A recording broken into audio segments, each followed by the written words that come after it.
Hide the planet! Hide the planet! Shut up again!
We're in. Shall we play a game? How about global thermonuclear war? Hey there, HackerFrogs, it's me, the Shy Hat, and we're here to do HackerFrogs AfterSchool today. We're here to do HackerFrogs free hacking. We're hacking all the things. So let's take a look at what we're going to be doing on today's stream. So today is Friday, June 5th, 2026, and we like to do a number of different topics on each one of these live streams. So if you ever wondering where we post our schedules, you can find them over at our Reddit over here. We also have Discord. I'll leave those links in the chat in case you want to take a look. Okay, so today the first thing we're going to be doing for our warm-up topic is a puzzle game. We're going to be playing Leap Year. It's kind of a puzzly platform game, and we've been playing for about an hour. We played last week. It's supposed to be a pretty short game, and it's supposed to take about 2 hours. Hopefully we can finish it today. And yeah, that's the first thing we're going to be doing today. In the second topic of today's stream, we're going to be doing a little bit of research. We're going to be writing down all of the CTF tools that we use as part of CTF solving. So a bunch of different tools we use across a bunch of different categories. So network exploitation and web app stuff and digital forensics. We're going to be writing up a big old list of all those. So that's what we're going to be doing in the second hour. In the third hour, we're going to be doing HackerFrogs AfterSchool. It's a program that I wrote up that teaches about a bunch of different cybersecurity topics in different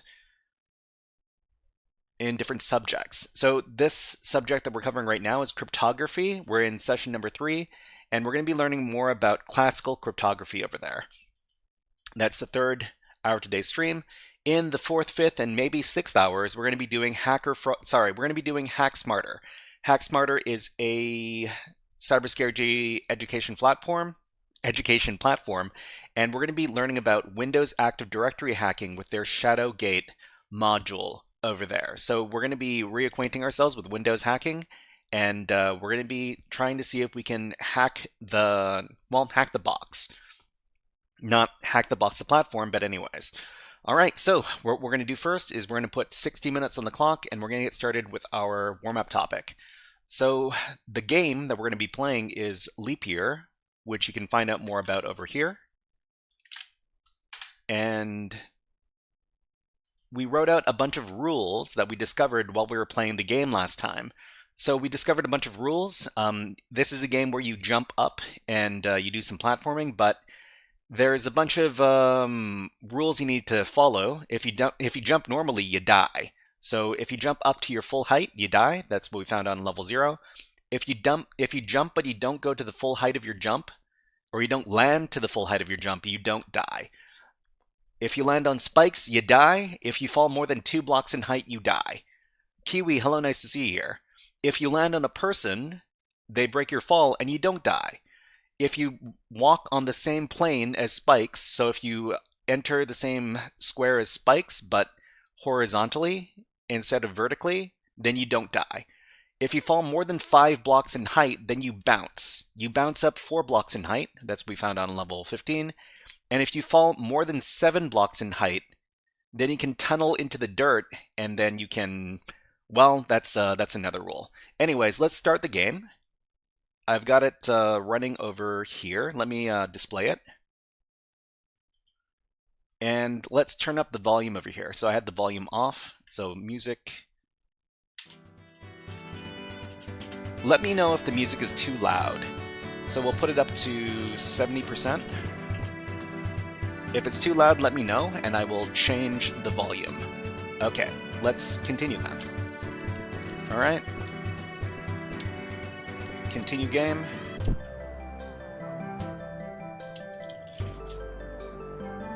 Okay, so we need to break our fall, and then, oh, can't land like that. So that was more than 2 blocks in height.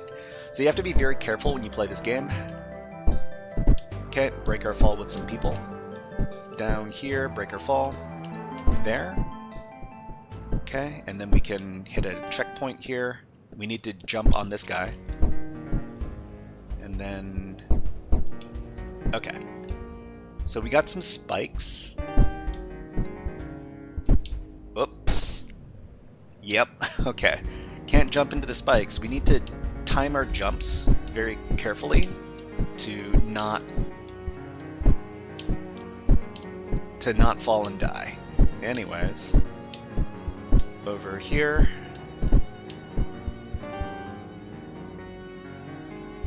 So we need to jump up, go over to the side. Up. Uh-oh.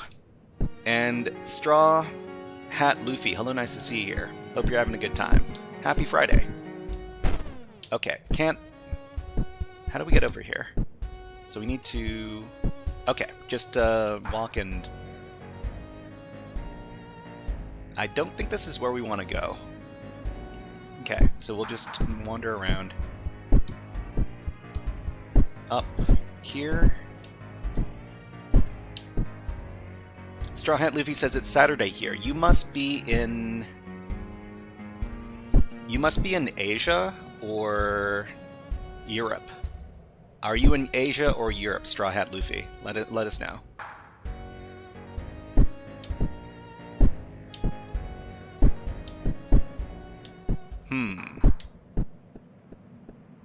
Asia. Okay, okay. I think I went the wrong way, but I can't really go back the way I came, so I have to make a big circle. Oops.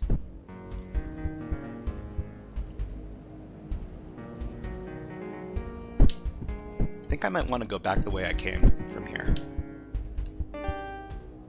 Maybe... But I don't think... Yeah. I have to go around, because this fall kills me.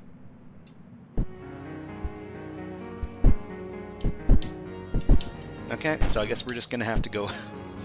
we're just gonna have to go around.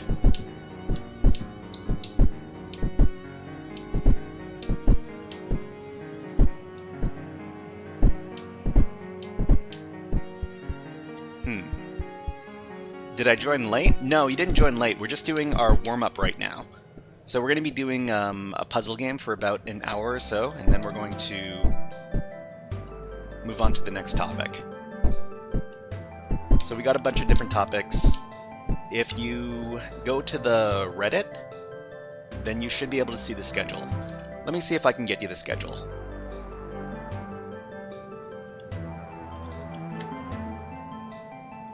It is over here. You can also see the schedule, the current topic, how much time is remaining at the top of the overlay.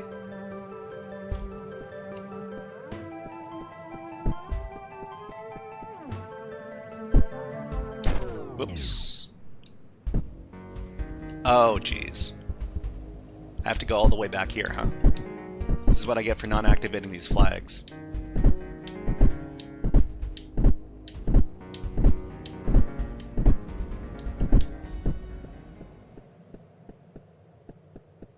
Okay, Valentine's.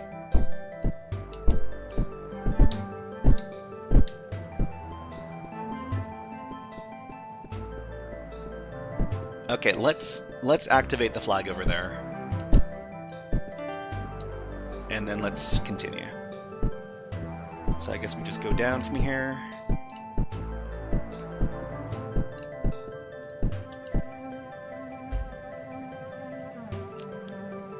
I think I'm missing something.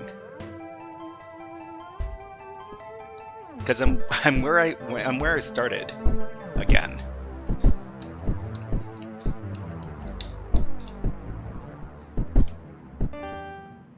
Oops.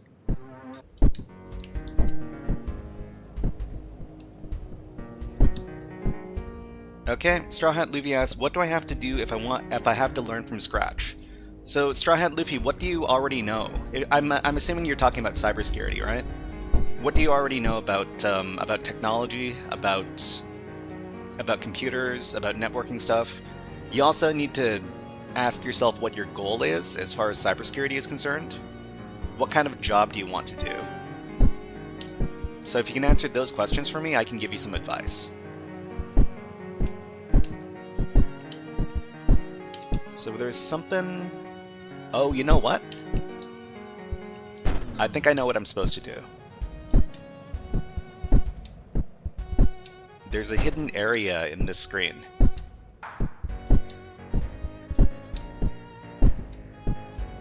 Over here. Okay.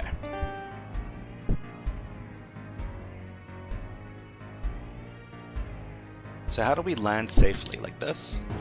Yeah, okay, so we can bounce up. The other thing I'm concerned about is there some... Oh, there's a new area over here. Okay, Strawhead Luffy says, I have the basic idea of technology and computers, but I don't know about networking. Okay. We've got a thread over on our Reddit that talks about getting into cybersecurity. So there's a bunch of different links and there's some videos for you to watch. There's some surveys for you to fill out, and it'll help you get into start planning about what you want your learning path to be. Okay, so we have our winter area down here. So what about these snowmen?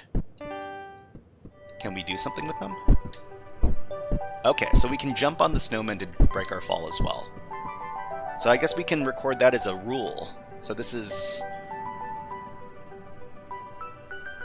What do we call this? Level 19? Because that was the last one we completed. So let's record that rule over here. Okay, so we'll start editing this file. Okay, if you land on a snowman, it breaks your fall, and you don't die. And this was level 19.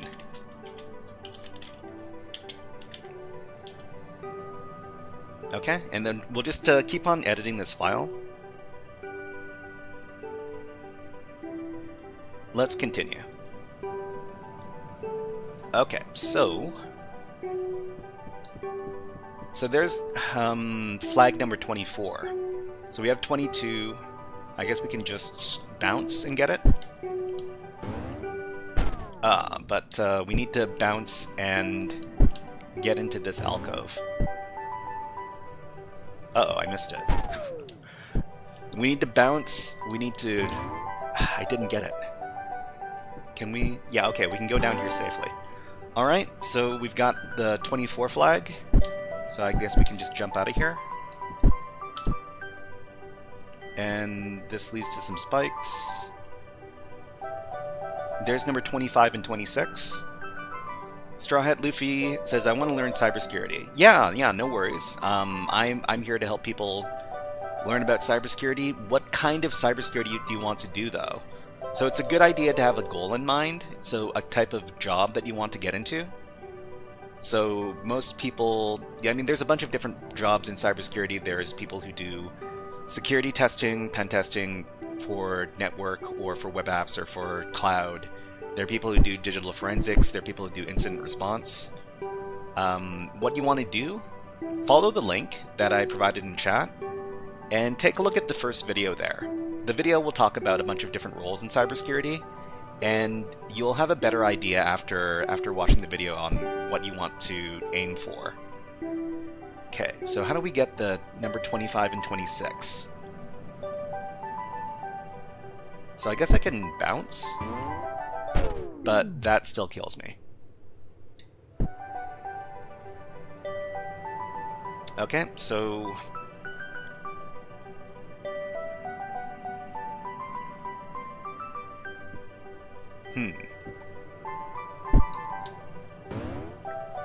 Okay, so we can bounce.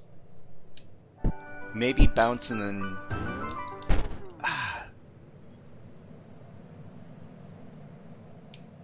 and not jump onto the spikes. Okay. So we need to...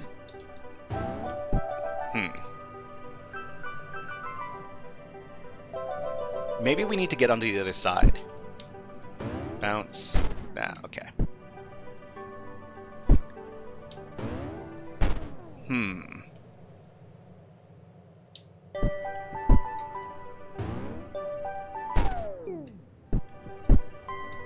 Bounce. Ah, got close. Whoa! We tunneled. So let's see. From here... Huh. Oh, you know what? We see something else. So there's, on the left-hand side of the screen, there's some sort of diagram. I'm gonna screenshot that.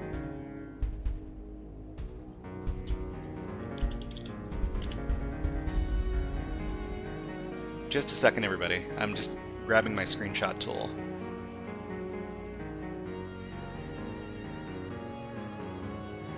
Okay, so I've made the screenshot.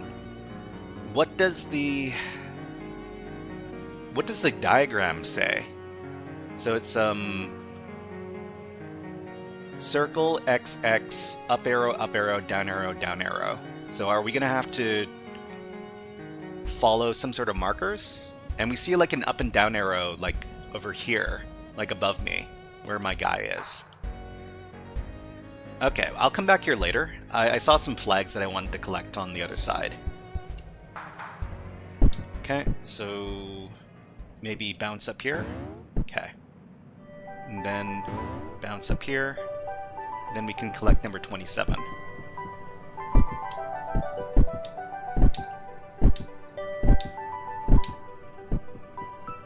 And that's number 27.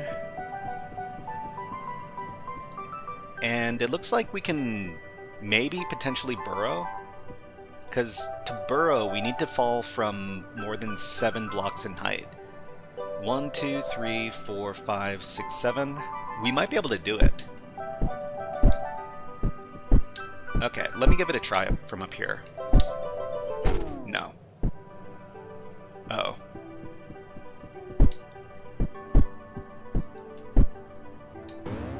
Okay, that's just a bounce.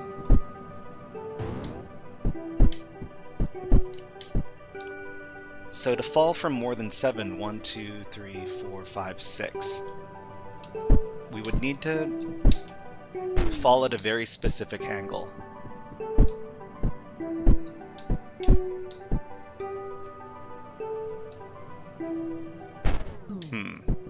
Maybe like this. So, yeah, okay, that doesn't work. That doesn't do it.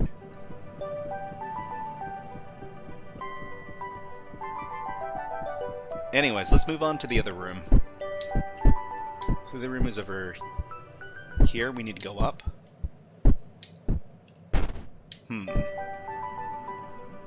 Oh, this is where we burrowed in from. Yeah, okay, I remember now.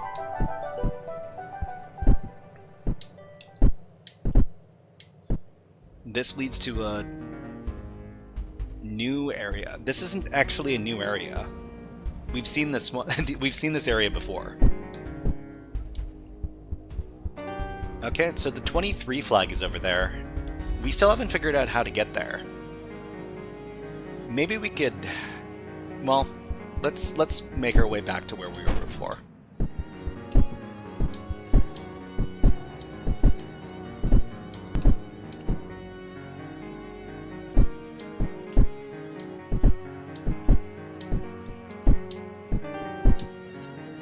Bounce, bounce.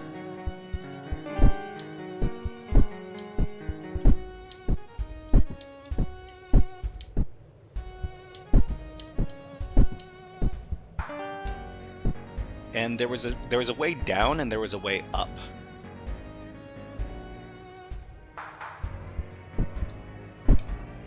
What happens if we... Oh, this just leads us back up. Up here. Okay, we don't want to go up there.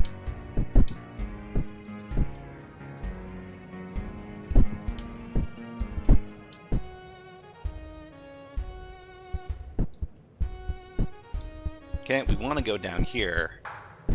And we want to find a way to get the flags.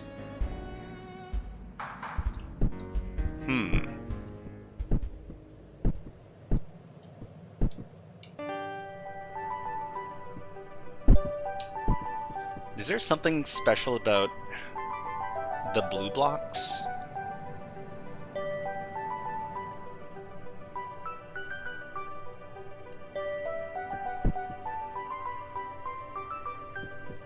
Where does this lead? So this is where 25 and 26 are? We weren't able to get them.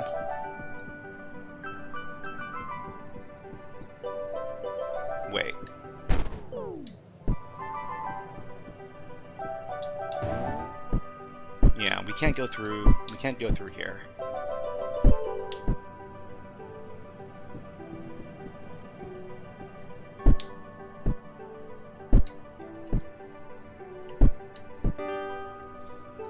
So, how do we get up to 26 and 25?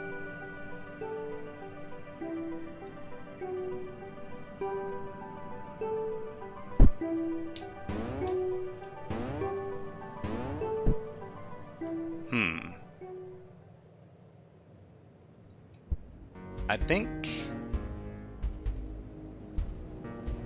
Okay, so from here, I think we can get 26. Go up here, and then make a careful jump.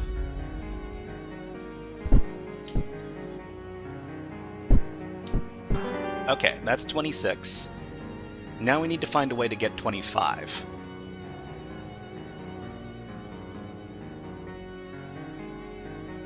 We need to find a way to safely get down there. Maybe like this? Uh-oh. That's burrowing. That's burrowing and that's dying. Okay. Let's go back. So we can bounce here and then die. We have to make sure to not bounce fall too far. Okay, so let's get 25. So there's only a couple of flags left. There's 20, 21, 20, 21, 23, and 28. And I think there's something special if we can get over to... If we can get up to the top left corner. How do we do that? Bounce, bounce, okay. Then we can go here, and then up, and then out.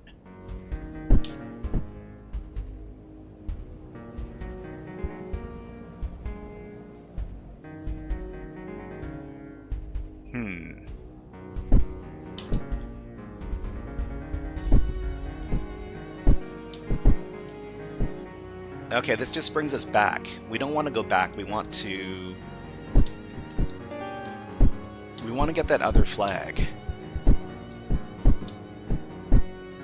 Is there something... There's got to be something I'm missing. Whoops.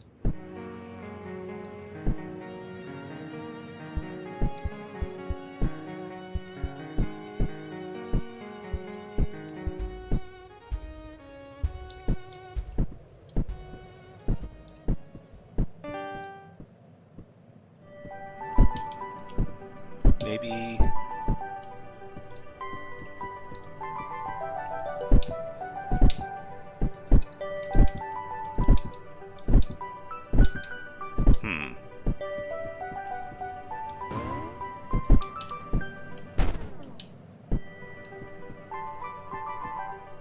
There's got to be some secret around here.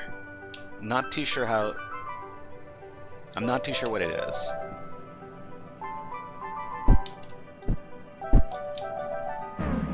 Oh, we can burrow here.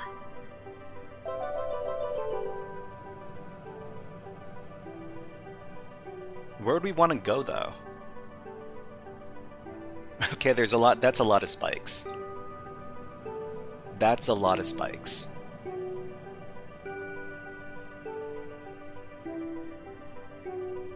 How do we do this safely? Okay, Iceman, hello. Thoughts on Josh Madakor? I don't know who Josh Madakor is. Can you tell me about this person?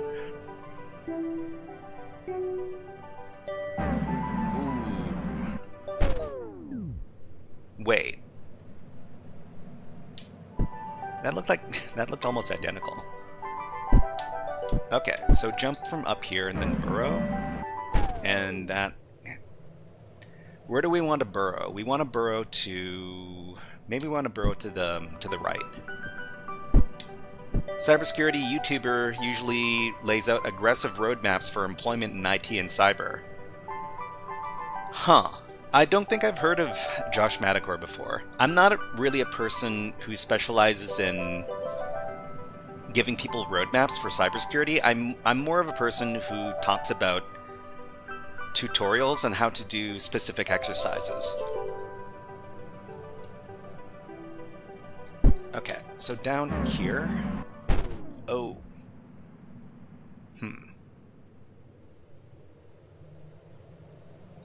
Where's the best place to go from here? But Iceman, do you work in cybersecurity, or are you cybersecurity student? Let me know.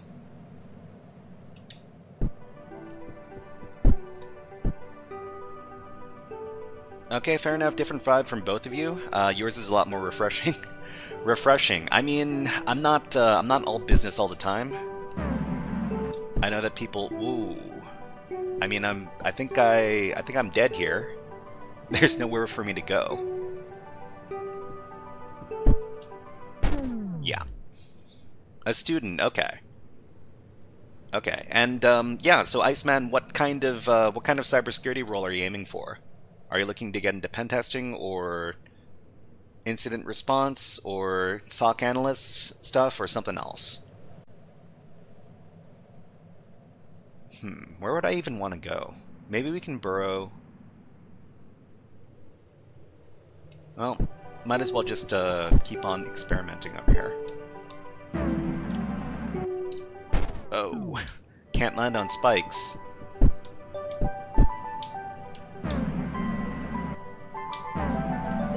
Oh. Oh! So we made it all the way down, okay. So there's nothing over here. We can jump here, get this. We can go all the way down. Oh, there's the last one. That's 28. Okay. Why did the music change? Starting with SOC analysts and hoping getting into pen testing one day. That's one particular one. That's one what is the word? Potential route. If you're looking for SOC analyst stuff, then the Google cybersecurity course is probably a good first step because it teaches you a bunch of fundamentals. So let me see if I can get the link for that. So let's see, Google cybersecurity certificate. I'll get you the official link from Google.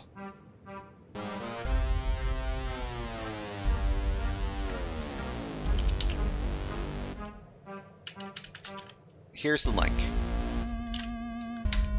So in addition to that, there are some courses you could take, so there's some certifications you could take. I don't know if they're necessarily... It probably, if you take the courses for the certificates over at places like Hack the Box and Try Hack Me, what is the name of their certified defensive something? Defensive security analyst.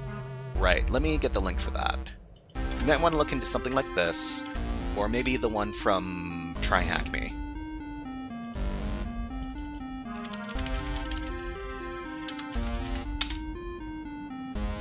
This one over here. So I'm just leaving all the links in chat if you want to take a look. Okay, that's my plan. I was going to pair that with Josh's cyber range, which is very hands-on. I was wondering if you knew him or not. No, I've never heard of Josh before. Truth be told, I don't know that many people in the cybersecurity YouTube space. Okay, so do I bounce down there? Nope. Uh-oh. They send me all the way back. Okay. This is fine. This is fine.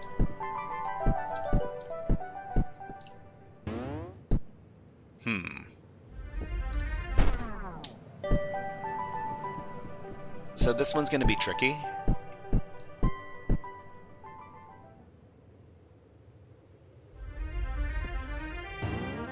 Oops, can't land on spikes. Thanks for the links. No worries, no worries. And in fact, if you want a lot more links for education stuff in cybersecurity, you can follow this link over here. So that's the HackerFrogs my GitHub, and you can find a lot more links over there. Okay, down here. So we need to find some way to get... Ooh. How would we do this? We need to end up on that ledge. We need to end up on the ledge on the right-hand side. The one that is lower.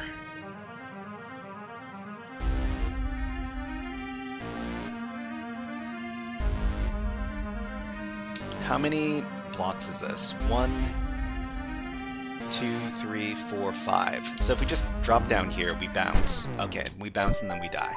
Alright, let's go down. Let's go again.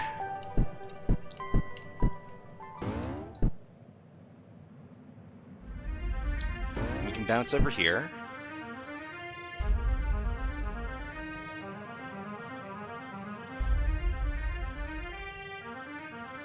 Now, why would they put those spikes over there?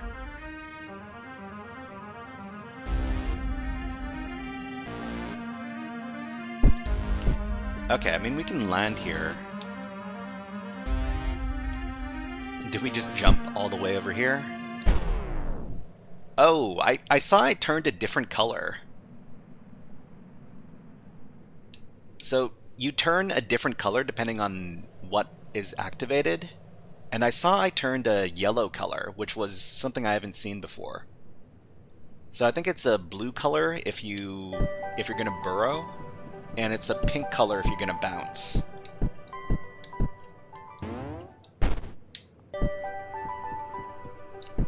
So let's figure out what this new thing is. So this is 1, 2, 3, 4, 5, 6, 7.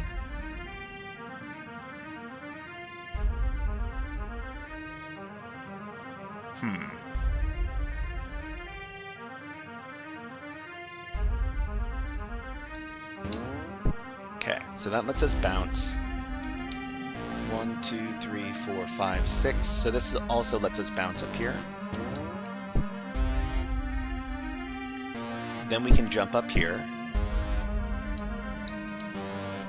This will let us go a maximum of 1, 2, 3, 4, 5, 6, 7, 8, 9, 10, 11, 12, 13, 14 blocks in height.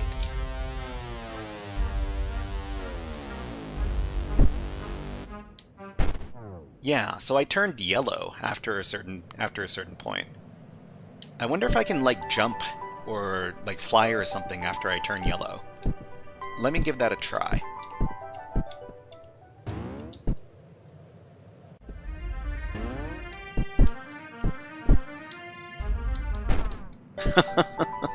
Nope, apparently flying is not on the menu. But it's gotta be something. So this just jumps us out up here.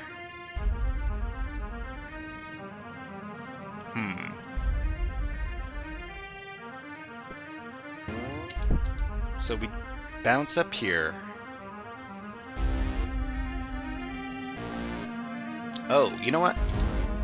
Yeah, okay, so that gets us 28. So then that we've got 28, how do we exit? Nope. Jump down. Nope. Jump on... land on this platform. Okay, so we've got 28. We just need to go back and get the other ones. So 20, 21, and 23.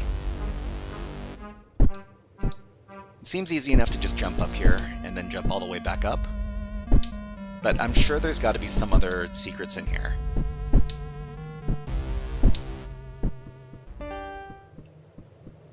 Got to be very careful about this.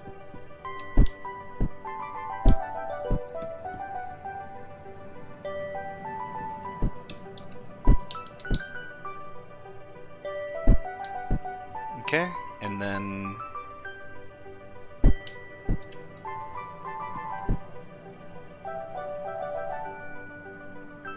bounce. Okay. No spikes, no spikes. And then up here, get this. Get the flag.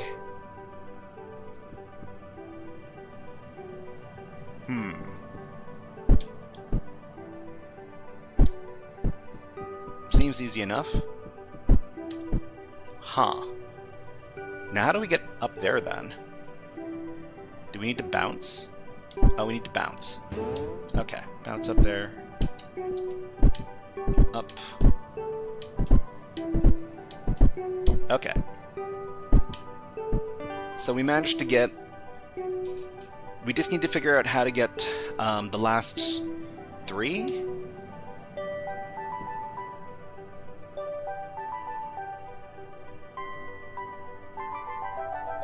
Let's try going up. Up.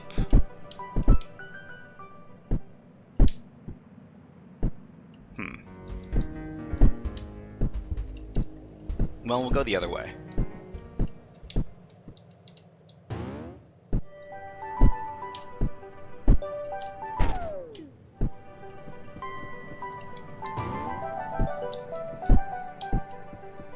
Through here, up. Jump up, and then we need to...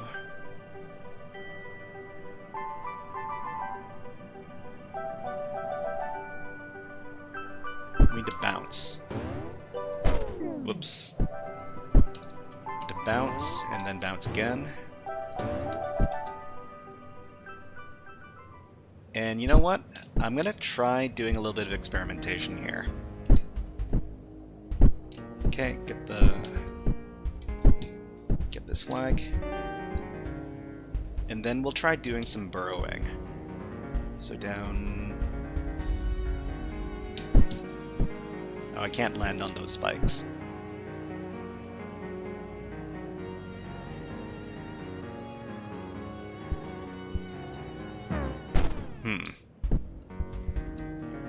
Burrow.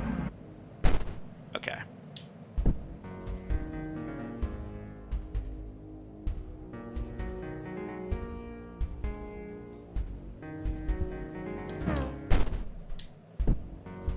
Bounce. Bounce. Bounce. And then up here.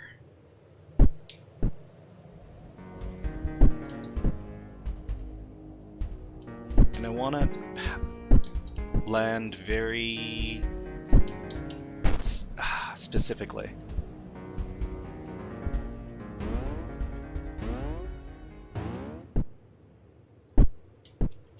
Up. Whoops. We managed to turn yellow at some point during our fall over there. Okay.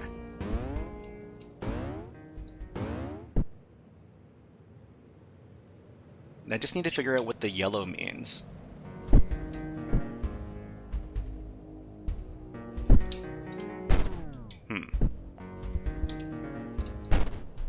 Yeah, so if we just go down here, I turn yellow at some point.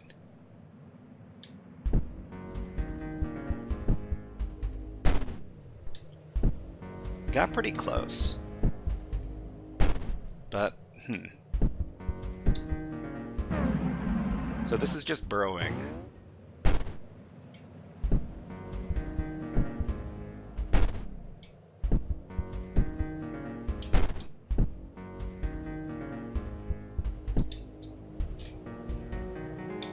So it looks like you turn yellow after falling 1, 2, 3, 4, 5, 6, after 7. Or is...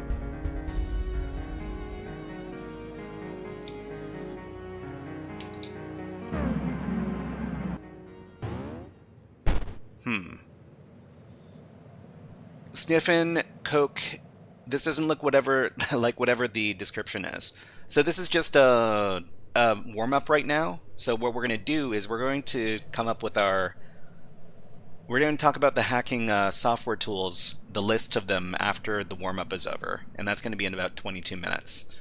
So come back in about 22 minutes and you'll see the discussion. We'll start the discussion then. Okay.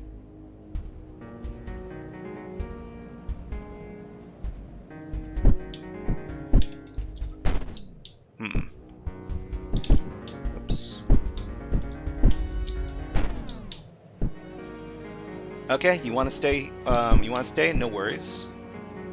That's perfectly fine. Ah. Gotta make a very specific,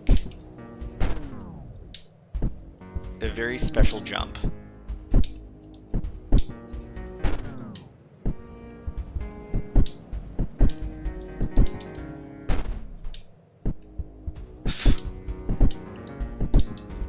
You die a lot in this game.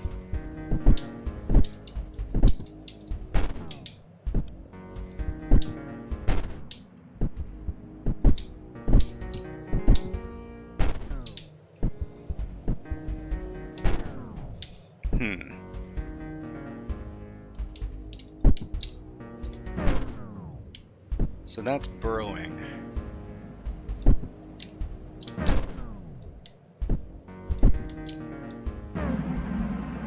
If you burrow all the way over here, then you end up in this space. But this is not where we want to go. I guess we'll just exit. Oh, okay, that's fine. Okay, it's a pretty special warm-up, to be honest, Never See. Let's start a discussion about some scary hacker tool, but first gonna playing this puzzle game. I mean, hacking is all about solving problems in unique ways. And sometimes you just need to solve the problem by understanding the system. So hacking is all about understanding the system and taking advantage of the system. So this game is all about understanding the system. And if you can understand the system, then you can finish the game. Hopefully. Hopefully you can anyways. Okay, so there's 23... 20... There's 3 flags we're missing here. Let's see if we can identify where those are.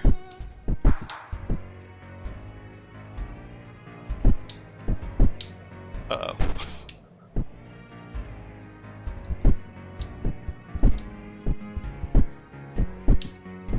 Up, up, up. Over here.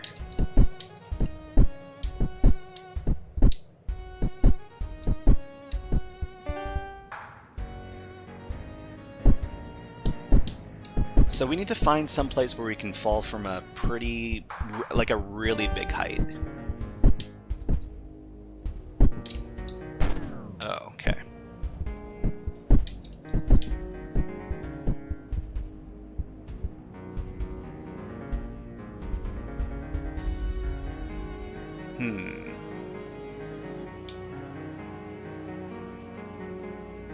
Don't think we can do anything super special here.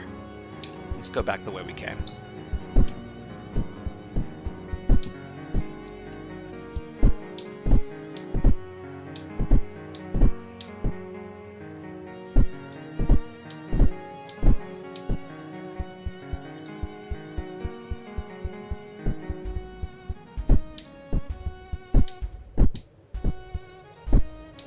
Up here.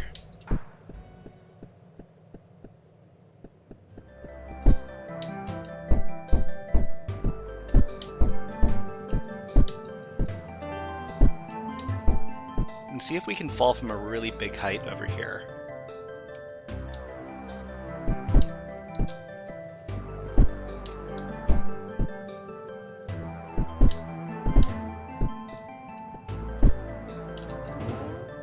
Okay. Well, I mean, we only managed to do a bounce.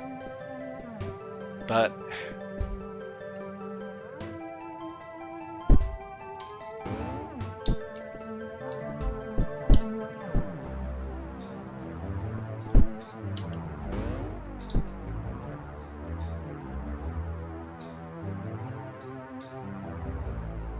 There's no easy way for me to do it, though. Okay, let's just go back the way we came. What's this stuff?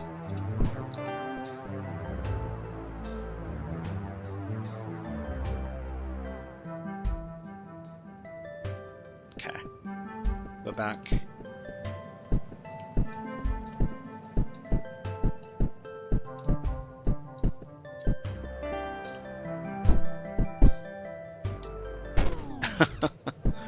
Alright.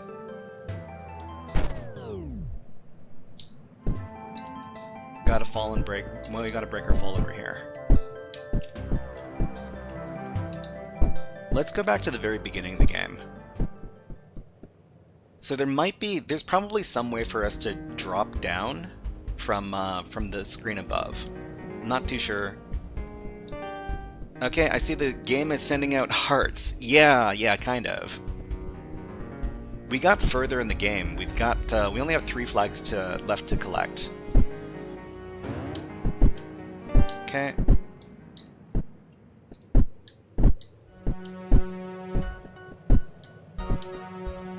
So this is the way out.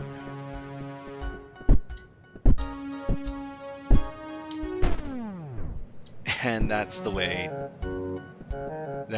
out. Okay, so there's got to be some way to get even further up.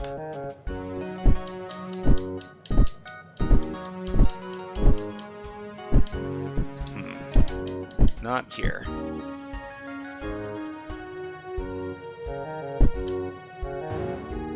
Hold on, I need to get this flag first. Okay, so get the flag, bounce,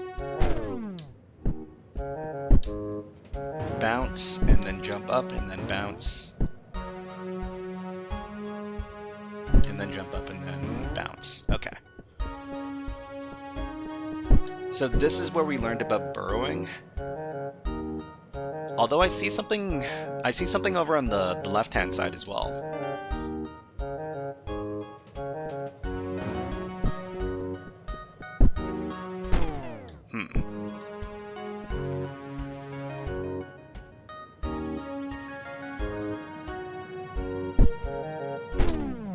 Okay, can't bounce from this height.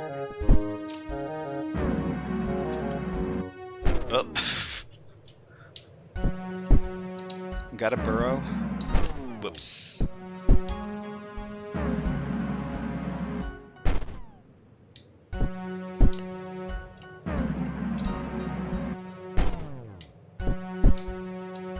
Maybe we'll go the other way instead. Okay. Now we're back in this portion of the map. We gotta bounce.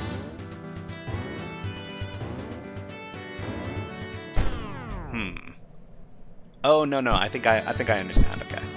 Bounce, bounce, bounce, bounce, and then we're here. So there's got to be some way to get up to the top there. I'm not too sure how to do it. Is there like a hidden thing to bounce up onto? Nope.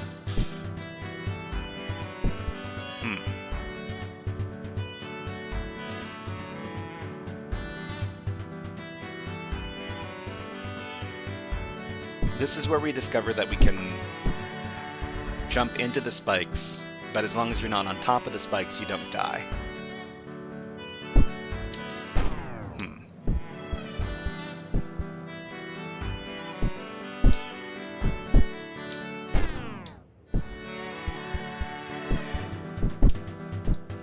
Maybe jump up.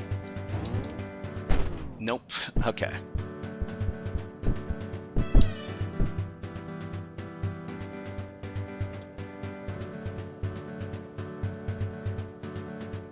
The other thing is that maybe there's something special about these lanterns. Not that we can really do too much right now with them. Okay, the only thing we can do... It looks like there might be some way to go down. I'm not too sure what the method would be.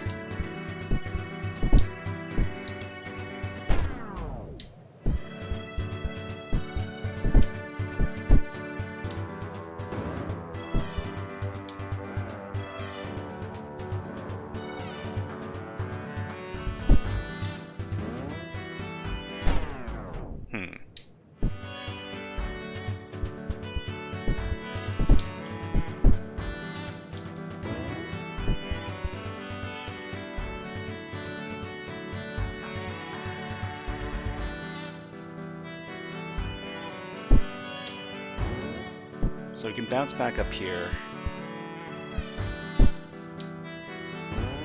Game seems hard. I mean, it's just about understanding the systems in play.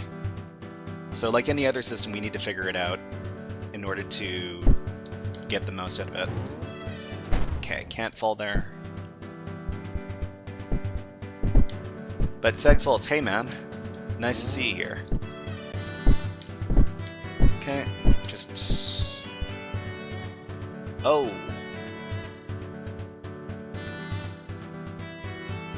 Wait, could we walk through the platform below? It looks like we might be able to. Alright, I need to exit. Okay. We'll go back.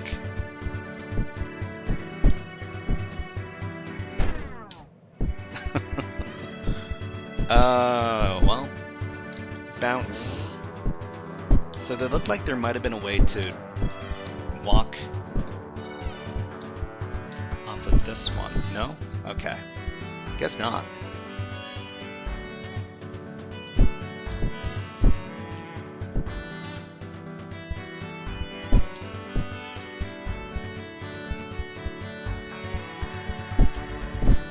Okay, I can't jump here.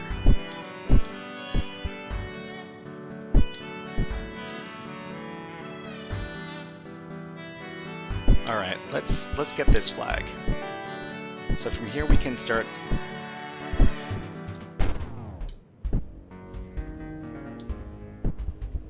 So do these lanterns do anything? Doesn't seem like it.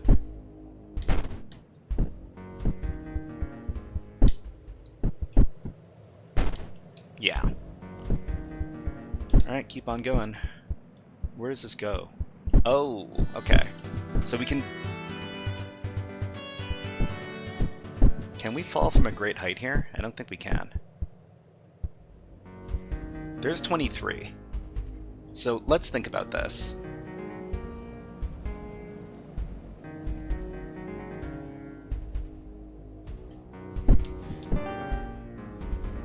We know that if we fall from a great enough height, we'll start burrowing, but there's also like the bouncing that we could do.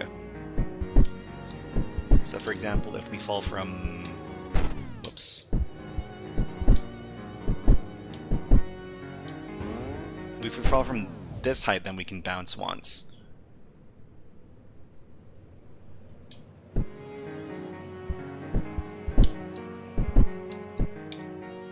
So what's the maximum height we could fall from in this case? 1, 2, 3, 4, 5, 6, 7. So 7 blocks is going to let us burrow.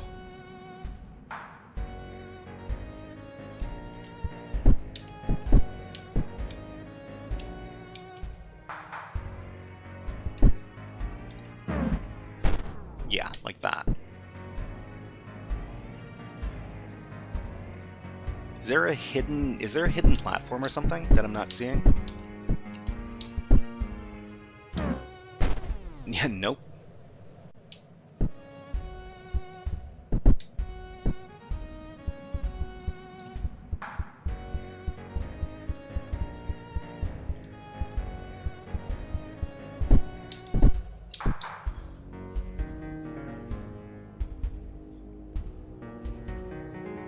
Oh, we can also fall like straight down from here. Yeah, to get to this. But I don't think...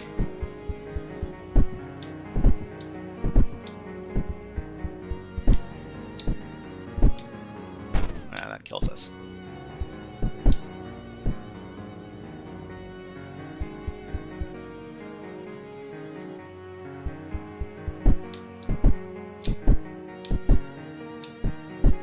This just brings us back up to... I think I'm gonna try going back to the start of the game, and then there might be some other secrets that we haven't seen yet.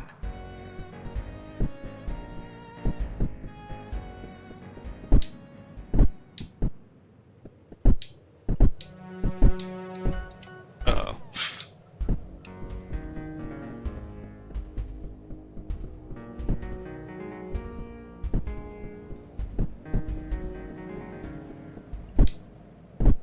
Okay, up here.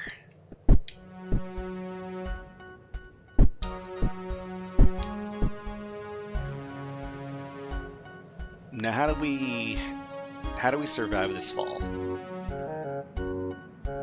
I mean, I guess we could bounce.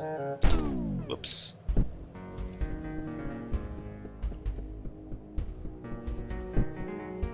We'll get the jump next time, I swear. Actually, let's just get this one first. Okay. So we need to fall from a greater height than 4. Famous last words. Hello, Sick in the Mind. Nice to see you here. Ooh.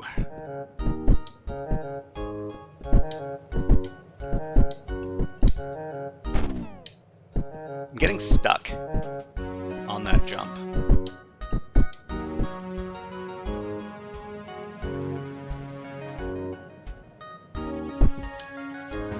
Okay, so we managed to bounce there. Let's get that flag. And let's go down. So this is where we came from. How do we get down there safely?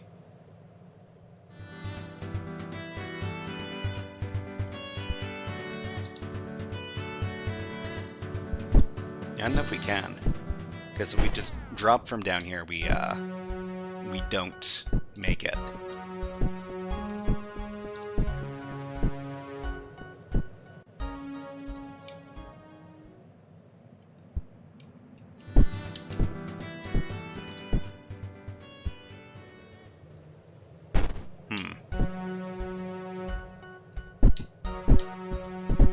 Is there anywhere else we can wander into?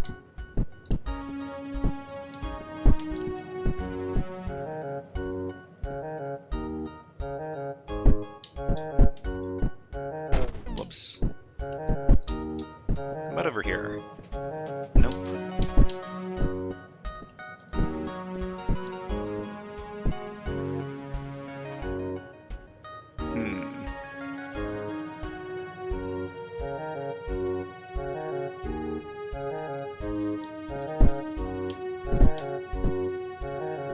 Well, I guess we need to go back the way we came then.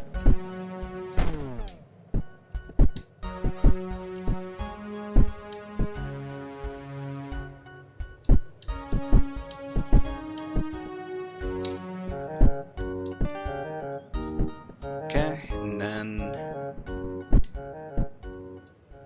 I mean, I know we can bounce over here to get to this place.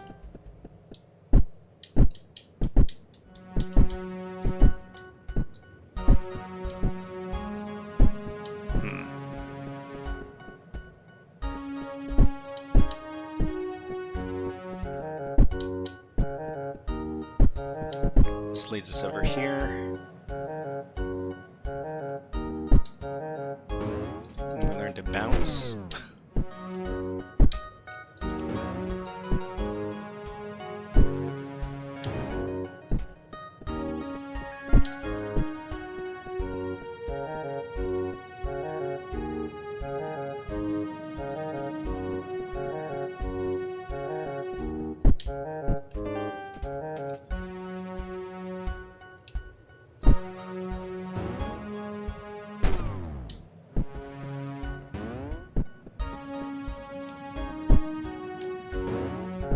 Oops, we need to jump from a greater height than that. Uh-oh.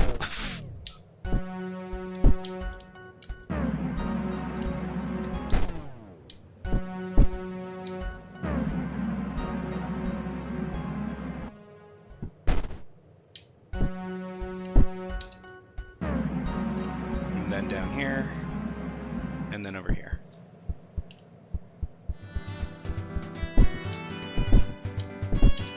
Okay, so we're going to be wrapping this up in a bit.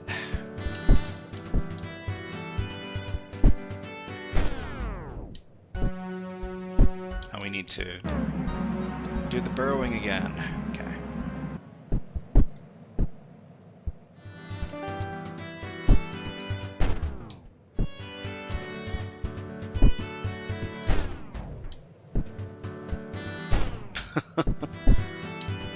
Bounce, bounce, bounce, bounce.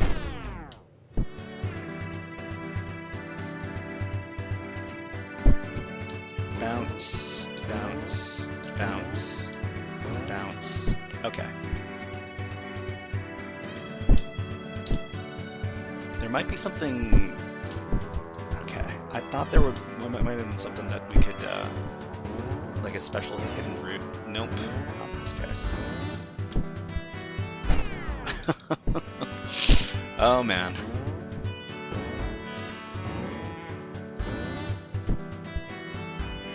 Carefully, carefully.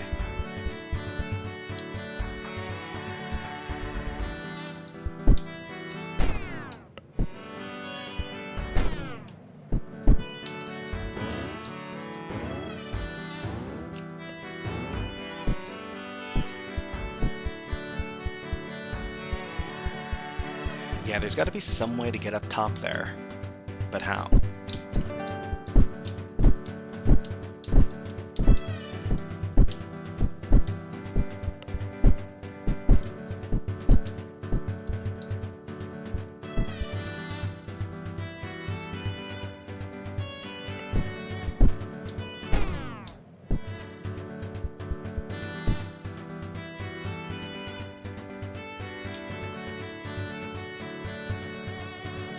Oh, I remember this.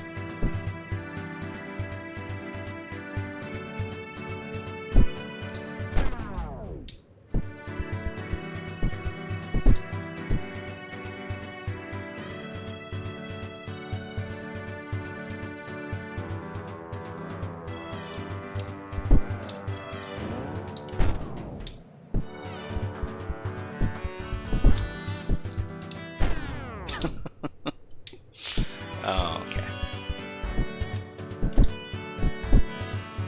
Then bounce, and then over.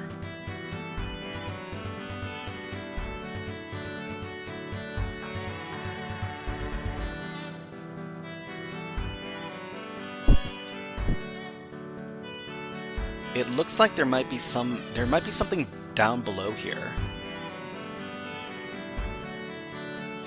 Anyways, we're gonna have to explore this next time, because we've run out of time for this segment. Alright, let's go ahead and move into the next portion of today's stream. We'll put 60 more minutes on the clock, and we will close out the game.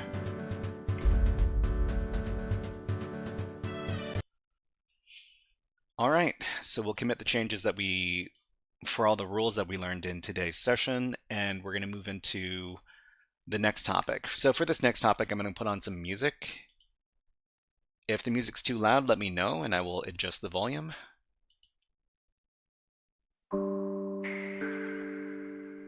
Seems a bit loud. Yeah, I'll turn it down a bit.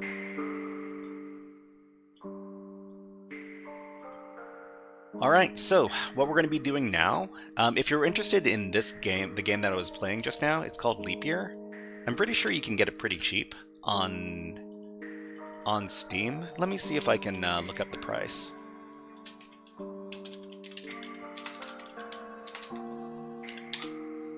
Perfect sound levels, great. Okay, it's like $5 American, so it's not too expensive. Alright, so what we're going to be doing is we're going to be compiling a list, a big old list of cybersecurity / CTF tools. So we're going to be covering them across a bunch of different categories. So network service hacking, web app, cryptography, digital forensics, reverse engineering, and binary exploitation. We're just going to try to name as many tools as we can, because I found that I was forgetting the names of some of these tools. If you don't use the tools, you tend to forget the names of them. So I guess we'll start with network service hacking stuff. And when we're talking about network service hacking, update the overlays. Thank you, SysOS Master. Okay, so topic 1 is done. And topic 2 is here. And topic 3 is on deck. Okay. So network service hacking, the first tool that comes to mind is like port scanning tools. port scanning tools, and the port scanning tool of choice is Nmap. Nmap. So Nmap, we might as well put a bunch of links here as well. So Nmap, the project, usually I'm not really looking up the project because all of the Linux distributions that I use already have Nmap installed. Nmap GitHub? Is it on GitHub? Nmap, the network mapper. So Nmap is a very old tool, and it's been around for, I'm gonna say, like over like 2 decades. So Nmap is something that you saw in The Matrix, so the original Matrix movie. The GitHub repository is over here, and we're just going to get our link. So Nmap is one port scanning tool. Another very common port scanning tool is RustScan. RustScan, which is over here. So they call it the modern port scanner, and it's supposed to be a faster scanning tool than Nmap. Nmap and RustScan, yeah. So I'll just get the link for RustScan.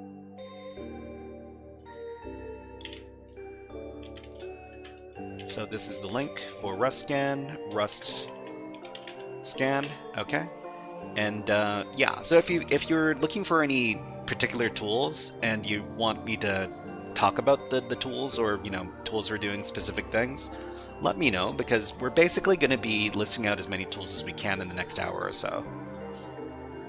Okay, so there's Nmap, there's RustScan. As far as port scanning is concerned, that's about all I can think of. So OSINT tools, yeah. So for OSINT, let's see. If anybody has names of OSINT tools, let us know.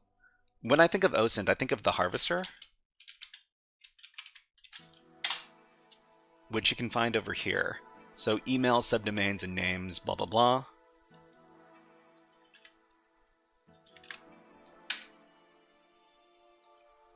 I'm not very much of an OSINT person, but as far as OSINT is concerned, usually just Google searching or like reverse image searching, stuff like that. Google Maps. OSINT for All has some good ones. OSINT for All, Lord Greb, hello, nice to see you here.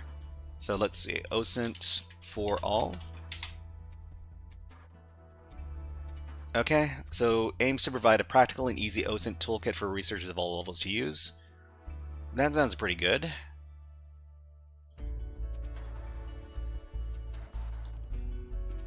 Okay, and if you wanted to take a look at that,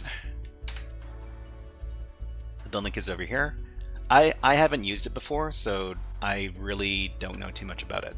I think I might have some OSINT tools in the education resources over here. No, I don't have a specific category for OSINT, but I might have it in the uncategorized section over here. So we got bug bounty, we got network web hacking tools, payload creation tools, OSINT tools. Okay, sublister. So we got sublister for OSINT tools, and I mean, I guess we're going to be recompiling some of the stuff that that we already have in some other lists, but this is supposed to be the big old list.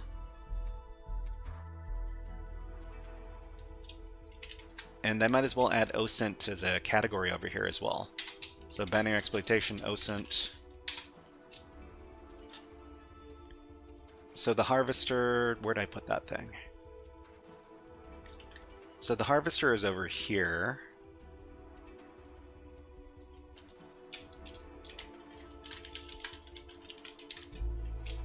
And I'll include the link. And OSINT for all, let's take a look at this. So OSINT for all is the OSINT tools directory. Open the directory, start by task.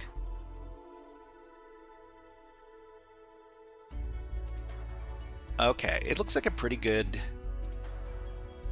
I mean, I haven't tried it before, but I might as well record this in our list. So this is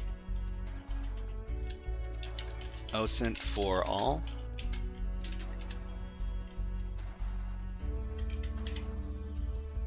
GoBuster, yeah, for sure. We'll put that under web app security stuff. So port scanning, we got web app, and inside of web app, we've got GoBust, like directory busting.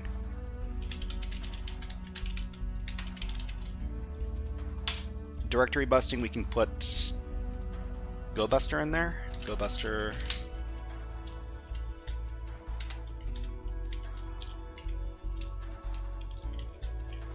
And we might as well go get the GitHub for that.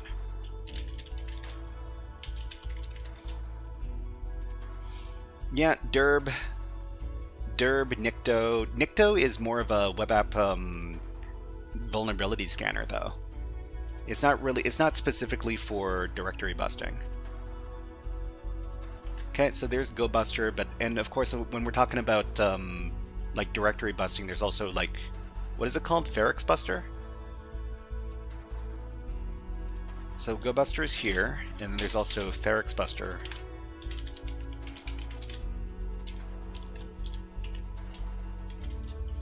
And let's go get the GitHub for that. Ferrix Buster.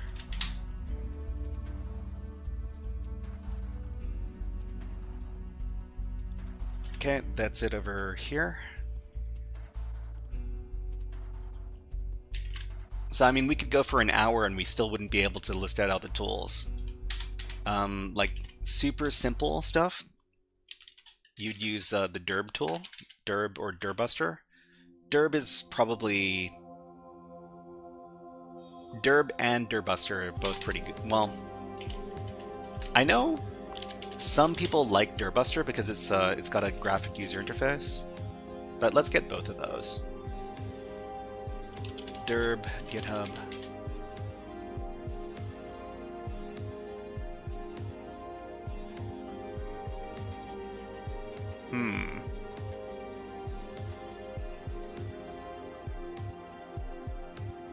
Web content scanner. I guess that qualifies.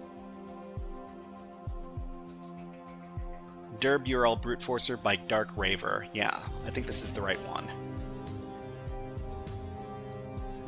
So there's Derb, there's Derbuster, which is not the same thing.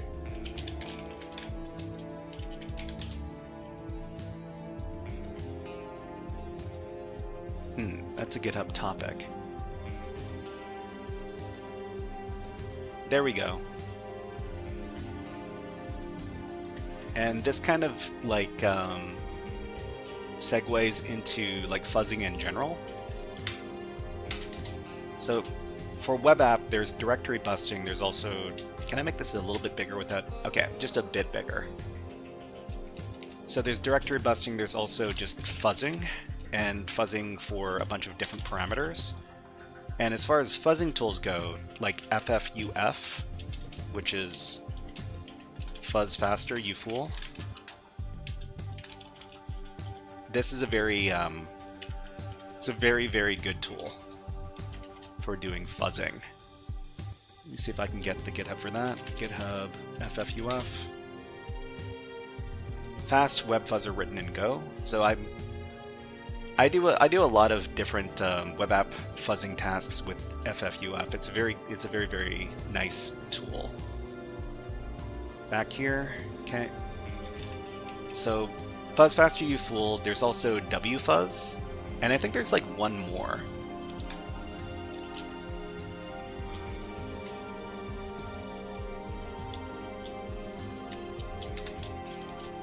If you remember what the name of the other fuzzing tool is, they're like an older one. wfuzz tool over here. HackVisor. Okay, so it's over here. So the reason why I'm compiling this list is so that I don't, well, in the case where I forget about what tools are available to me when I'm doing CTF challenges or any other type of hacking activity, I can come back to my big old list, and then hopefully I can remember, because there are just way too many tools out there Okay, so fuzzing, FFUF, and there's also WFuzz. Let's not put this between parentheses, because parentheses are kind of a special character when it comes to Markdown.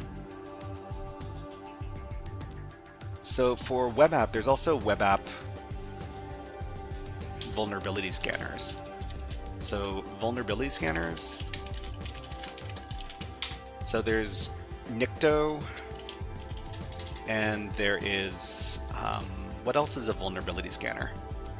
So this is something I was planning on making too, with subpages for each tool and how to use it, because there's just too many. There's too many different tools. So the first tool is Nikto. Nikto is, it's only really good for very old applications, because it's very good at identifying like very old vulnerabilities. Let's see, Nikto, GitHub. Sorry if this is a bit disorienting, because we're just trying to collect a bunch of tools right now. We're not really talking too much about them, but if you want to talk about any particular tool, feel free to ask questions.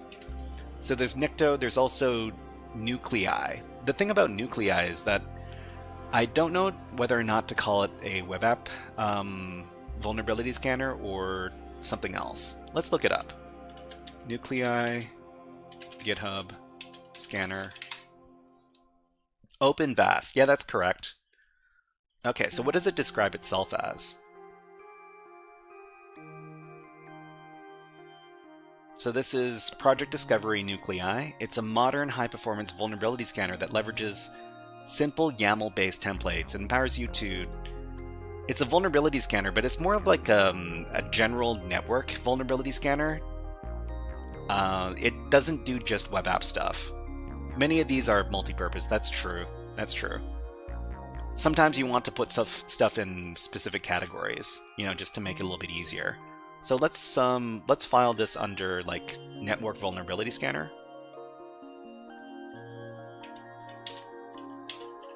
So we'll call this vulnerability scanner. This is Nuclei.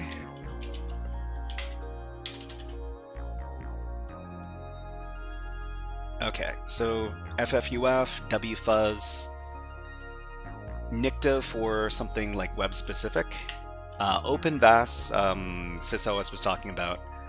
I don't really use OpenVAS. I've never really used it before.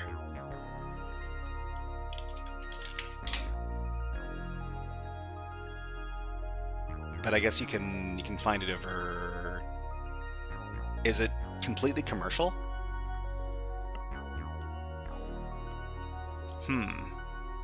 Do they have a GitHub?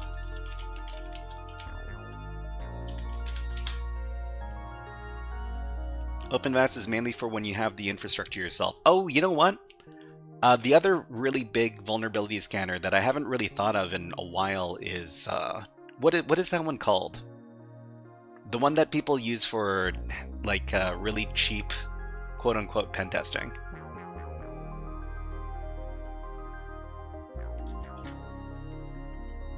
I used to use it all. I used to use it all the time, back when I was actually doing the web app pen testing.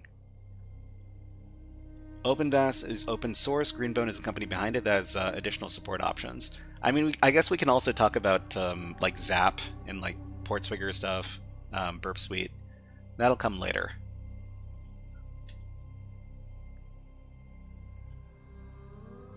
What was this though? Oh, OpenVAS.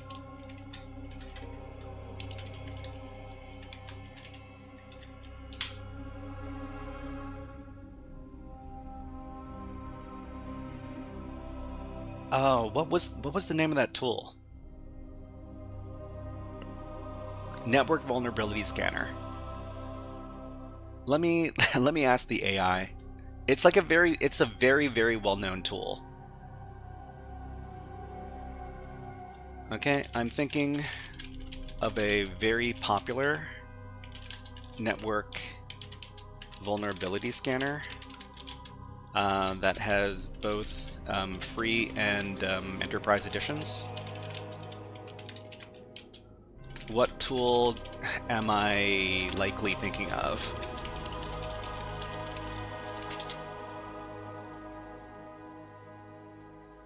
Nessus, that's exact. Okay, this is what I was thinking of, Nessus. So the Nessus vulnerability scanner, it used to be a very standard thing you would get for pen testing. So if you asked for network pen testing, they would do like a big Nessus scan, and then they would report the results of the Nessus scan. Nessus, it's not GitHub, it's a commercial tool. Nessus scanner. Tenable Nessus over here. Nessus, that's from a while back. I saw anything about it. Yeah, so it used to be like whenever you got like a network pen test, the Nessus scan would be standard. Where's the like just the landing page for Nessus?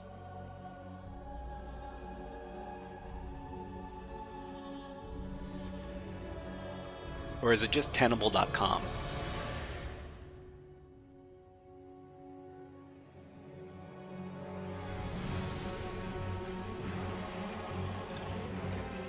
Okay, let's see if we can get to the page.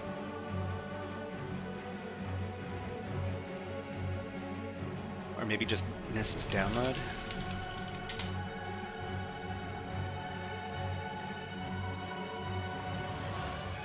Nessus Essentials. Okay.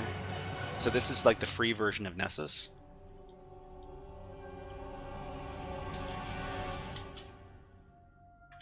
Let's just grab this this link. Let's see. So this is a network vulnerability scanner. They also, I'm pretty sure they cover web app stuff too. So there's Nuclei and there's Nessus. Waza is the alternative for Nessus. I've never heard of Waza. But we can look it up right now. Waza scanner.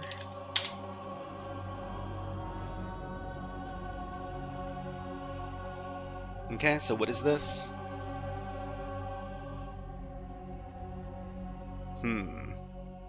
Waza integrity monitoring. Is this oh,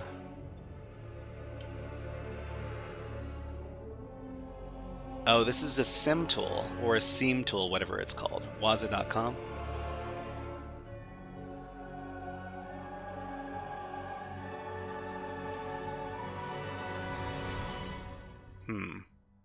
I can't find a good.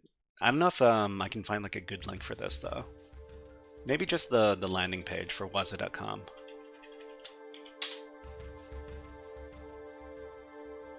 Okay, so we'll just grab that.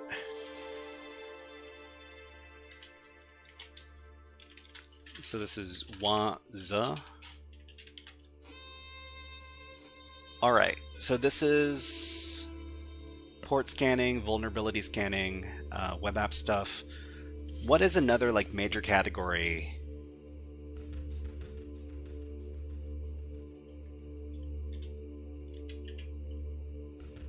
for network service hacking?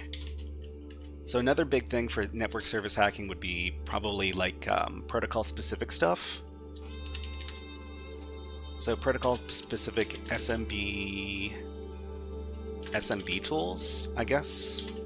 So for SMB, we would do SMB client and enum for Linux. So let's see.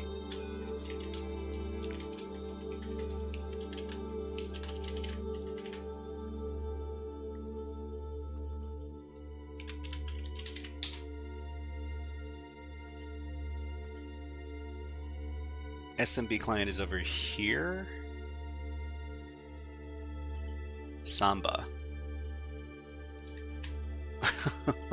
It's usually not something I have to install because it's pre-installed on Kali Linux, but that's SMB client. There's also enum for Linux and enum for Linux NG. And I think Sick in the Mind was recommending enum for Linux NG as like an SMB enumeration tool. So let's get both of those. Enum for Linux. I think it's a GitHub. Yeah, there's also enum for Linux NG. Let's grab both of those.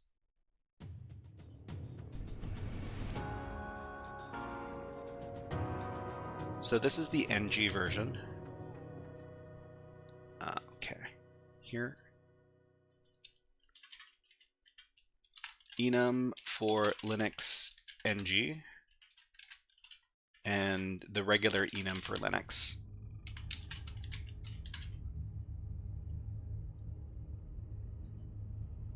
This is the regular one.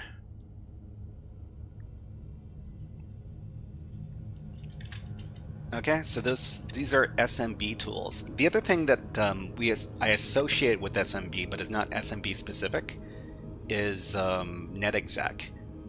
I guess netexec would go under like a special category for like just Windows hacking tools or Windows security tools. Windows security tools. And this is netexec.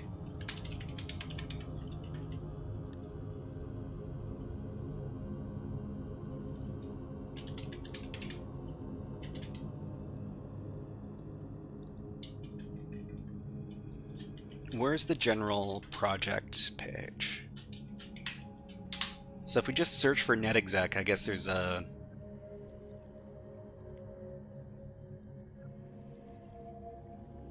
Is this the main repository for netexec here, though?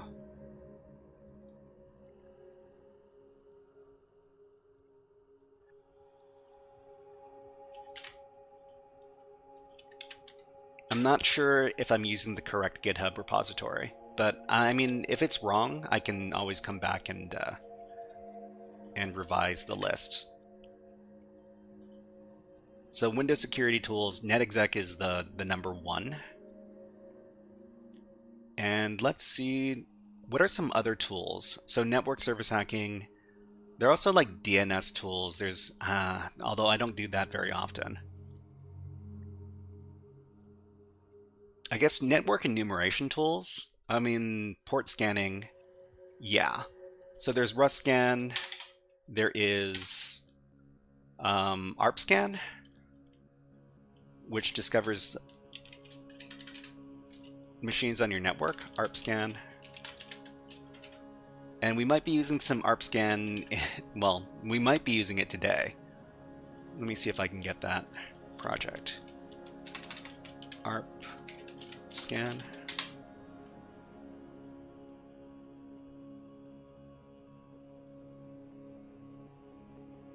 Okay, ARPScan, the ARP scanner. I'm not too sure if this is the correct page, but it's a GitHub page with ARPScan. Where is it? Here.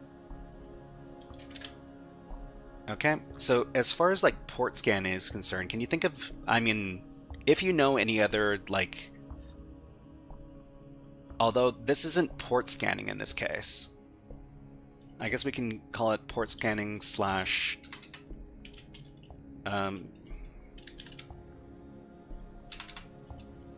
network host enumeration,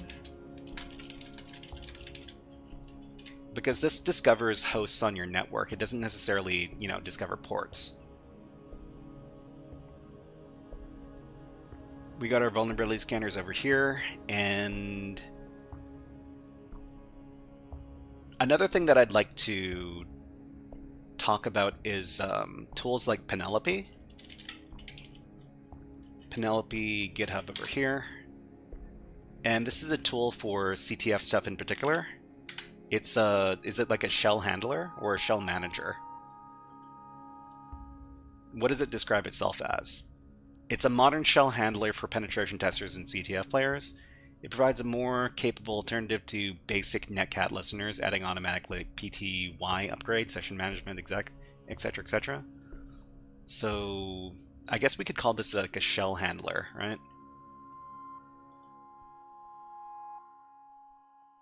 So this is under network service hacking.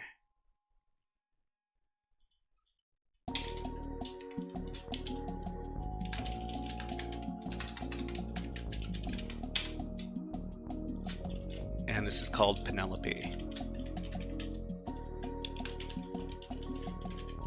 Over here. And another good tool for shell handling, it's not necessarily a shell handler, is rlwrap. rlwrap tool.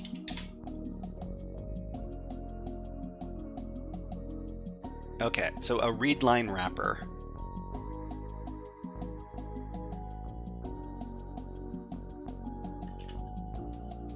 So rlwrap is a wrapper that uses a GNU readline library that allows the comfortable editing and recalling of keyboard input for other commands.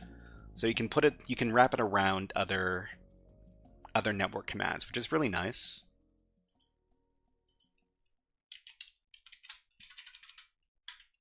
rlwrap. Okay, and we were talking about Windows security tools. Another tool that comes to mind that is specific to Windows is Evil WinRM. Evil WinRM. And let me go get the page for that.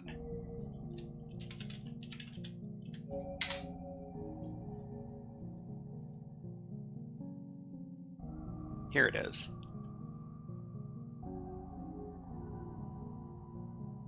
Okay, so the ultimate WinRM shell for hacking and pen testing. So since WinRM is a Windows specific thing, we're just going to put it in the Windows security tools list here. Okay, Evil WinRM, and I guess as far as like Windows security tools are concerned, when we talk about like Pi Responder, that's another like Windows specific thing, because it mostly, well, I mean, I've only ever used it for Windows systems. So responder.py.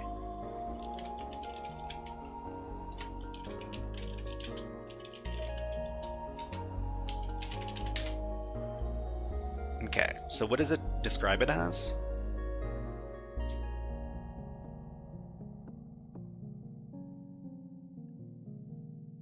So responder.py is an LLMNR, MBT-NS, and MDNS poisoner.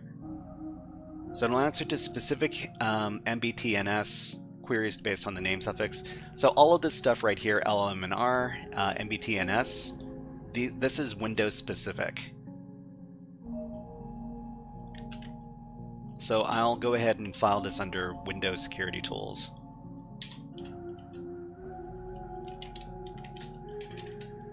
Responder. And I guess when we're talking about like Windows security tools, we can't not talk about Bloodhound.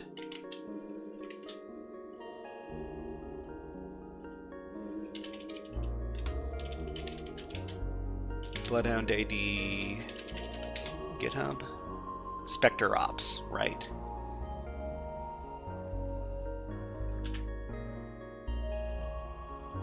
Okay, SysOS says a good Linux installer is also a good Linux installer is also a Windows security tool. Which Linux installer are we talking about?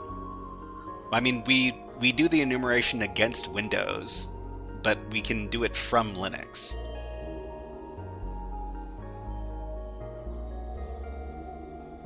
Okay, Bloodhound. Bloodhound AD.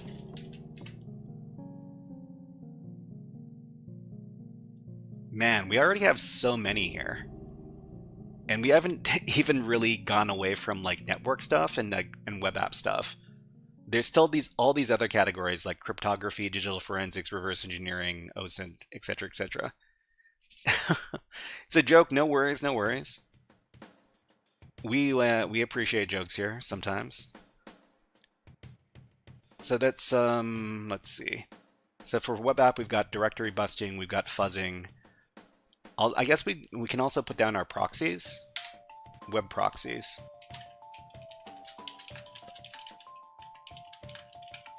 Web proxy tools, the one that is completely dominating the market is Burp Suite.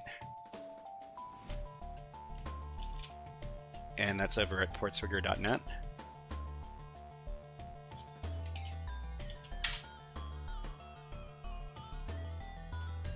I guess we could just point at Burp Suite in general.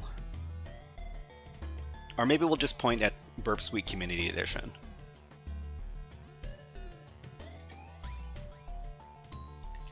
Okay.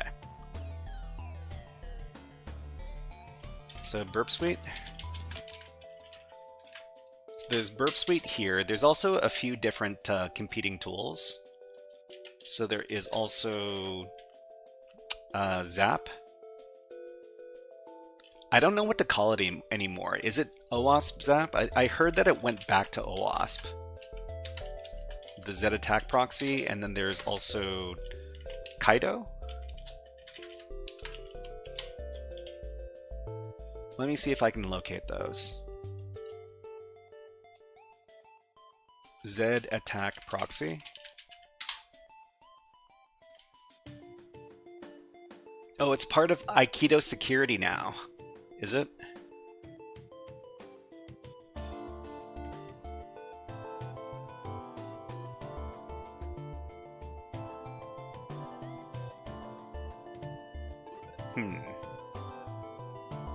Is Zap here?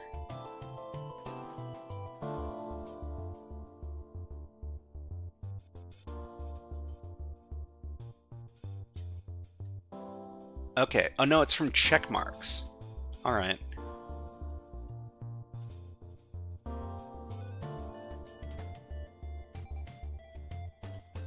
Okay, so let's just... I haven't used Z attack proxy in years. I only know that it's, Is it free, though? Is it still free, or do you have to pay for Z attack proxy now?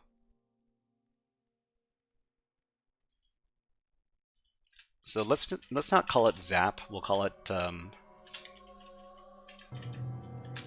Z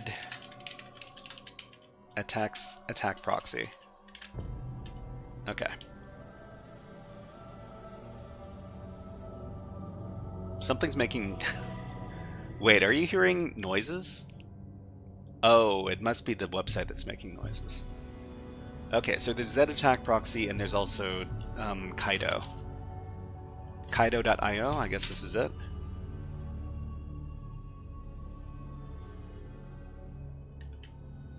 And I haven't... I really meant to use Kaido or to try it out, but I couldn't get the thing to work. So what I need is I need a Kaido course to teach me how to use the tool. Okay, so those are our proxies. So there's Burp Suite, there's Z attack proxy, and there's Kaido. What other like web specific tools are there?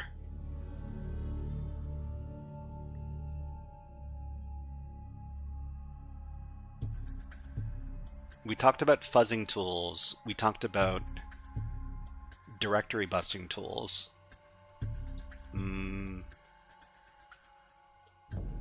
I guess we can move on to some other categories. So cryptography. So as far as cryptography is concerned, oh, you know what else we missed out on as far as web stuff is concerned? I mean, it's web stuff, but it's also network stuff. And we're talking about, like, brute forcing tools. So I guess we can put it under the category of network. Because web app is a type of network. You missed the classic NITM proxy. I don't think I've used it before. Okay, so this is going to be brute forcing tools.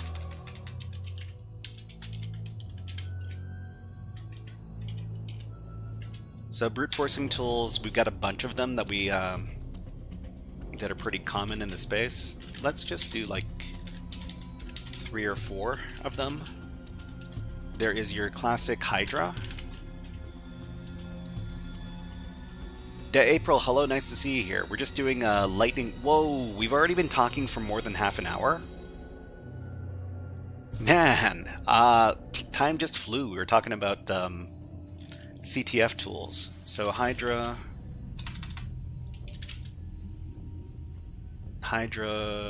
is it GitHub project? Newest Kali released with a few new tools. What are these new tools that we're talking about? So there's Hydra here. There's also,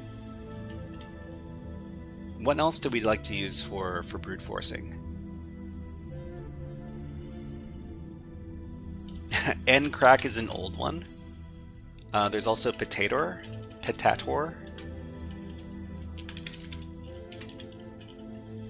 So Ncrack is it's very deprecated. Ncrack.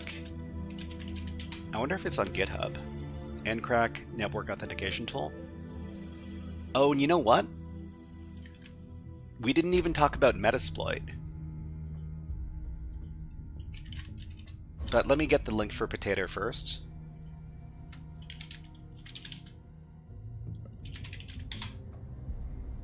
Multi-purpose brute forcer. Modular something something, okay.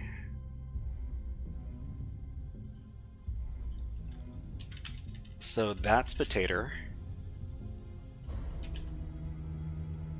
And these are all brute forcing tools. So the other thing that we could talk about is we could talk about cracking tools.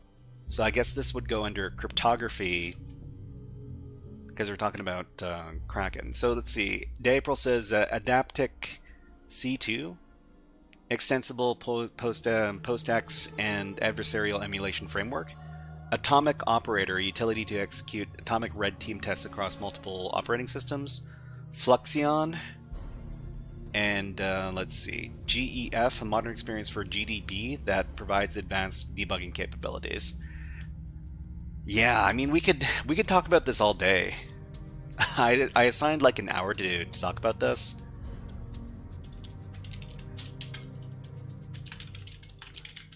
But let's just talk about hash cracking tools. We'll also do like hash identifying tools.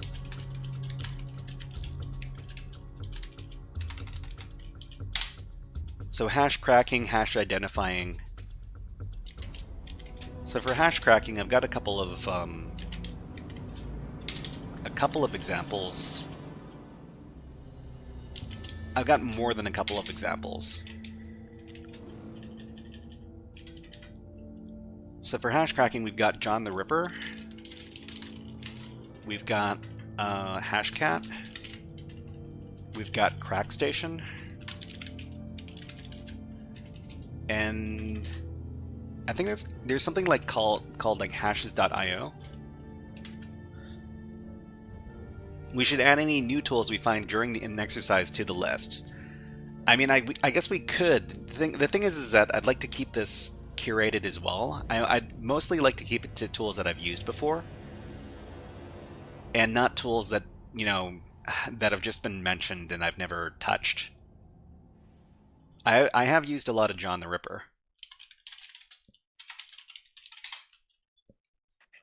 Okay, JTR is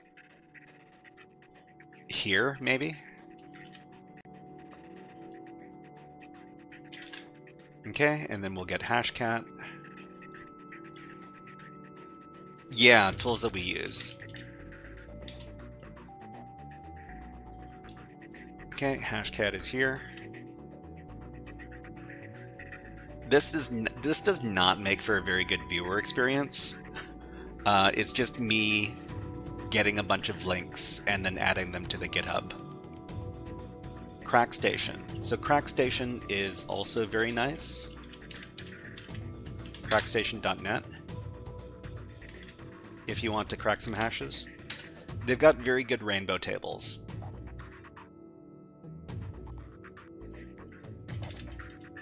And let me see if I can get hashes.io.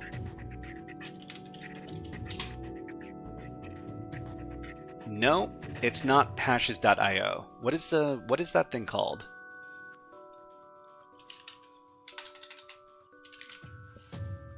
Hashes.com, maybe?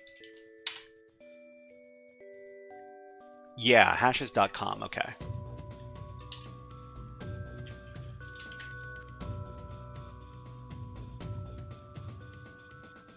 Although this thing looks kind of suspicious.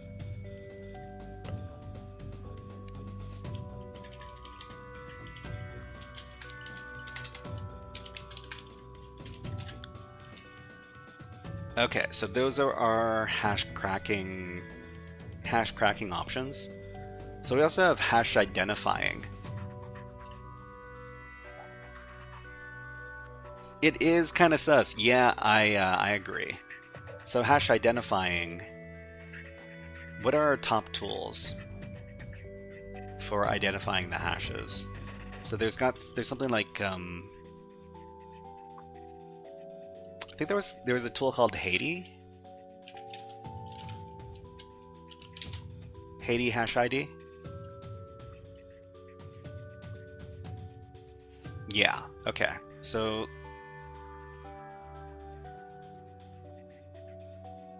a CLI that identifies various hash types.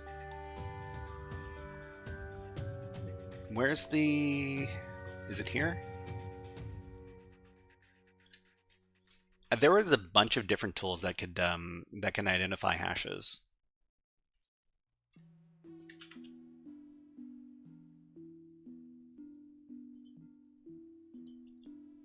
But this one is called Haiti.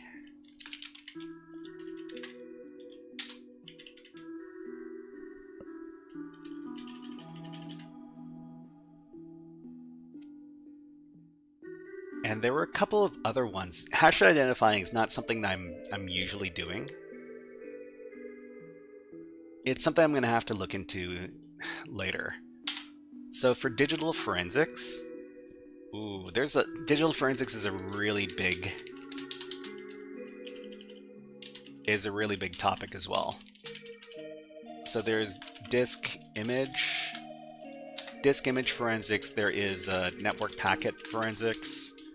There is memory forensics, disk image forensics, network packet, memory.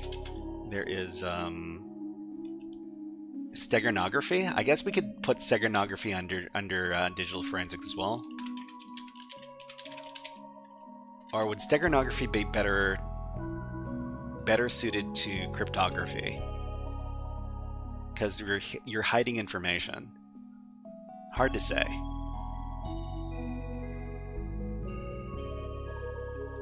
So for disk image forensics, there's two pieces of software that come to mind.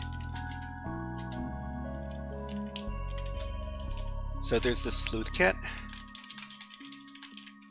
and there's autopsy.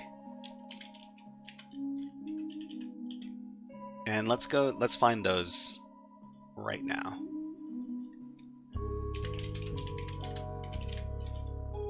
So the sleuth kit, is it on GitHub? It is. It's over here. And then there is autopsy.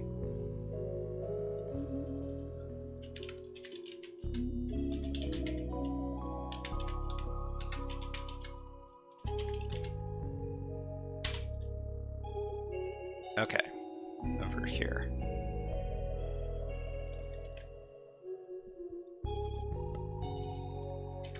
So those are disk image forensics tools. Network packet forensics tools, the one that comes to mind immediately is Wireshark, but there's also a bunch of other tools that interact with packet captures. So there's Wireshark, and I think the terminal version is called T-Shark, right? T-Shark? Let's find Wireshark. Wireshark.org, okay.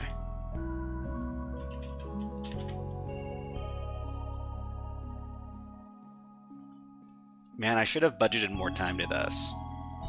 T-Shark, yeah.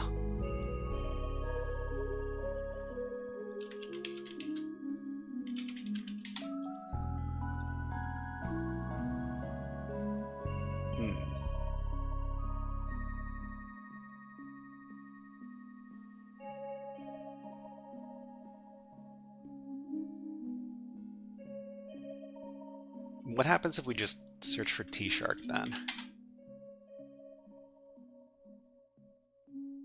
Oh, T-Shark is just like, okay.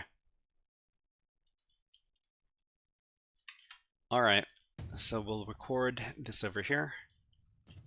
So this T-Shark, that's for network packet stuff. For memory, there's only one tool that I remember that comes to mind for as far as like memory forensic stuff, and that's volatility. Let's get the GitHub for volatility.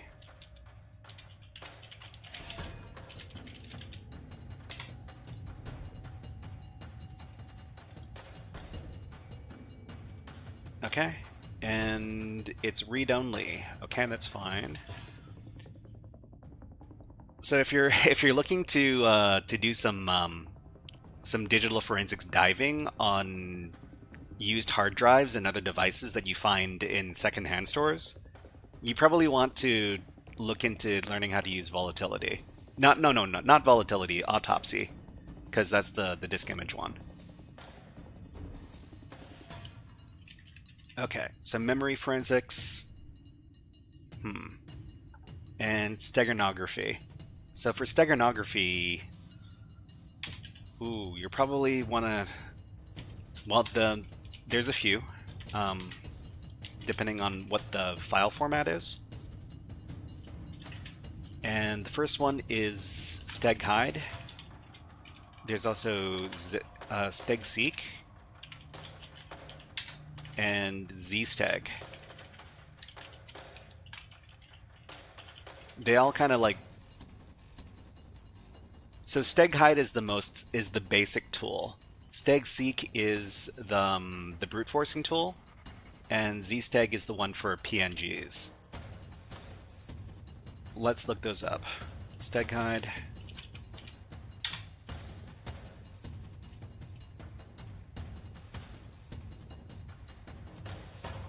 SourceForge. There's also a steghide.com, that's awesome. Okay, stegseek.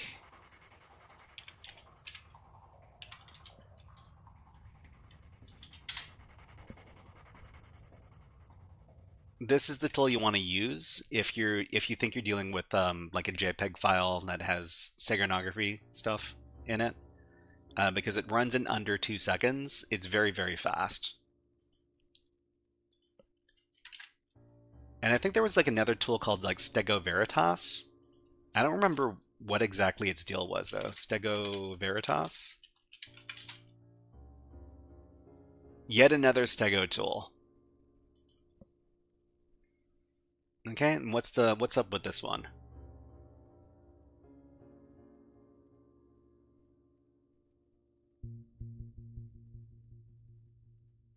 I think I might omit this one.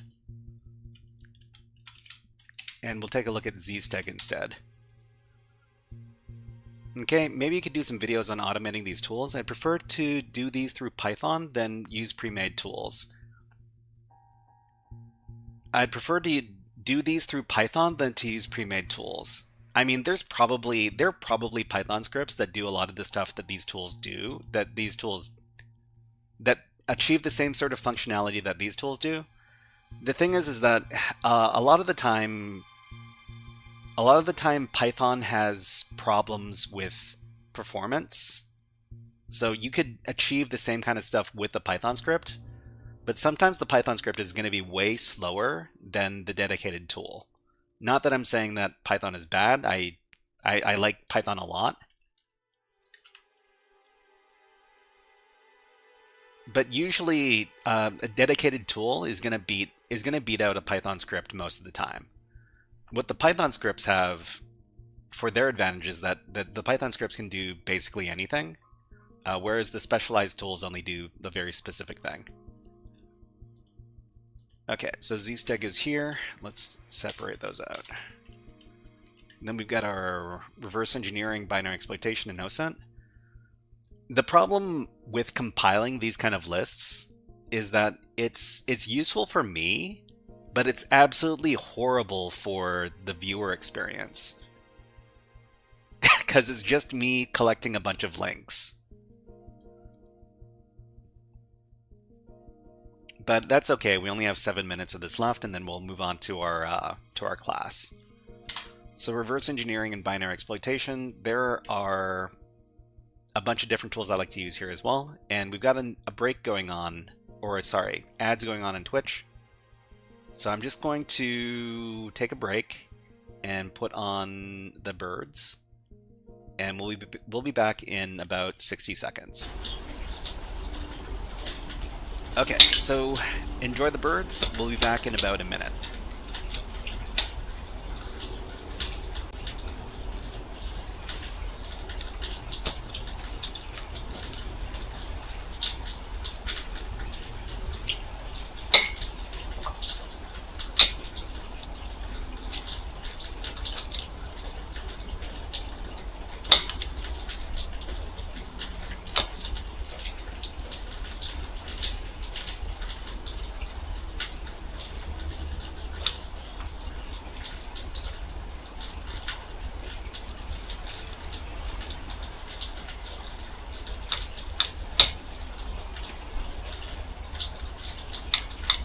Mr. Hat, may I please be excused from class? Well, Carl. Yes. You hear me? You go to hack. You go to hack and you have a great day. Okay, thank you to April for redeeming the Go to Hack redeem. Thank you. And yeah, Cypher, I mean, I agree that sometimes you can't really trust the software, but if the software is well known, then I think you're okay trusting the tools that everybody else uses. Because if the well-known tools have some sort of vulnerability attached to them, you'll find out very, very quick. It's using tools that are obscure that where you can kind of like land in trouble. The other thing about Python is that sometimes the Python modules also get compromised, so it's hard to rely on things sometimes. Anyways, okay, we got about 5 minutes left. Let's talk about some reverse engineering tools. So for reverse engineering, there is there's a GNU debugger and some other stuff. What is the tool that everybody uses from the NSA? Ghidra? So I guess my bias as far as tools are concerned is that I'm not usually recommending paid tools. I'm usually recommending free tools. Ghidra, IDA is also a very popular one, although, I mean, there's a free version of IDA as well, so sure, we can talk about that. Ghidra, GitHub, where is it? Reverse engineering, SRE framework over here. So this is from the National Security Agency. Who knew that the National Security, the NSA, had its own GitHub repository? Or its own, yeah. Anyways. Let's go back. So Ghidra, and I guess we can also talk about IDA. Or is it IDA?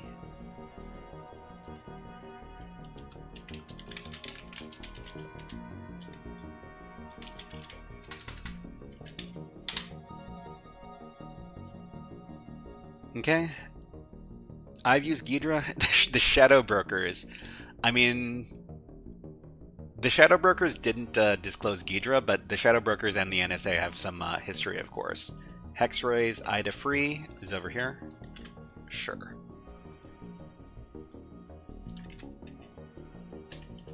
So there's Ghidra, there's IDA.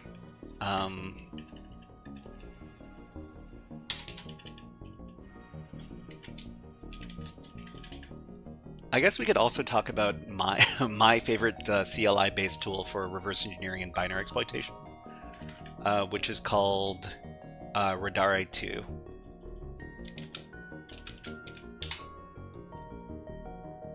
A Unix-like reverse engineering something over here.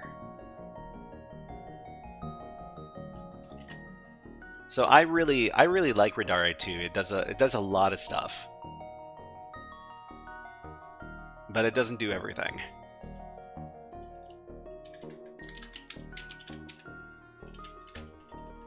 Okay, and I guess we can also put Radare 2 in binary exploitation. NSA made means use with suspicion. I mean, the thing about GitHub is that everything's open source. So if you have a problem with anything that is on GitHub, is that you can always identify like some sort of backdoor or something that they've included in their GitHub code. Especially like really popular projects where you have a lot of people looking at those repositories.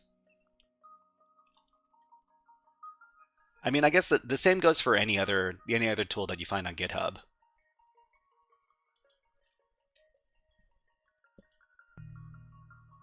Okay, so BinX, Radari 2, there's also, what is it, Pwn Tools? Pwn Tools is a really popular one for binary exploitation. Pwn Tools. Over here. NSA also needs good tools, so just be as cautious as any other tool, really. Okay, so we got Pwn Tools over here.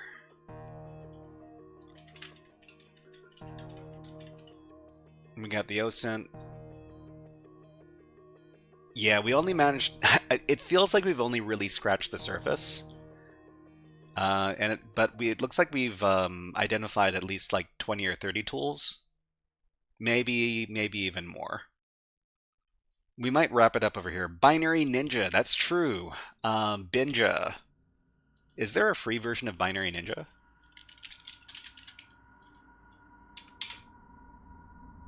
Yeah, there are too many tools. So, but this is more of like a reverse engineering tool, of course. Not that you're not going to be doing reverse engineering when you do your binary exploitation exercises, of course. Okay, so that would be under reverse engineering down here.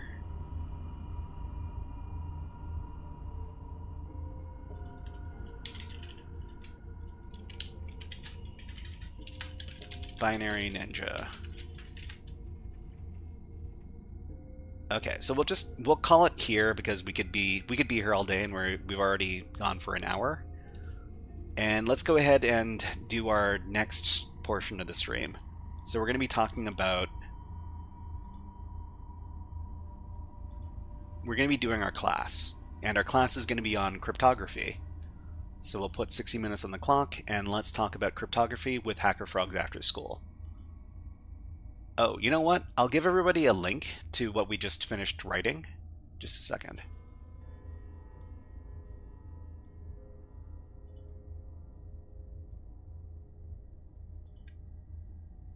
So this was hacking CTF software tools over here.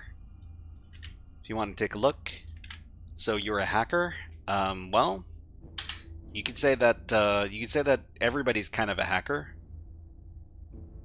The thing is that when you say you're a hacker on the internet, it comes with so much baggage that you kind of don't want to say that you're a hacker, because everybody's going to be like, "Oh, you're a hacker, huh? Can you hack Instagram? Can you get into my email? If you can't, you're not really a hacker." Because hackers are code wizards or whatever. Anyways, let's do HackerFrogs AfterSchool.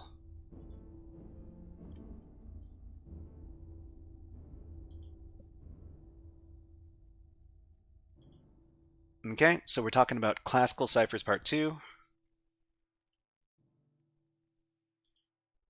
Let me get the session notes for this, and then we can get started.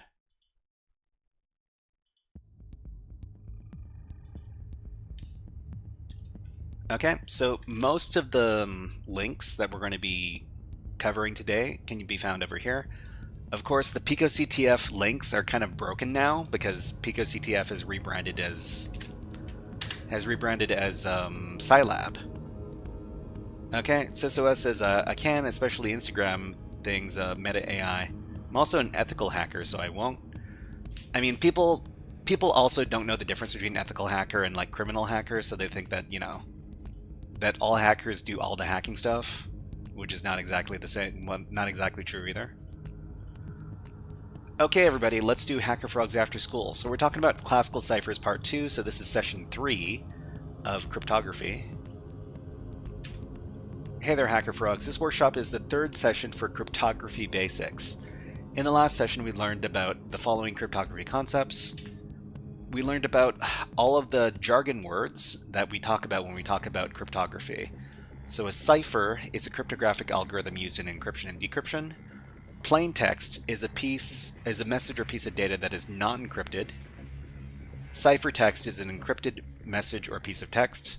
Encryption is the act of transforming plain text into ciphertext. And decryption is the act of transforming ciphertext into plain text. So encryption, decryption, these are all very common terms in cryptography. And then we talked about the ROT13 cipher. The ROT13 cipher is a simple substitution cipher where the encryption method is to shift each plaintext letter 13 positions in the alphabet to form the ciphertext. So for each letter, for example, if you have the letter A, you would transform that into the letter N. If you had the letter S, you would turn it into the letter F. And the way you would decipher it is you would do the opposite operation. So if you have the letter N, it turns into the letter A, and then you do that for all the letters in the message to form your plain text. We also talked about the Caesar cipher. The Caesar cipher is a substitution cipher where the method of encryption is to shift each letter of the plain text by a specific number of letters in the alphabet. This is called the shift or the key.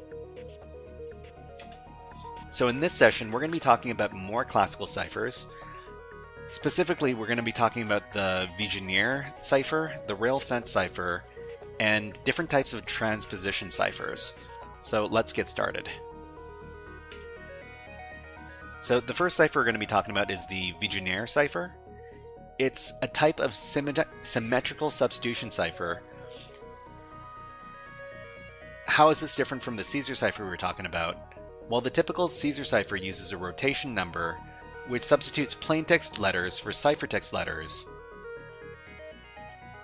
The Vigenère cipher uses a key which is mapped to the plaintext characters before encryption can take place. So let's talk about how this is different. In cryptographic terms, a key is a string of numbers or letters which is used in the cipher's encryption and decryption process. So let me see if I can demonstrate it over here. Okay, so we're talking about the Vigenère cipher. You are definitely not from Quebec. I mean, I don't speak French. Is it not Vigenère? I do not know how to pronounce this word. So it's a substitution cipher.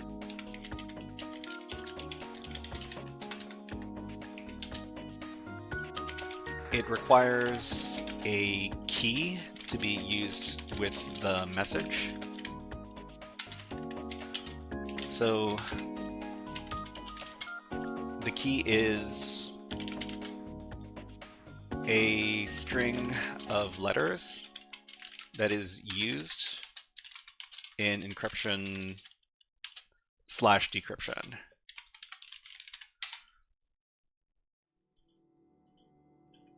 Okay, in the case of the Vigenère cipher, the key is an alphabetic string of varying length, which each plaintext letter mapped to a letter in the key. So if we imagine we're using the Vigenère cipher for plaintext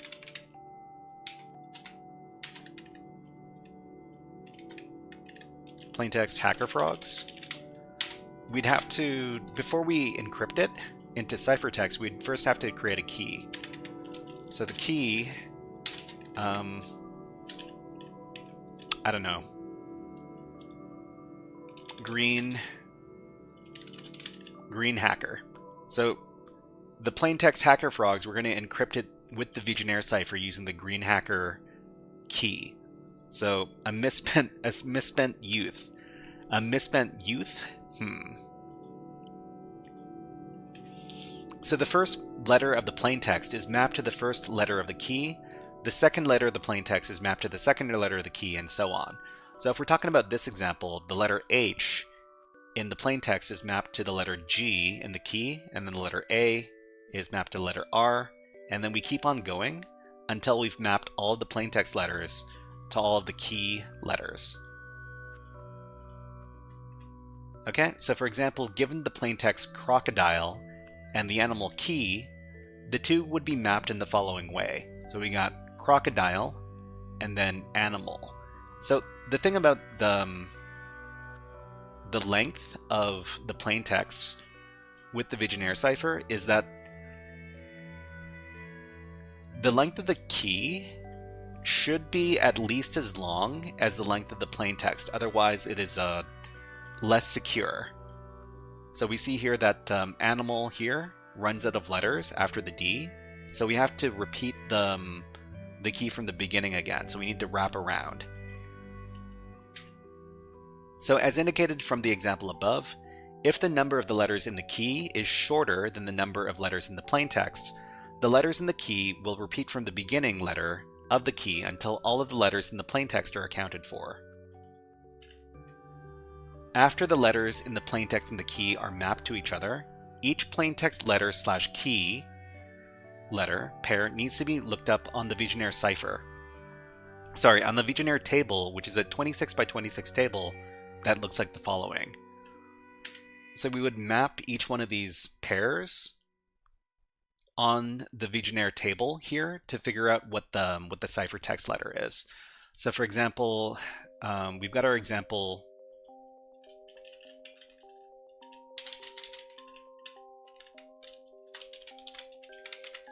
So we got HackerFrogs as the plaintext and Green Hacker as the key. So the ciphertext that would result. Hold on.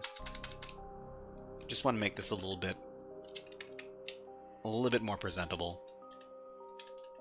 Okay.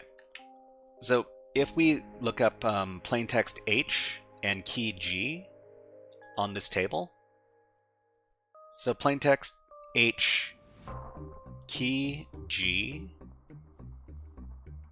So that is this letter over here, N. So the first letter is N. The next letter is A and R. So we look up on the table again, A and R. So that's the letter R. And we just keep on doing this until we've mapped out all of the ciphertext. So for each one of the plaintext key pairs, find the plaintext letter in the top row of the table and the key letter on the leftmost column of the table. The letter that is intersected by both the plaintext letter and the key letter is substituted in the place of the plaintext letter as the ciphertext letter. So in the following screenshot, you will see the resulting ciphertext letters for the plaintext key combinations of CA, RN, and OI. So over here, we're looking up. So C is the plaintext crocodile, and A is the first letter and the animal key. So we see here the letter is C. For the letter O in the plaintext, we intersect it with the letter I in the key animal, and that's the letter W. And R in the plaintext and N in the key, we see that the letter is E. So let's see. If we complete the example and encrypt the plaintext crocodile with the key animal using the Vigenère cipher, the resulting ciphertext is this. So manual decryption of ciphertext encrypted using the Vigenère cipher is possible if the key is available. First, identify the key letter and the ciphertext letter combinations, and then for each key ciphertext letter pairs, find the key letter on the leftmost column and find the ciphertext letter on the key cells row. Once found, the letter at the top of the ciphertext letters column is the plaintext letter. So let's demonstrate this. Okay, so we've got the table over here. And let's just say that we're trying to decipher these two ciphertext letters. So N and R, we know that the key is G and R here. So we would look up the key letter G over here. and then we would move over to the letter N. So the letter G is here. Move over to the letter N, and then go up. And we see that the letter at the top of the row is H. And then the same thing for the letter R and the letter R over here.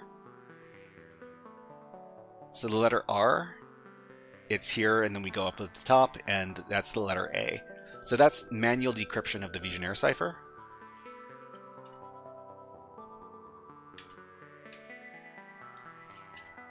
Okay, and this is doing the same thing for the first three letters of crocodile and animal as the key over here. Okay, so we're going to practice decrypting the Vigenère cipher with PicoCTF. So PicoCTF, let me grab the link for that. So PicoCTF is now Scilab, and what I need to do is I need to identify where these challenges are on Scilab.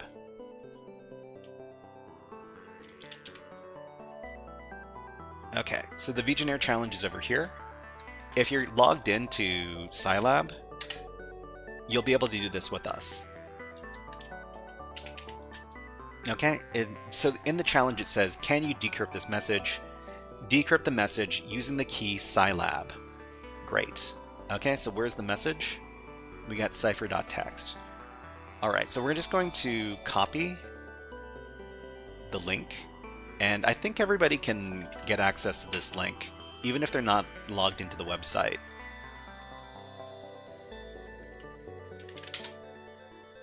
Okay, we managed to download that file. And it's this. So this is the message. Alright, let's let's give it our best try. So we know that this is the message. We got the ciphertext, so yeah. And we know that the key is Scilab. So what we would do to manually decrypt this is map out each one of these letters with the key Scilab. Let's make this bigger.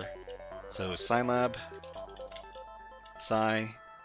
We have to ignore every non-alphabetic character because Vigenère cipher doesn't care about non-alphabetic characters. So let's see, Scilab, Sci, La, B,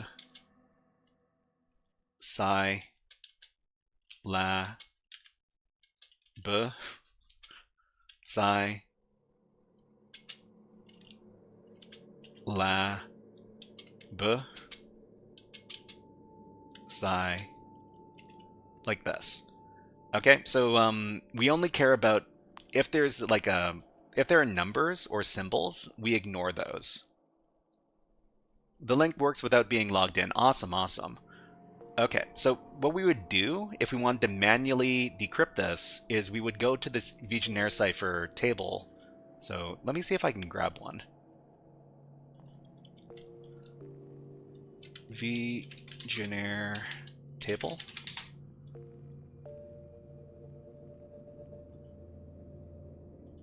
Okay, so we'll just visit this and we'll put this in a new tab and then we'll make it really big.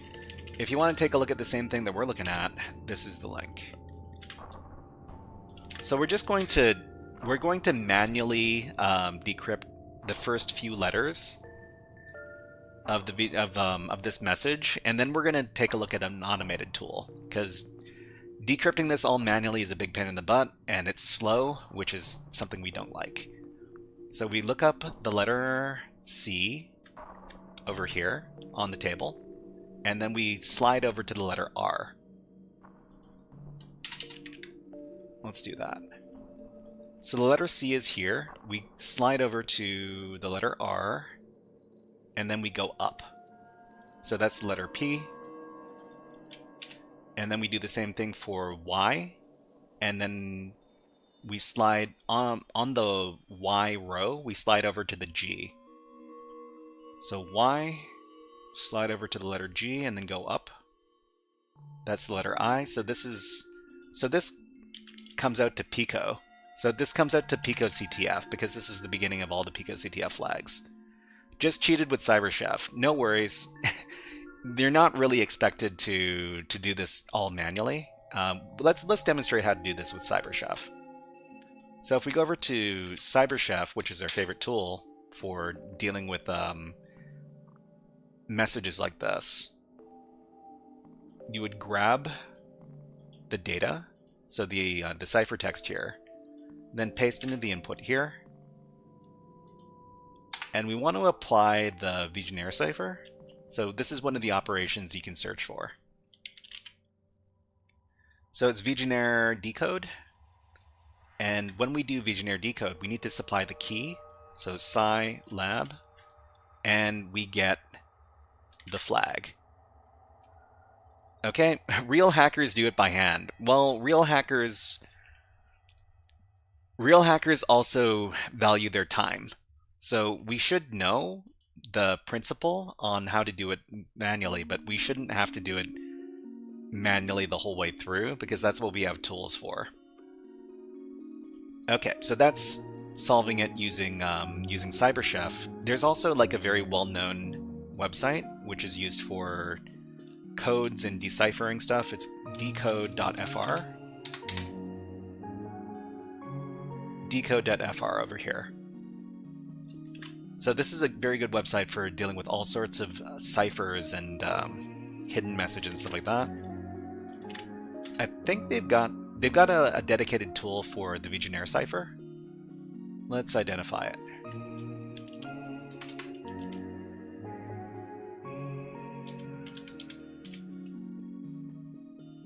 Oh, this is in French. Let's get the English version of the website.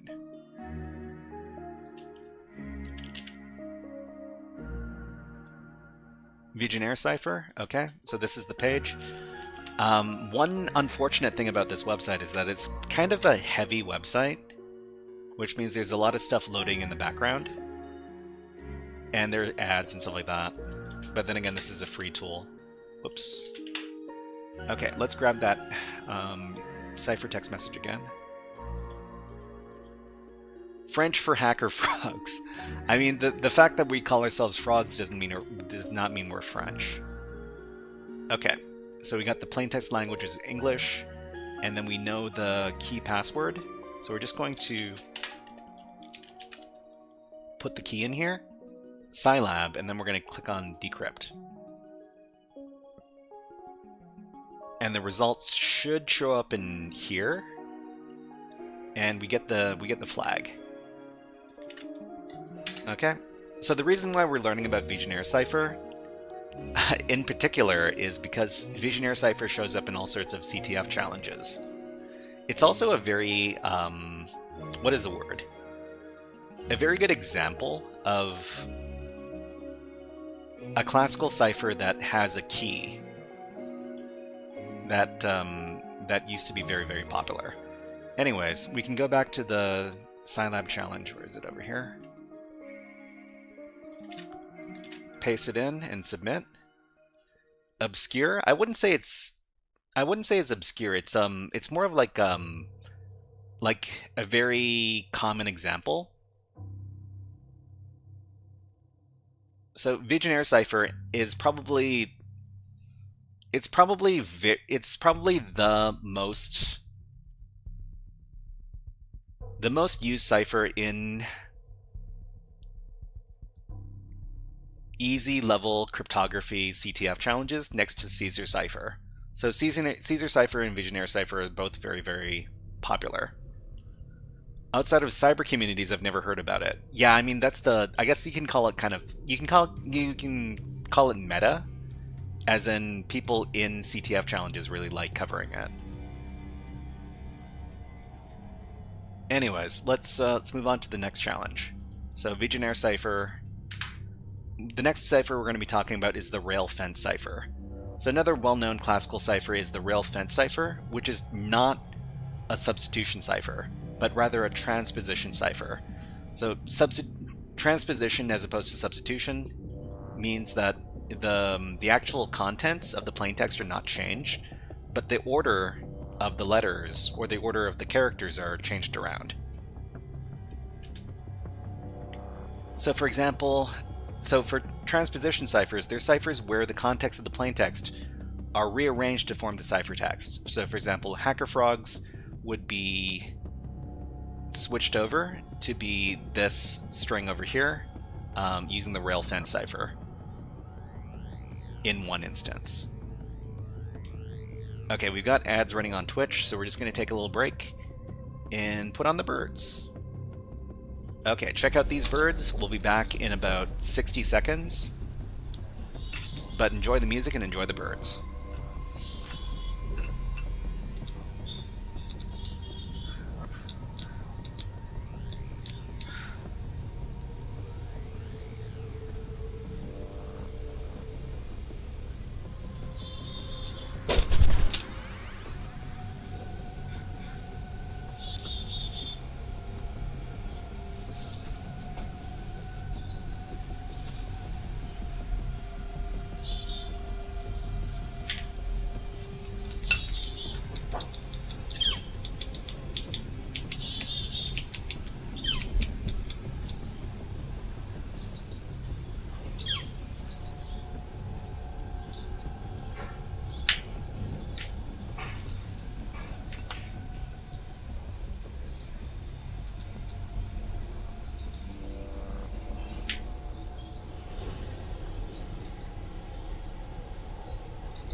Okay, let's get back to the hacking. All right, so railfence cipher. So railfence cipher is a transposition cipher. That means that the information is not transformed. Well, the string is transformed, but the contents of the string are not transformed. So it's just jumbling the string around. Just Rehan, hello, nice to see you here. Now, okay, that's great. That's great. Okay, and NNY, hello, nice to see you here. What is up?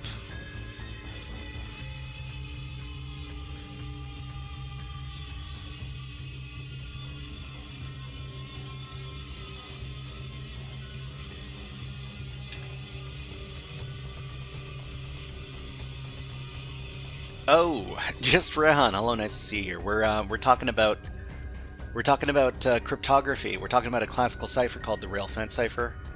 So what we do in the railfence cipher is we form the ciphertext by zigzagging the plaintext across a grid with a specific number of rows called rails, and this is known as the key. So the number of rails in this case is the unknown component, or it's the variable that changes around the message. So for example, let's see, the secret message is HackerFrogs rule. Let's go ahead and recreate this. So down here, so the plaintext message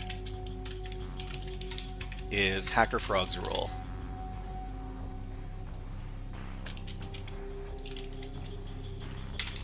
Okay, so what we would do when we do railfence cipher is we would figure out how many rows we want in our grid. And in this case, let's say we want 4. Actually, let's do 3. So we want 3 rows that we're going to use to organize our information here. So we would start with the first letter of the plaintext. So this one is the letter H. H, and then we would zigzag across. So that's A, that is C, that is K, E, R, F, R, O, G, S, R, U, L, E. So from here, to get our actual message out, we would put these together. So these letters would be concatenated with the second row, which would be concatenated with the third row. So if we do it like this, then H-E-O-U, and then A-K, RRGRL, and then CFSE. So HackerFrogs rule becomes this right over here with the rail fence cipher. So ciphertext,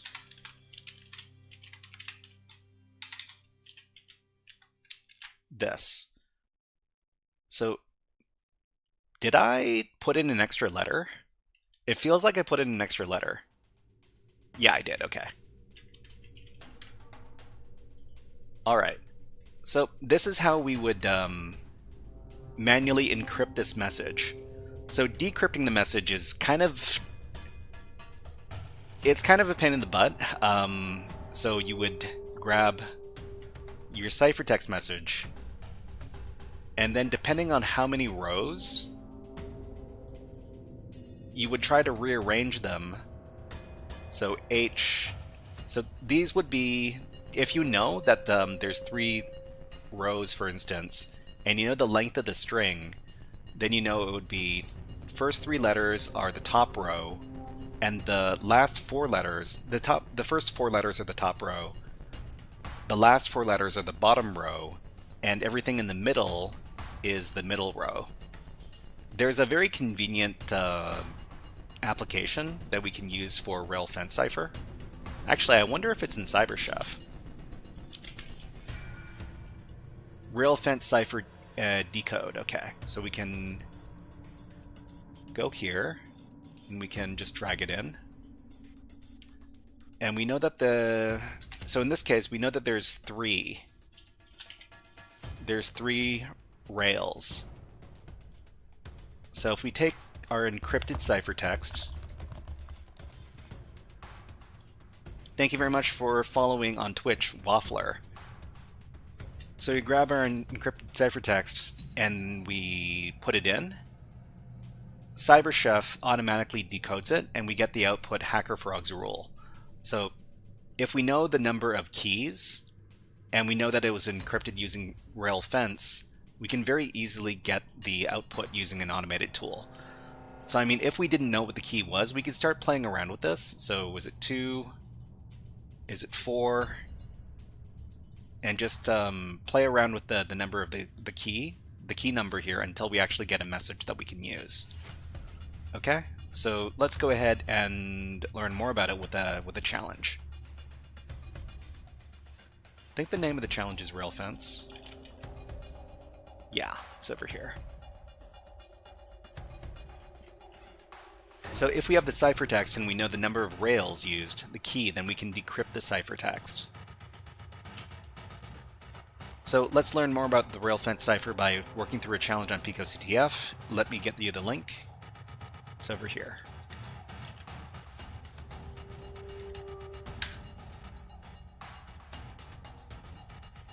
Okay, you can download the message over here. Put the decoded message in the Pico CTF flag format, Pico CTF decoded message. Okay, so I think everybody can get access to this link, and this has the rail fence message that we need to decrypt.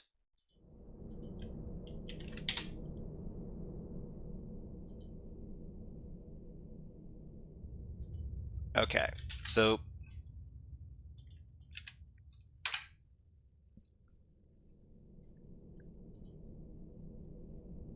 this right here is the ciphertext message.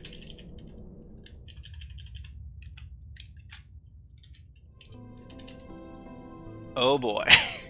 If we wanted to do if we wanted to decode this manually, it would be a big pain in the butt. Do they tell us what the key is in the challenge? Let's take a look.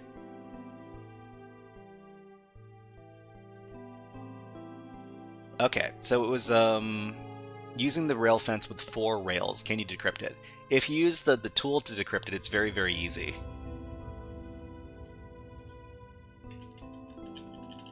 But let's see. So if we knew that this message was encrypted with 4 rails, we would have to create our grid over here first. Actually, let's copy paste.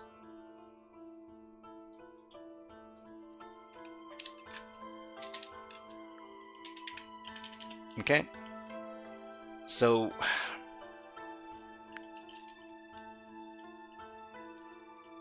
we know that the first letter is T, and we know that there are 4 rails.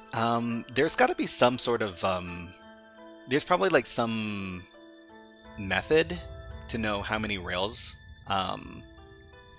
what the configuration is, depending on how long the message is. So if we take this and we were to just get the length of the message,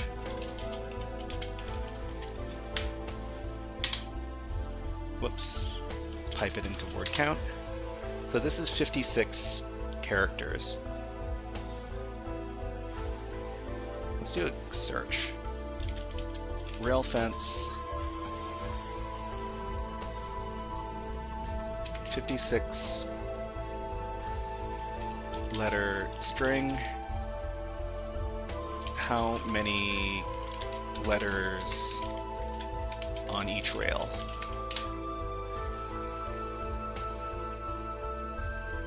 Oh, we also need to know how many rails there are. How many letters on each rail if there are 4 rails? Okay, so for a 56-letter string and 4 rails in a rail fence cipher, the letters distribute unevenly because of the zigzag pattern. The rails hold the following exact number of letters. So the top row is 10 letters, distribute unevenly because of the zigzag pattern. Unevenly. Okay, so it says that the top rail is 10 letters, the bottom rail is 10 letters, and the middle 2 are both 18 letters. So wait, does this add up to 56? So that's 30... That's 36. Yeah, that should be 56. Okay, so we take the first 10 letters. Let's go ahead and do this. 1, 2, 3, 4, 5, 6, 7, 8, 9, 10. So this is the first 10 letters, which is on the top row.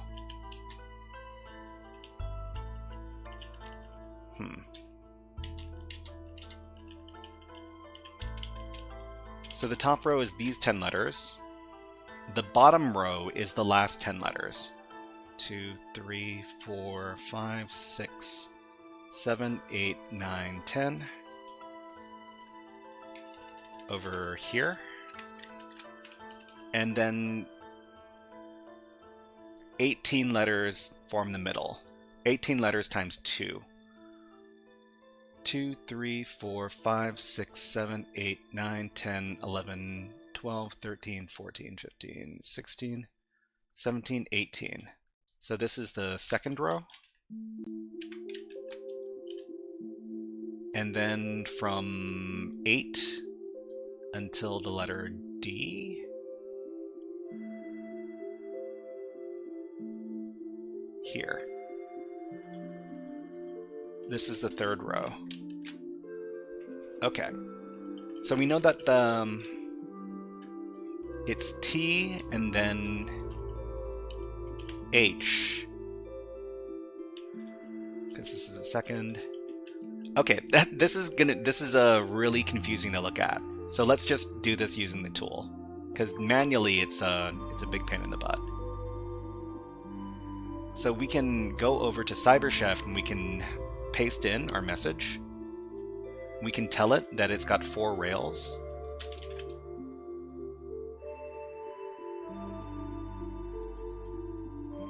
And the message is actually, the flag is, where does the fence begin and end?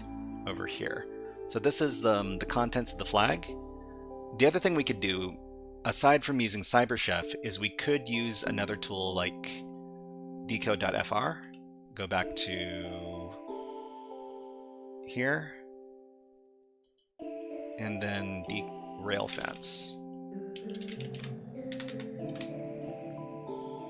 Rail fence zigzag cipher. So this is it over here.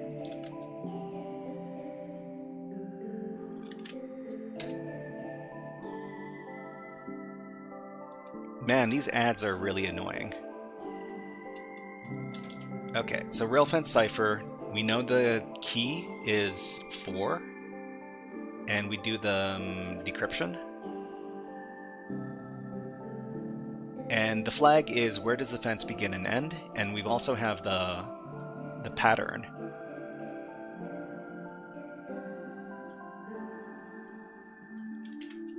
Okay, so with that, with all this information in hand, we can submit the flag. So just copy this and then put it in the flag wrapper. So the PicoCTF flag wrapper is always going to be PicoCTF, and then between some squiggly brackets, the contents of the flag. So just copy that whole thing, then go over to the challenge and submit that. And you're done. Okay, let's learn about one more type of cipher before we finish off the class. So the next thing we're going to learn about is we're going to be learning about another type of transposition cipher by working through another challenge over at PicoCTF.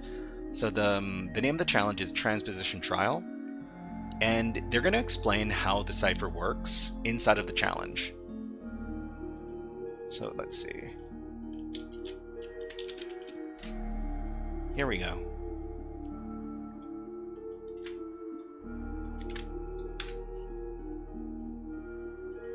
Okay, so what does the challenge tell us? So it says our data got corrupted on the way here. Luckily, nothing got replaced, but every block of 3 got scrambled around. The first word seems to be 3 letters long. Maybe you can use that to recover the rest of the message. Download the corrupted message here, and they've got the message that we can access. I think everybody can access it over here. Let me try downloading it.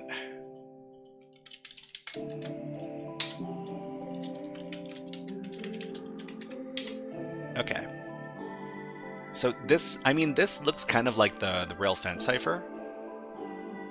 The only thing that we need to do to get the original message back is to rearrange the letters. Okay. Oops. So if these are the letters, and they're asking us to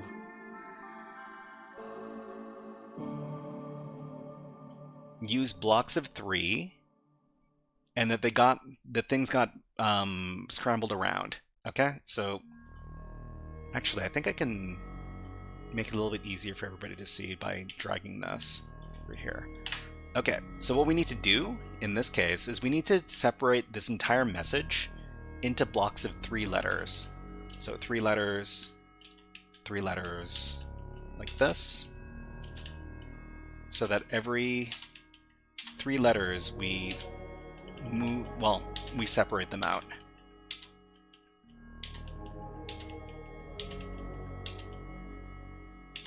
Okay? And it says that the first word is 3 letters long. The first word seems to be 3 letters long. Maybe you can use that to recover the rest of the message. Letters, not symbols, right? I mean, characters. What we're actually dealing with here are characters.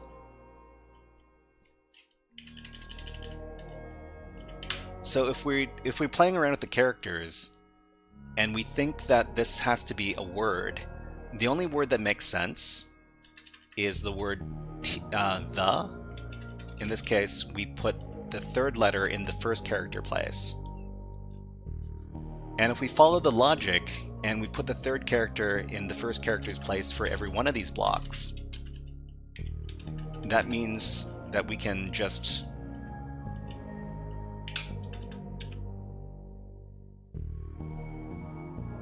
move the letters around to get the original message. So I goes at the beginning, and then P goes at the beginning, and then O goes at the beginning, and then capital F goes at the beginning. R, the letter 5, the letter 5, the letter 6, sorry, not the letter 6, the number 6. The letter 5, why am I saying the letter 5? The number 5. The number 5, the letter X goes at the beginning, N V A F and then 7. Okay, Christian Rink. Character or glyph better? I mean, these are all characters. The special characters are characters, the letters are characters, the numbers are characters. So characters represents all this stuff. So after you've shifted around all the letters in the blocks, we just need to put the entire string back together again, and you get the flag. Okay. There are also glyphs. No, no pendants here. No pendants here. Glyphs, pendants. Are we talking about fantasy stuff? So Pico CTF transposing is expensive. I'm not too sure why they call it expensive, but I'm pretty sure this is the flag. So if we copy this and resubmit it, this should be it. So this also kind of reminds me of pendant. Well, the word is, I mean, you make me a pedant by correcting you. So pendant and pedant are different things. Is bank security more secure because of that reason? I'm not sure. Anyways, let's try submitting the flag. Hopefully it's the correct one. Flag. Done. Correct flag. Great. Alright, so let's, I think that's all for this lesson. Let's review the cryptography concepts we learned in this workshop. The Vigenère cipher. The Vigenère cipher is a type of symmetrical substitution cipher where each character is substituted according to its relation to a key, which is a word or a phrase. We also learned about the rail fence cipher, which is a transposition cipher where the plaintext content remains the same, but is rearranged according to a specific system. And what's next? In the next HackerFrogs AfterSchool Cryptography workshop, we'll take a look at an important concept for cryptography, which is the XOR math function. So if you want to get serious about learning cryptography, you need to learn about some specific math concepts, and in this case, it's going to be XOR and modular arithmetic. But that's going to be for next time. The other thing about the Vigenère cipher is that the Vigenère cipher also uses a lookup table, which is kind of similar to the one-time pad. Actually, let me think about this. So one-time pad cipher. So the OTP cipher. So the OTP cipher is another type of... Yeah. So the key must be truly random. Anyways, we'll talk about this next time. All right, let's go ahead and we got 14 minutes. We might just start our last topic early. So topic 3 is done. Topic 4 is here.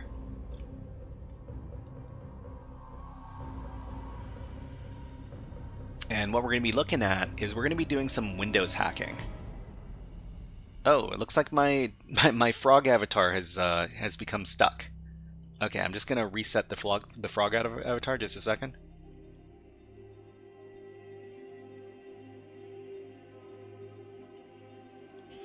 And let's start him back up again.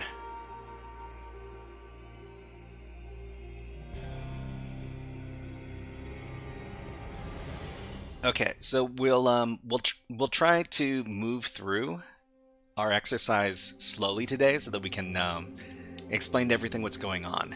So what we're going to be doing today is we're going to be doing some Windows hacking. Wow, I opened up a lot of windows. Okay, in our challenge lab. So the challenge lab is over at HackSmarter.org. This is a cybersecurity education platform. There is paid content here. There's also some free content here. We're going to be covering free content. So this challenge is called ShadowGate. It's a Windows Active Directory hacking challenge. So we're going to enroll, and then we're going to start up the infrastructure for the challenge, and then we're going to do our hacking stuff. Okay, so after we've enrolled into the challenge, we can launch the challenge. And if you want to do this exact course that we're doing right here, let me go ahead and get the link.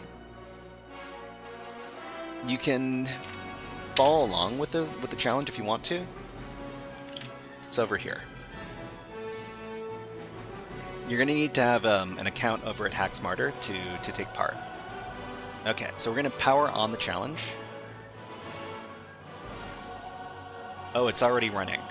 Okay, so it's running, and what we need to do is we need to go over to the Systems tab. So in the Systems tab, we can download the VPN key to access the challenge. But before we do that, I guess we can read about what we're supposed to be doing on this challenge, because it's important to read the challenge descriptions before you start the challenge, because you might miss something really important. Okay, so the objective here, ShadowGate recently completed a corporate acquisition that significantly expanded its internal network, user base, and application footprint. Several business-critical systems were migrated and consolidated under tight operational deadlines to minimize downtime and maintain service continuity. While functional validation was completed, the organization deferred a comprehensive security assessment due to delivery pressure and staffing constraints. Leadership has since requested an independent penetration test to validate the security posture of the newly created environment and identify any risk material before the next audit cycle. It's not, I was elected to lead, not to read. Okay. And Agent 57, hello, nice to see you here. Sick in the Mind is awesome. Wait, why are we saying Sick in the Mind is awesome? The smartest, what are we talking about? April says Tyler needs to invest in servers. He's spending way too much on cloud services. I mean, I'm not here to talk about Tyler's business practices, but I mean, the important thing for the users is that the challenges work. I've never had any real big problems with any of the infrastructure for the HackSmarter courses. But yeah, cloud services, the thing about cloud services is that as you scale up, cloud services can become very expensive. April, are you active on the HackSmarter Discord or the community over there? Anyways, let's finish up our description before we get started with the test. So the assessment will evaluate whether a motivated attacker with standard network access could compromise sensitive systems, escalate privileges, or move laterally within the enterprise environment. The HackSmarter team has been authorized to perform a black box internal penetration test against the ShadowGate environment.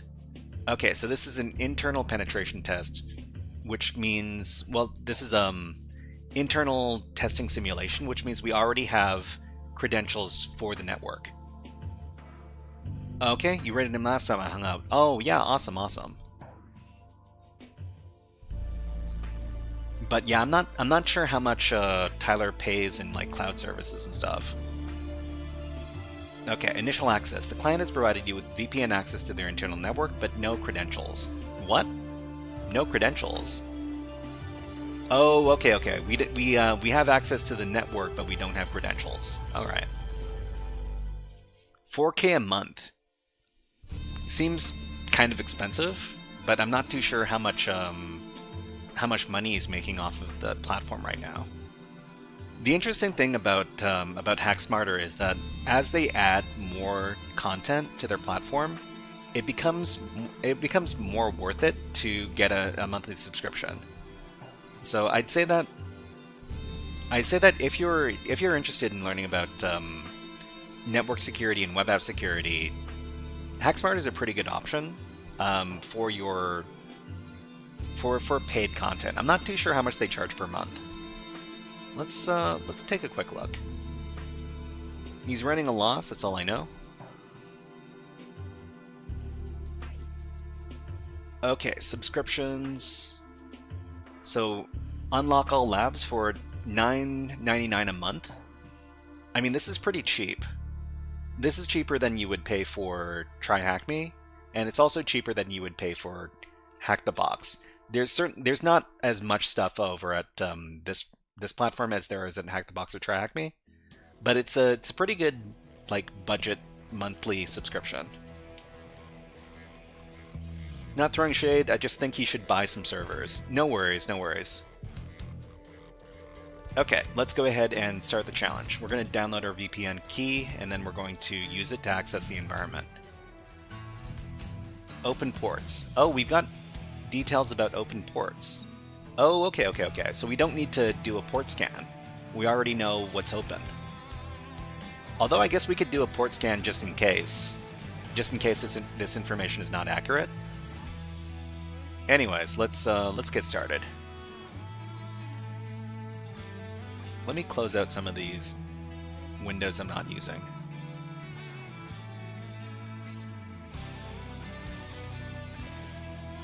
Okay, so we downloaded the thing.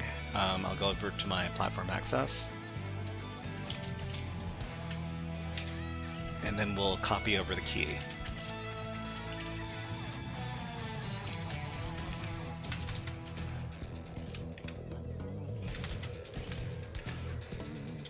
What's the name of the key?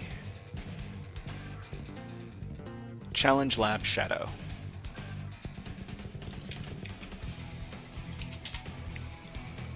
Okay, so from here we'll use the key to access the internal, well, the lab environment.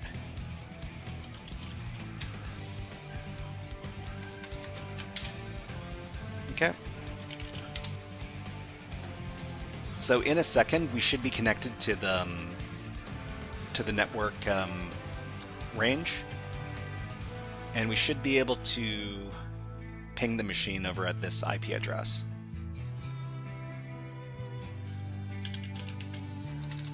We'll try just a regular old ping, and we get a response, which means we're connected to the network. So I guess what we can do first is we can just run an Nmap scan. Not that I don't trust the information on the website over here. It's just that I'd like to have my own set of information as well. So I'll just run some Nmap, very verbose, scanning everything. And I think this should be good. But we do not trust info given. I mean, the info given is a good reference to getting started quickly. How would you scan all ports via Nmap? Oh, yeah, to scan all the ports you do -p dash. P stands for the ports, and the dash means everything. We verify what's given. Yeah, that's probably the best. This is the best way to do it. You shouldn't just blindly trust, because the information might not be accurate. But yeah, so from what we're given here, there's a web port. That's kind of unusual for well, it's a bit unusual for an Active Directory environment. We're assuming that this is a domain controller because there's only one host on the network, and this is, I'm assuming it's Active Directory. Okay, so what we should do is we should probably take a look at the web page.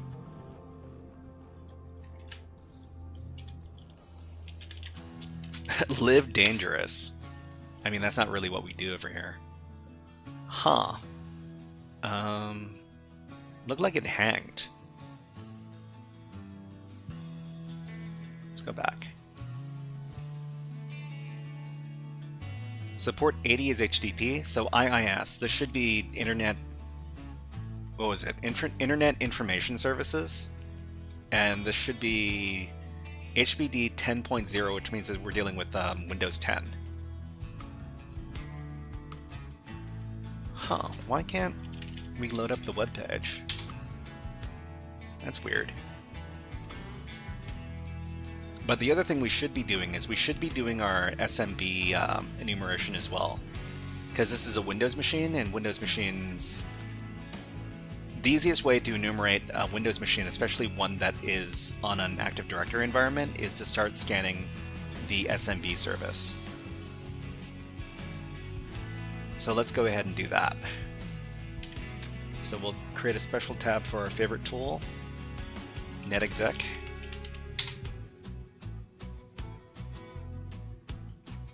And we'll start running some netexec commands.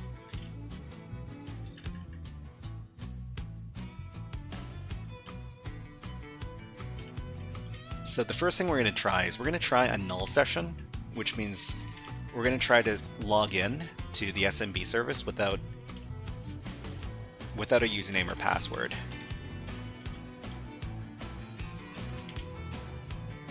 Where's our IP address? Oh, okay, we finally loaded up our web page. Okay, so the web page isn't exposing anything, not on the source code. Okay, so we'll just keep this in mind. Here's our IP address.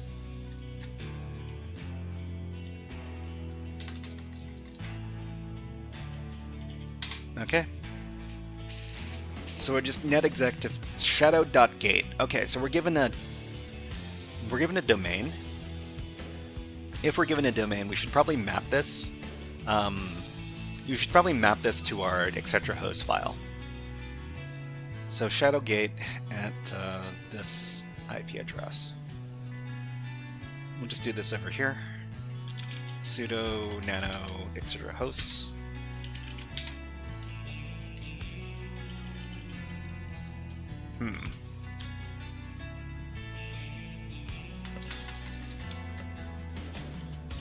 Shadow.gate. Okay. So anytime we type in shadow.gate, it'll resolve to this IP address right here. And sometimes you can get some additional information, especially from like web pages that resolve to the correct domain. So let's try navigating to shadow.gate.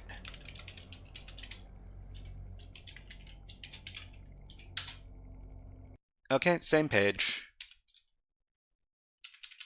That's fine. You know what I didn't pay attention to? I didn't pay attention to the information we got from here. So it looks like we can do a null session, which is definitely not the way you want to do it. Set up your Active Directory environment with null sessions enabled. But anyways, let's do this for about 2 hours, and after 2 hours we'll see where we are. Hopefully we finish the exercise in 2 hours, but maybe not. 120 minutes, let's go. Okay, so the next thing we want to do is we want to see if we can enumerate shares using the null session here. Okay, error enumerating shares, access denied. So we can't access shares using the null session. Let's see if we can get a user list.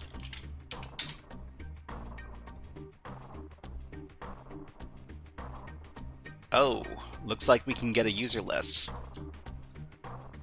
Alright.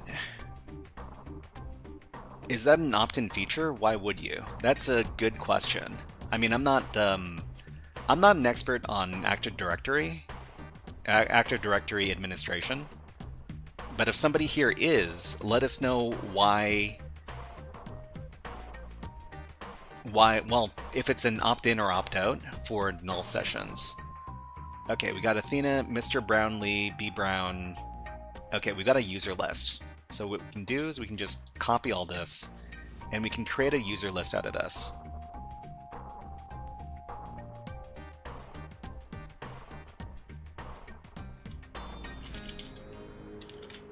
So we'll just call this list users raw.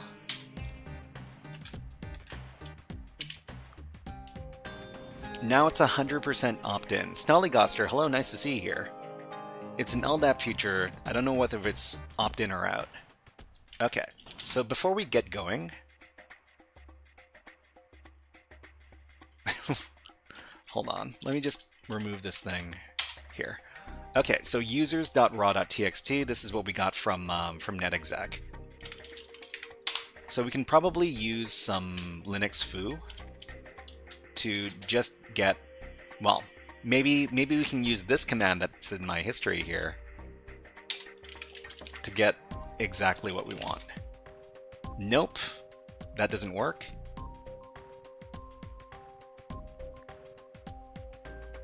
Okay, let's start doing some Linux foo.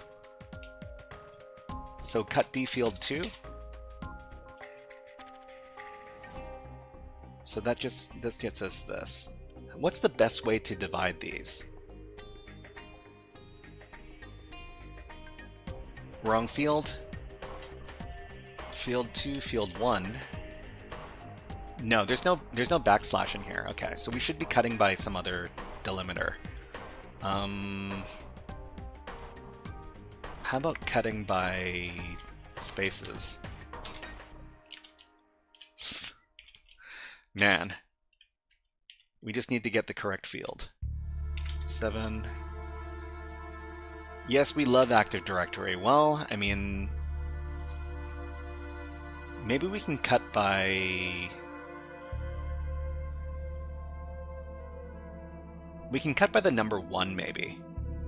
Cut by the number 1 and get first field, second field.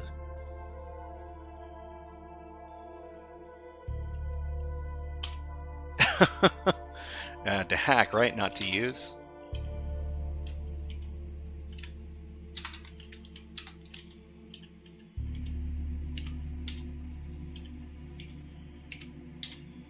Okay, so this gets us our actual user list, or our actual users' names.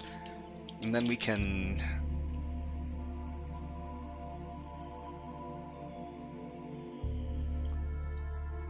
What's the best way to do this? Cut by the number 2, maybe? Cut delimiter 2. And get the first field. Okay. And then we cut out all of the white space. So tr delete spaces. Okay. That gets us our raw user list. Our actual user list, right? And then we output that to users.txt. Well, actually, let's go into Nano to make sure that it's in the correct format. Okay, no white space. Great. Okay, so we've got our users list. From here,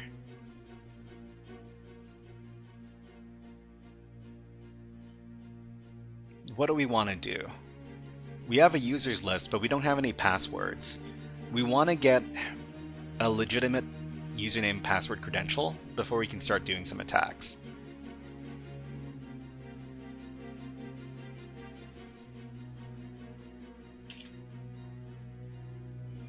Let's see if the guest account is enabled.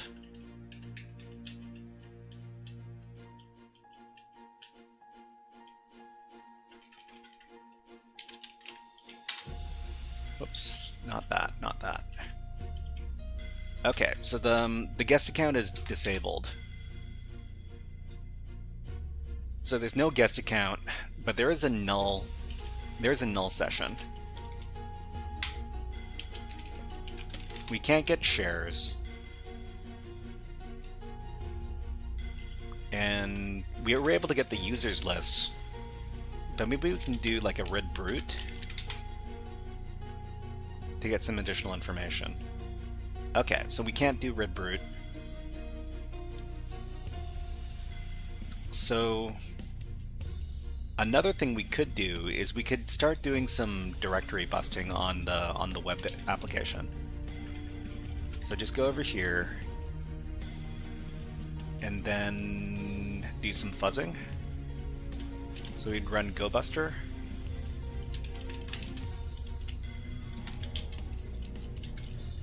On this, let's look for some extensions, some txt files, doc files, I don't know, zip, HTML, ASP, ASPX, HTM, back,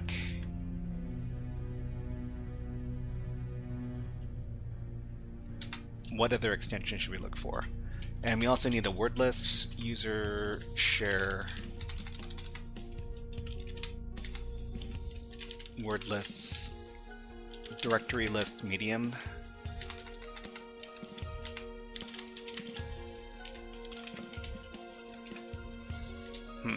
What is it called again? Directory list 2.3 medium, I think.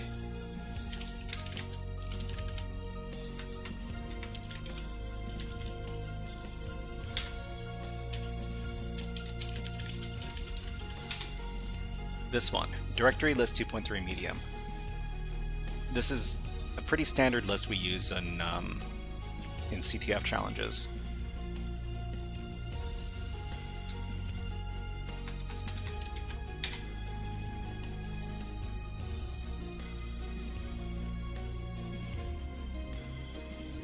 Seclists? Yeah.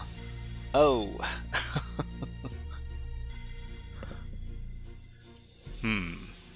Okay, let's, So what's our situation right now? I guess we could talk about it over here. So the target is Windows AD. We have a list of users, but no passwords. We can't do a lot until we have a legit domain user password pair. Get NPs? Oh yeah. I guess we could see if we've got, oh, what is it called?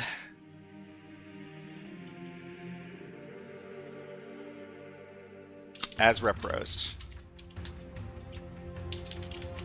So we could do as rep roasting. Sometimes you can do curb roasting without a legitimate domain account as well, but it's not super common.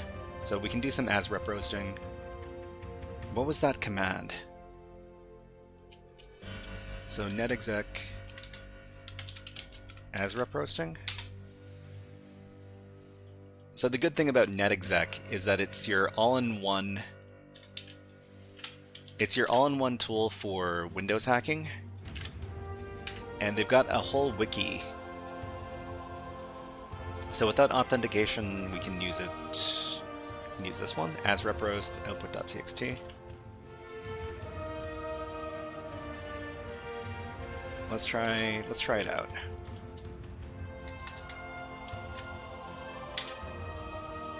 Oh, no. This is LDAP, not SMB. And netexec has that too. It's got everything. Well, I mean, it's slowly getting everything. Okay, no entries found for as rep roasting here. The other thing we could do is we could do curb roasting, but it's not likely to go through.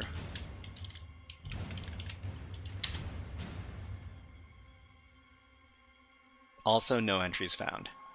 Okay, successful bind must be completed. Yeah, so we can't do this without a proper set of credentials. Did we find anything in our fuzzing attack? Not so far.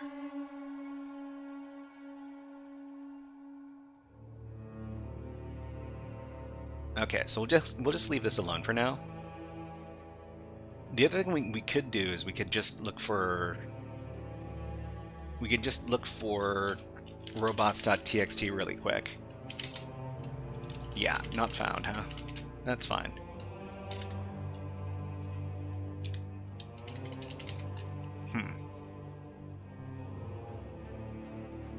Okay, so I guess while we're working through this, we probably want to go through the mind map from Orange Cybersecurity. Orange Cybersecurity, Windows. It's called like a mind map, I think.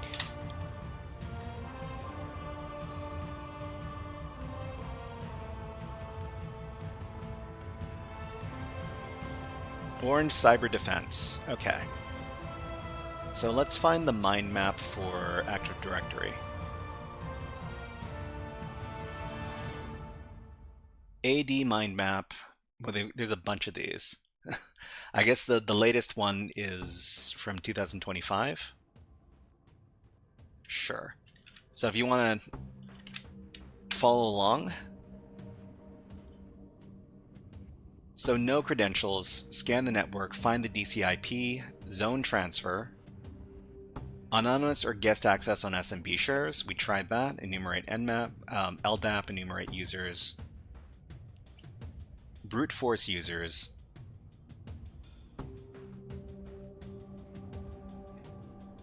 I mean, we have the option to do brute forcing, but it's unlikely to be the correct way unless we're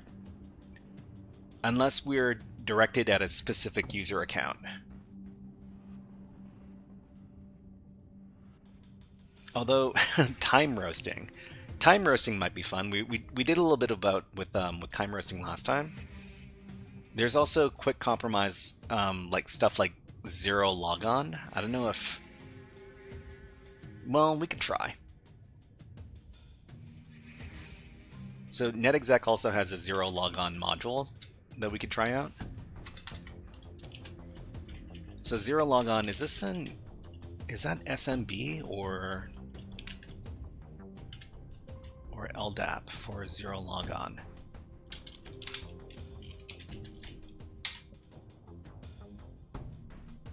Okay, have you ever tried WebVerse Pro? I've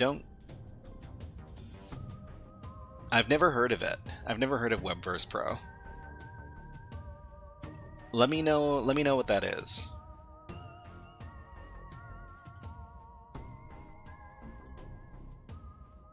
Okay, so quick compromise, zero logon, Tomcat.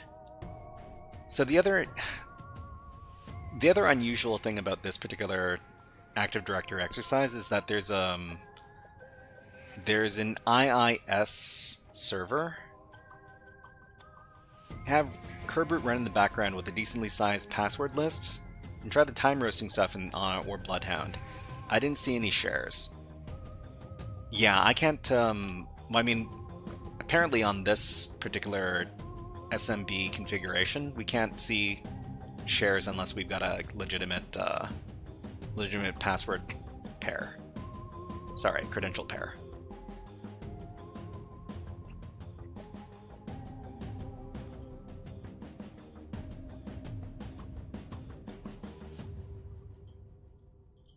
Let me just make sure that the zero logon module for netexec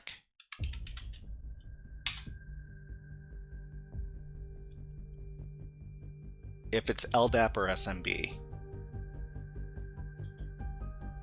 Oh, it is SMB, okay. So we can also run Kerberoot, of course.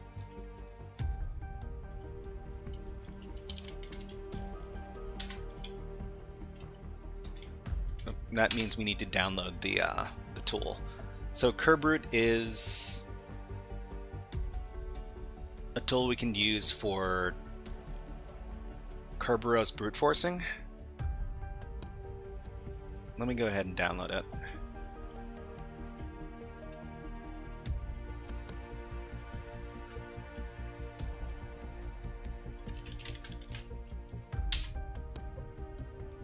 Okay.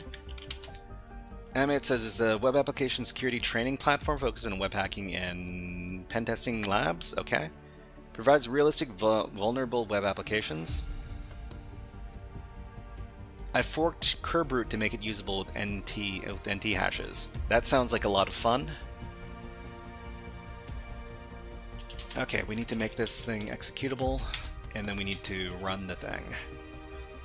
Let's do this in a new tab. Call this Kerberoot.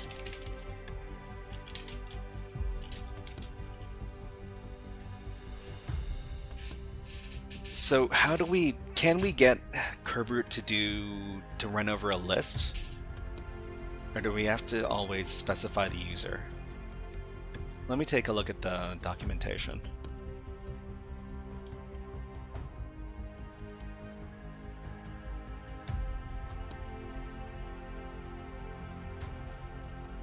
Kerbrute has 3 main commands: brute user, brute force, password spray, and user enum. So it's not user enum. We already know the users. Test a single password against a list of users.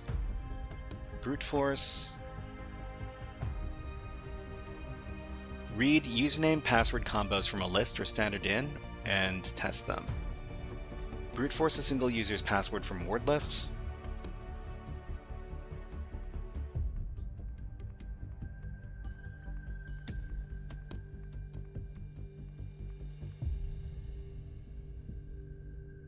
Okay, so there's user enumeration, password spray, brute user, traditional brute force account against a username, brute force. Okay.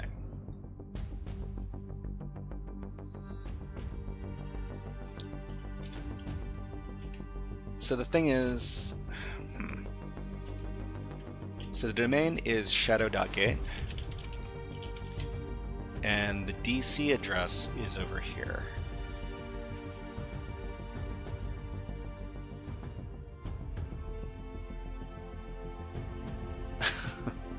I should run through this in a bit.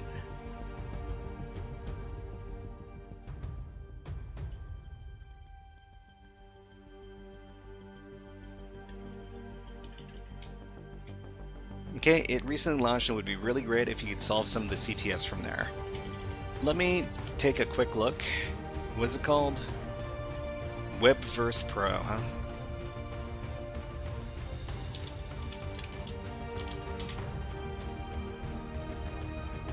Real Hacking Labs.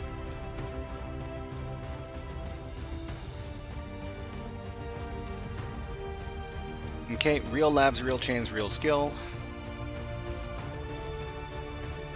41 labs, 5 difficulty tiers, 0 filler. Okay. I mean, there's a lot of different platforms that I use, but yeah, we might check it out if we've got some time later.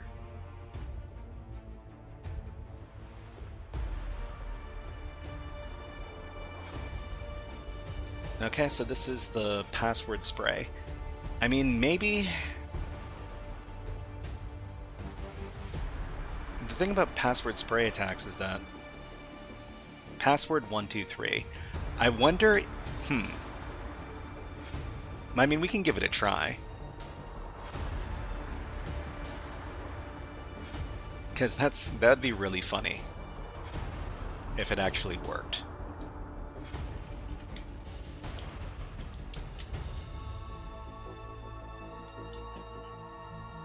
Okay, so this was, what, password spray?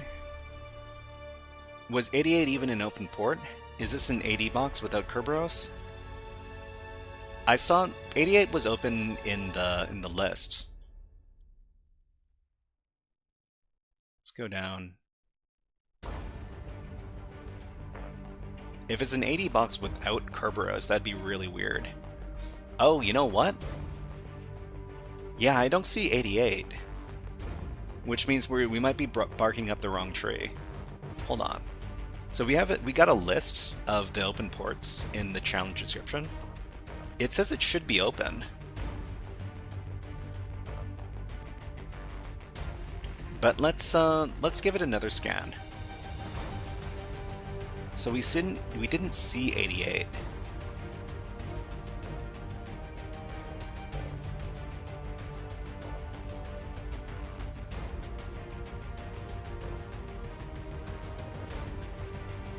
We saw 80. Let's scan 88 specifically.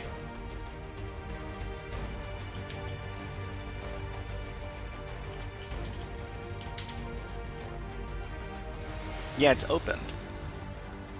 It says it's open here, but why didn't it list as open when I did my other scan?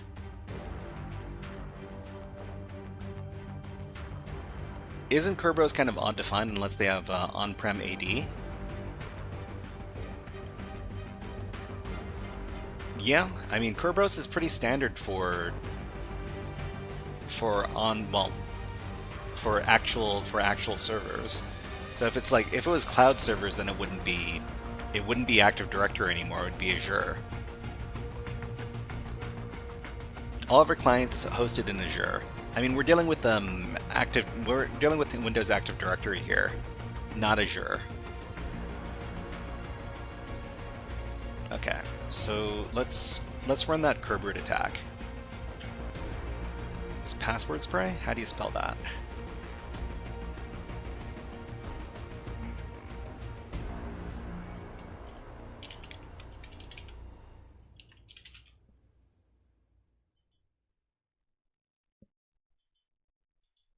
And here we need to give a list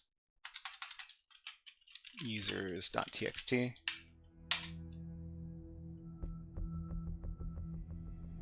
Oh, I need to rename my binary.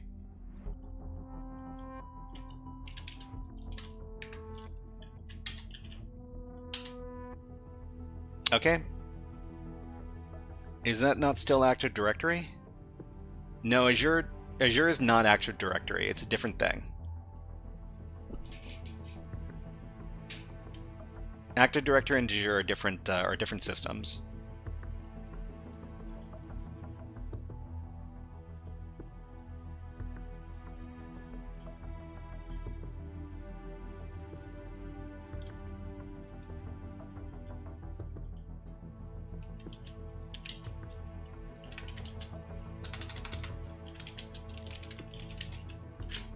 So we've got these accounts.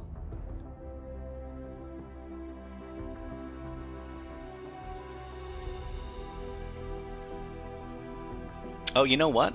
I wonder if any of these users just happen to have like an empty password. That would be really weird, but yeah, not in this case.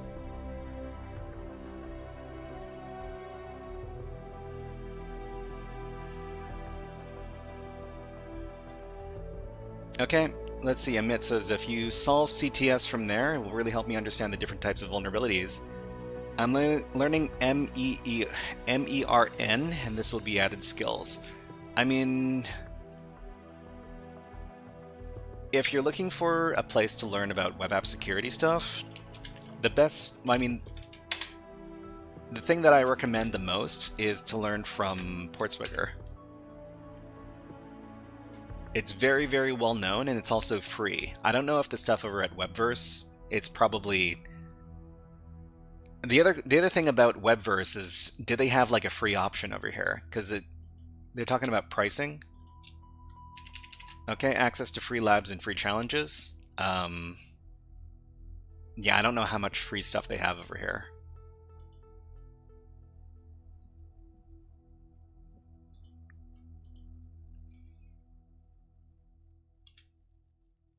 Okay, I guess we can, I don't know. I don't know if I want, the thing is that brute forcing with Kerberos, we have to specify the user. I guess we could spend like 10 minutes brute forcing one user and then move on to the next user after another 10 minutes.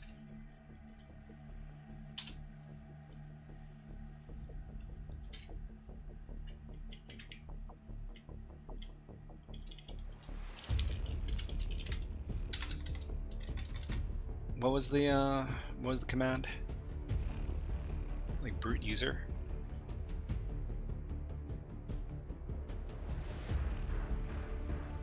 Brute user.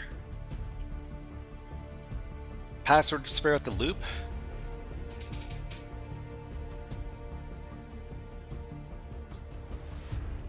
For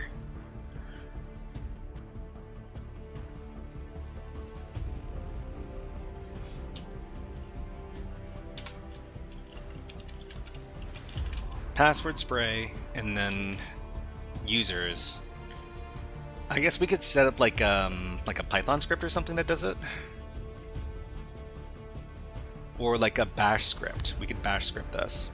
So for something something, for p in cat passwords, do curb root. Rest of the can, p done. I don't do very much bash scripting, but thank you very much for the syntax. For p in cat passwords. Cat passwords, I guess it would be cat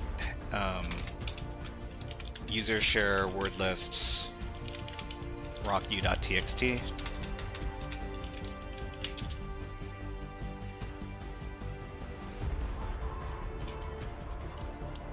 Do curb root rest of the command and then p done.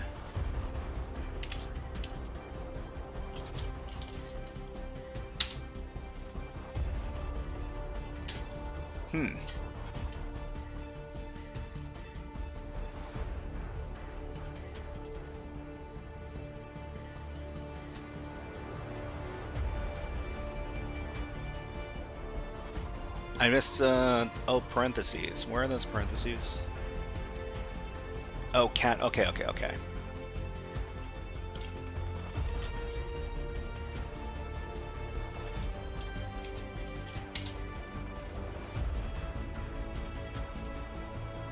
The thing is that we probably want to record, all this.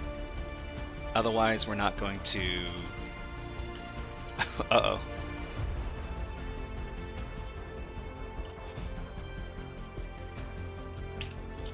We want to redirect all this to curb root loop.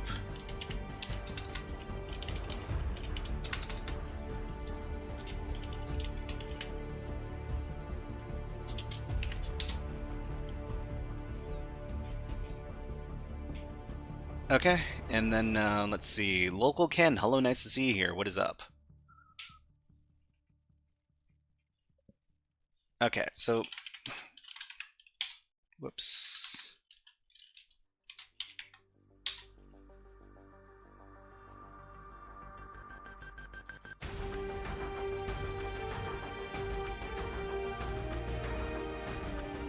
Alright, so we'll just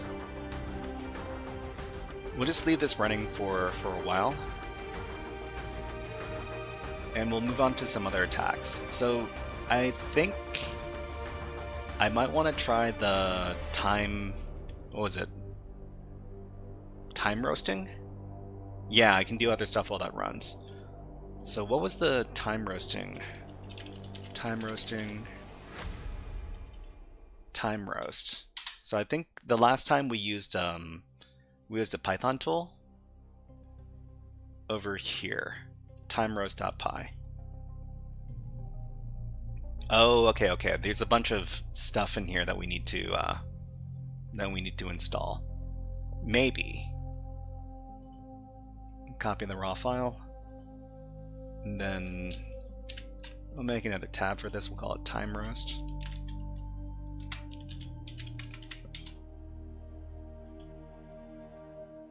Give it a great color.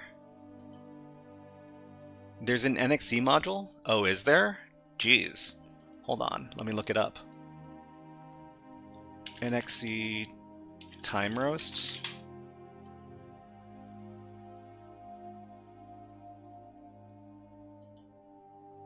Okay, so target the module time roast.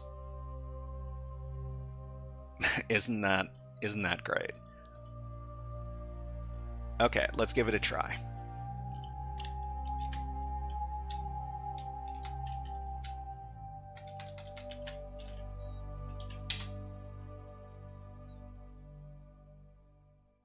Okay, let's see. Starting time roasting.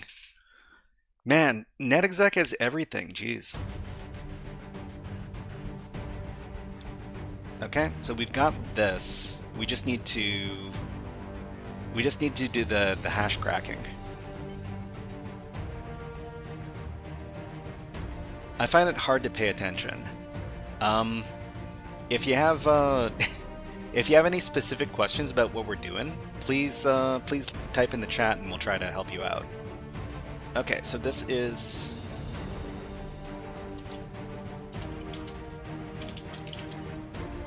with time roast hash. Time.hash.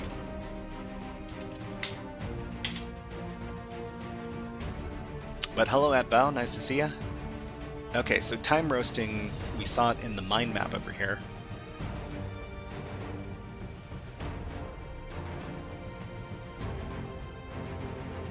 So the time roast hash. I think they also have a command for brute forcing the time roast hash. Time roast, the computer is probably the DC, which means it won't crack. But if it does, easy win.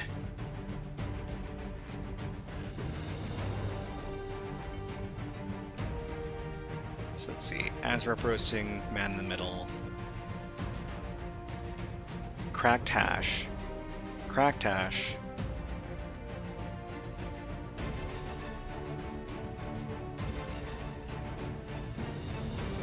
I think, where was the hashcat command for time roasting?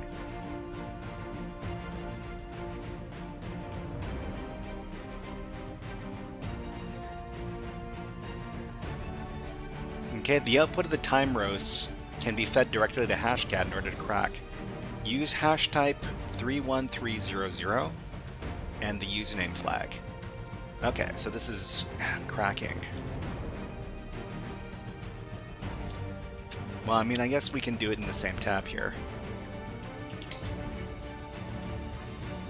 Hashcat mode, what was it? 31300. You can use hashcat with it. It's usually smart enough. Usually smart enough. Okay, so time roast in A0.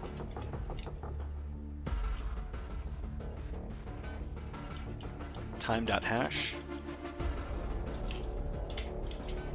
And then we need to use like a word list, right?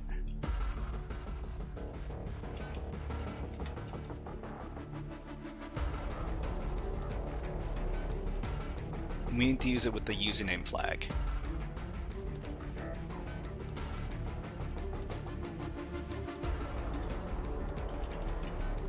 Okay, we got that.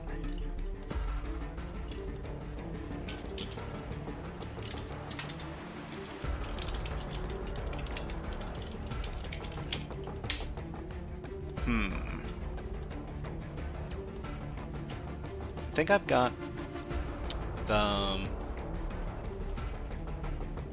I need an example. Hashcat, word, or dictionary mode.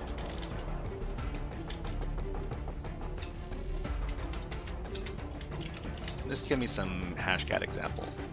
Nice.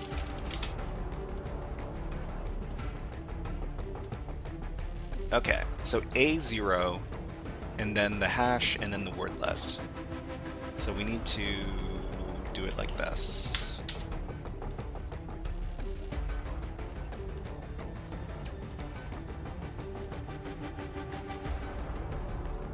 Exhausted. Okay, so no time hash for us. No time roasting for us.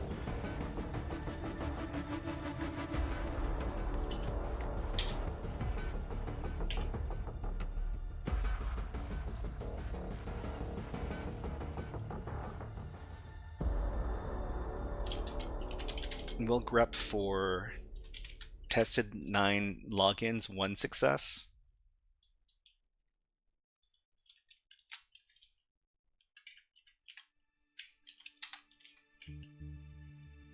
And see if we find anything.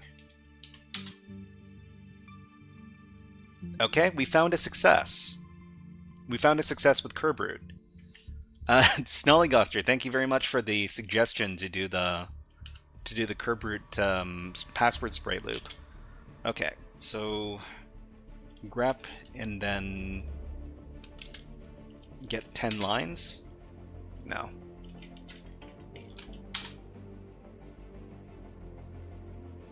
Okay, so B Brown, ShadowGate, 1, 2, 3, 4, 5, 6, 7, 8. Recon always wins. All right, so we've got a valid credential set now. So let's echo it out to creds.txt. So B Brown and 1, 2, 3, 4, 5, 6, 7, 8. Actually, it's probably better to just copy paste, because that way we don't have a human error. Okay, so we can go back to netexec and then do a bunch of other stuff. So this time we can actually get shares.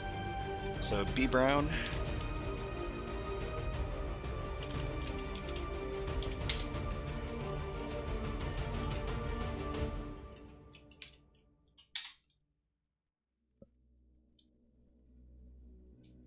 Account locked out. Uh-oh. Uh-oh. How long is it locked out for, though?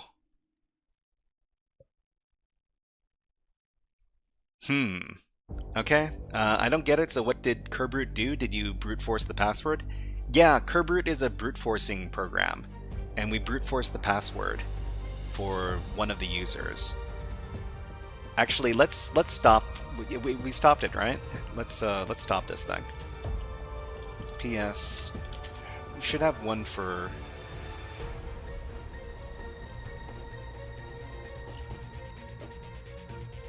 Bright side of things, you can just reset it. Yeah, we could reset it.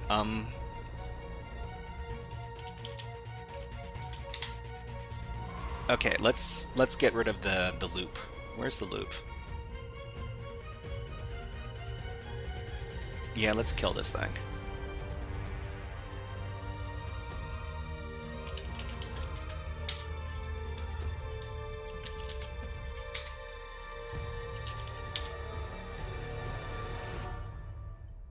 Okay, a placeholder is a key, like a key is a key is a key.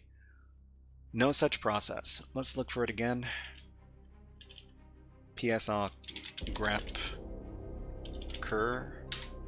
Kerbrute. Yeah, we got something here. Let's kill this thing. 43947. It still says no such process.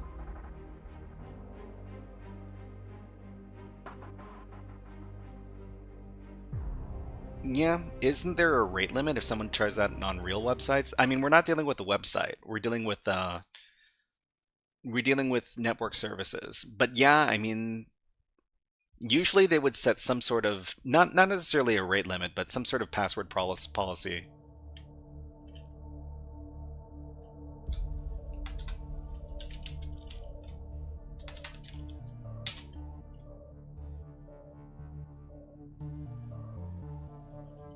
Where would I find the for loop in the processes, though?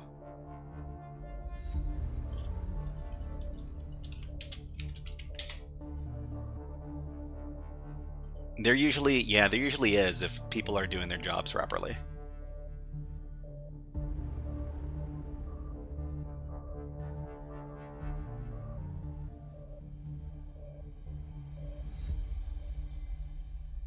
That's why password spraying is more useful? Yeah, that's true. Unless you turn the password spray into a loop. But, you know, sometimes you gotta do what you gotta do. I just need to identify the for loop so that I can kill the process. Actually, wait.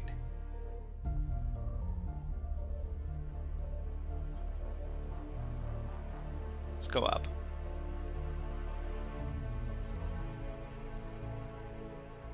I think they told us the name, the number of the process when we first ran it.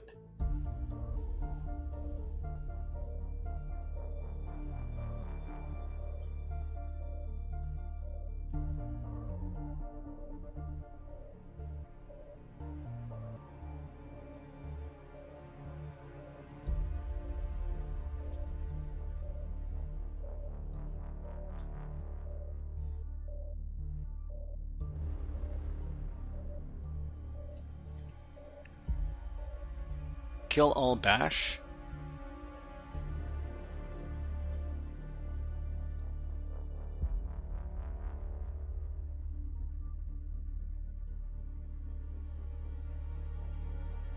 All bash must perish. InfoSec speak. Hello, nice to see you here. Type jobs, then kill percentage that number. ZSH over bash. Well, Jorbs. Okay.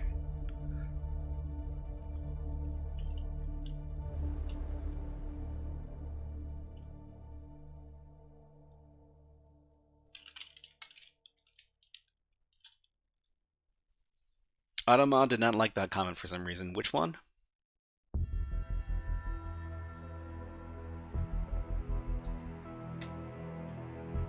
So kill a job. Kill. Sorry, I don't do this very often. Linux kill running job.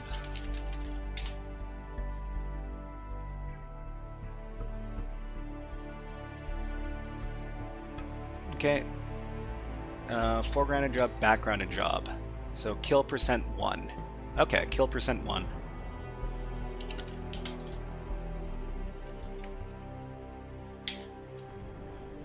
Okay, so it's done. Also, PSA could reveal the PIDs. I want to ask if I can learn cybersecurity and CTF from the phone.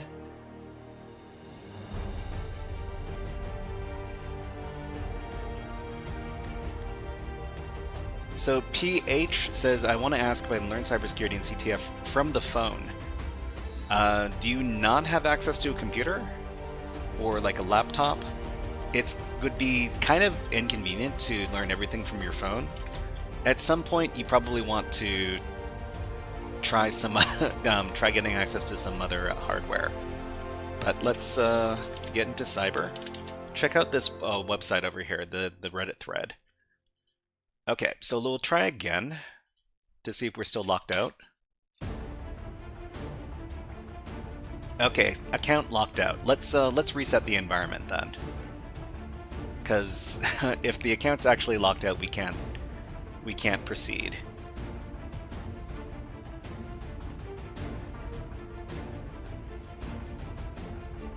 And we will, let's see, reset. Are you sure you want to reset the system? Anything saved on your current system will be lost. Okay, so before we do this, let's stop some of the other fuzzing attacks we're doing. Because the web server, we weren't able to find anything from the web server. And I don't think we're running any other scans right now. So we'll reset the environment, and then we'll come back.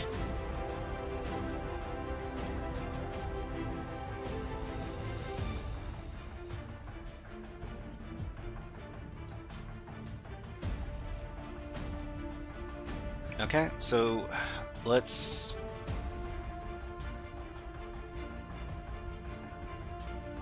see if it's running again. Nope, not running yet. Did the IP address change?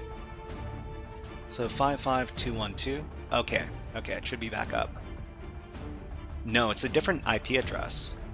All right, let's replace the IP address.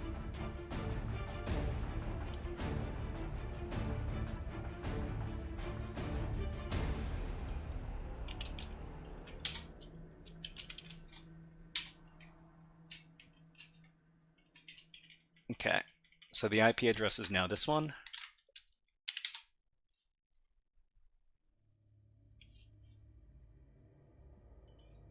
And let's run netexec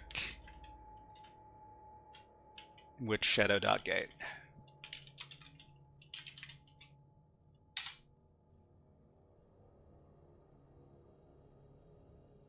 Okay, so looks like it works. And we've got cert enroll. Cert enroll. This makes me think that we have to abuse certificates.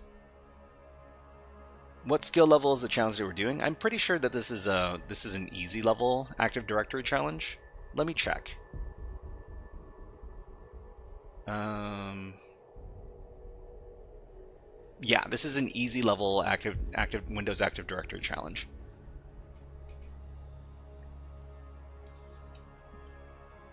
Active Directory certificate services? Yeah, that's what I'm thinking. So we've got read access to this. Let's go ahead and read it then. So we would use like SMB client.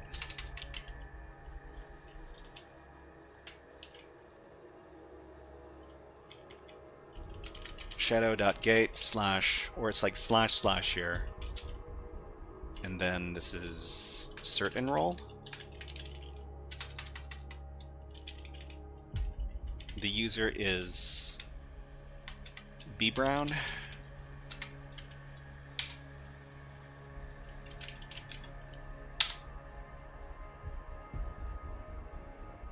But Sir Chance, hello, nice to see you here.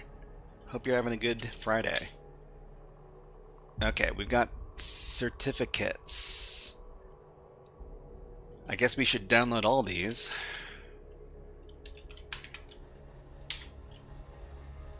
And then afterwards we'll take a look.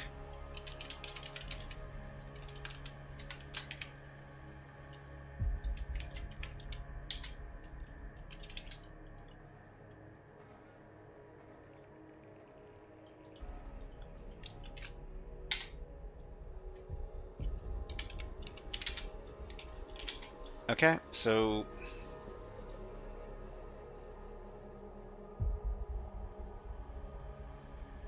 CRT files. Huh, what is this? ASP file? Oh, this is a script.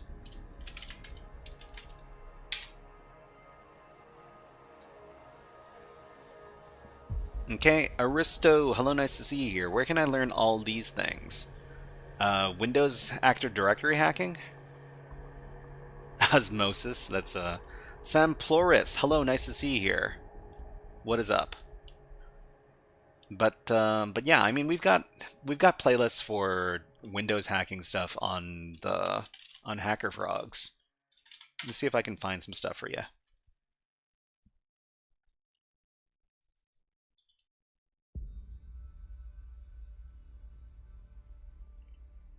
Not too many. Let me see if I can find something. Windows, window.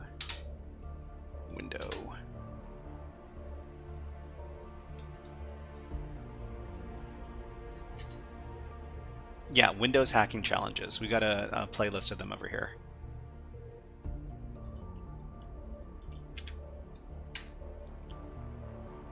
Okay. So is that the CA cert? If so, I see why this isn't easy. I mean, the thing is that, let's see. Set admin, set create, certificate authority admin. Admin is valid certificate, DC1, shadow.gate, serial number. There's a specific tool that you can use for certificate hacking, right? I wonder if there's certificate hacking stuff built into NetExec. I wouldn't put it past them. Okay, let's search for it. NetExec.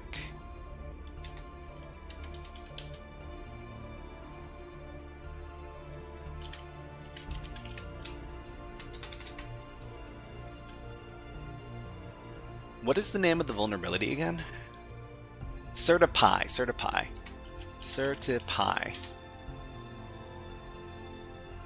Use OpenSSL to verify what the certs are.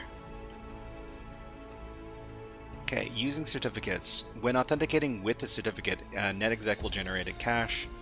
So Certipy tool for Active Directory certificate services. So this is the tool over here.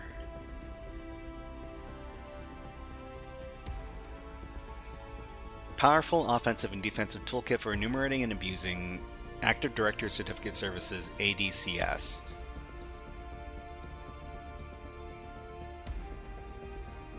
Okay, so the first thing we want to do, there's also like a whole wiki for using the thing, Certipy wiki. I mean, I guess the first thing we want to do is we want to clone the repository.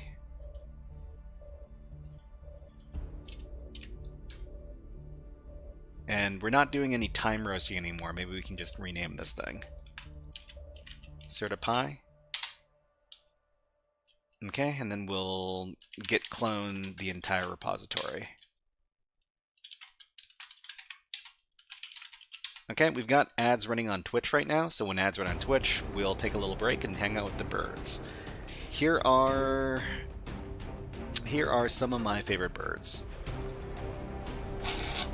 Okay, check out the birds. We'll be back in about 60 seconds.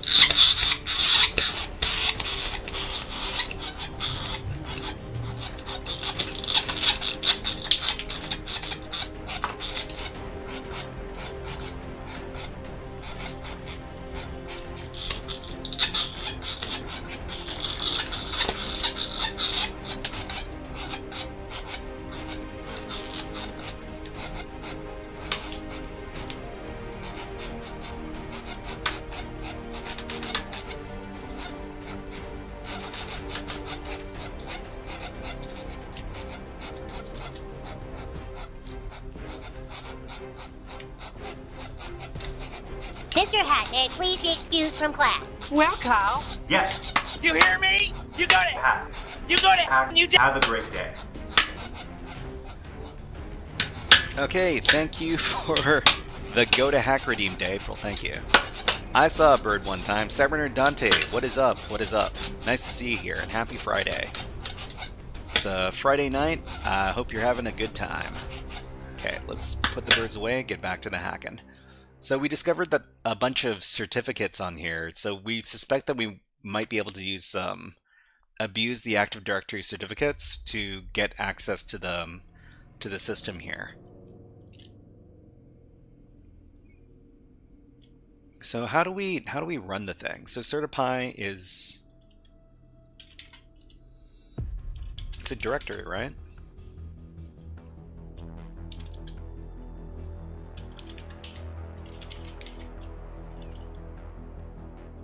Ah, okay. Alright, so I don't think... I mean, I think I've done like a certificate attack once before. I need to remind myself how to do these things. Okay, installation quick start guide. Let's take a look at the quick start guide. So certipy is a command line tool with a modern structure. The basic invocation is certipy, global options, something something. Okay, so I'm pretty sure I just can't.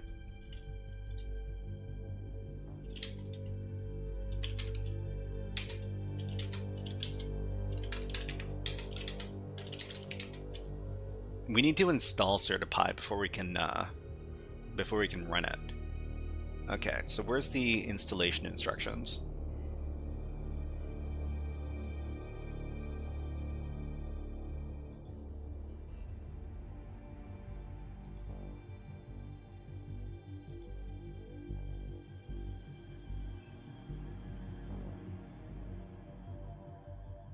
Okay, it's an installation guide. Okay, sure. Let's see. UV tool install certipy. UV is amazing. I've never used it before. I don't think I've heard of it.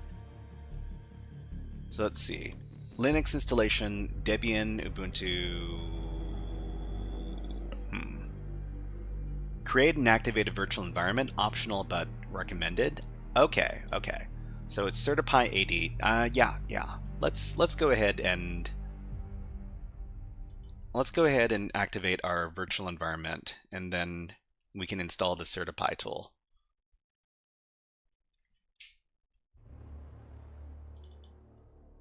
I had to look up the instructions each time. So Python mvenv, and then virtual environment, and then source bin activate. Okay, now we can install whatever we want. Pip install.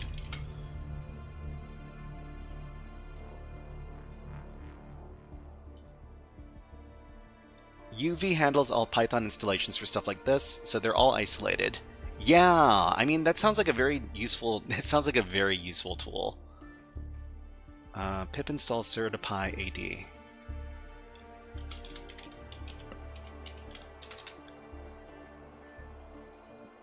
Okay, let's do it. because of how Python does things is dumb, so you need tooling, don't worry about it. Yeah, I mean, Python dependency is such a tremendous pain in the neck, yeah.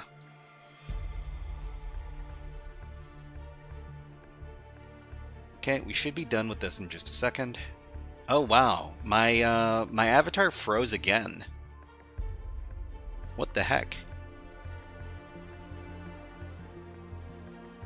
What is wrong with the avatar program? Okay. Reload the thing.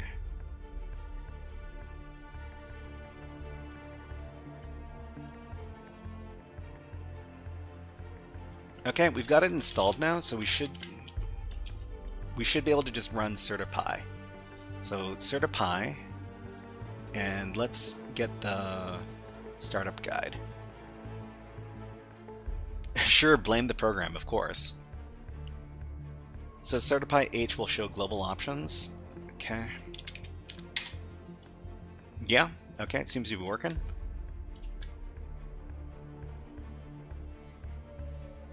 So subcommands in key subcommands include find.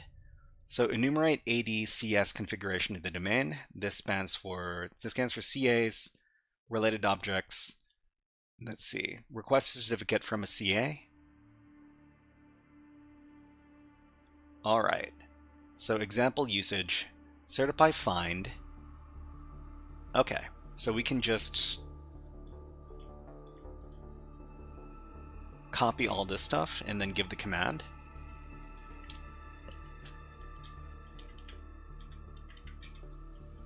Certipy. So let's see. Our username is going to be bbrown at shadow.gate. Password is this password. And the DCIP, we're going to get text. Okay, so let me just get that IP address. I blame Microsoft. Good, good. This is what everybody's doing these days. All right, so where's our etc hosts? Okay, here's our IP address.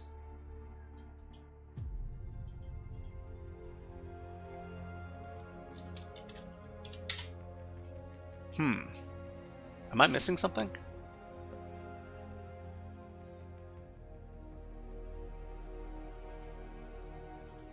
I copied the command. Oh, certipy. Oh, find. I need to include the word find.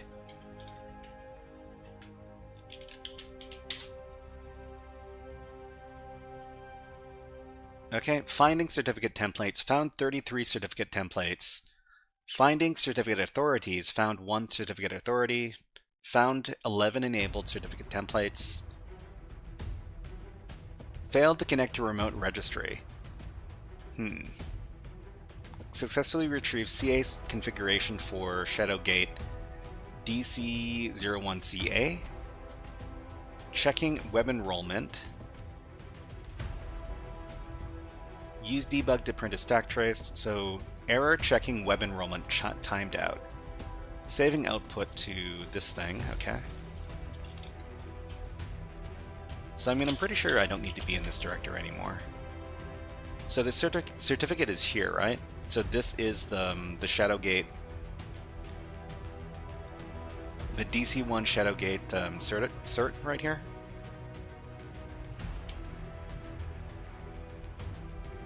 So the other thing we want to do is we want to scan for potentially like abusable certificates. So enumerate ADCS.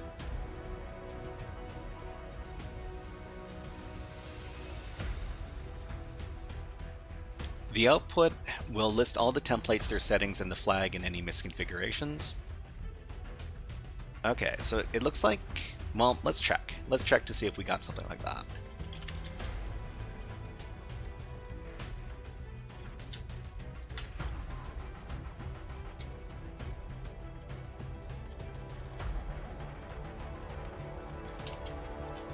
Oh, it would have been put into that.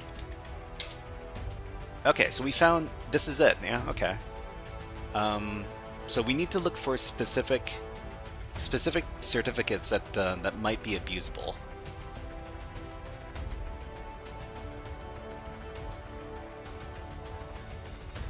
Okay. The template vulnerabilities section flags. It is vulnerable to something something. Vulnerabilities. So we need to search for this to see if anything it was flagged as vulnerable.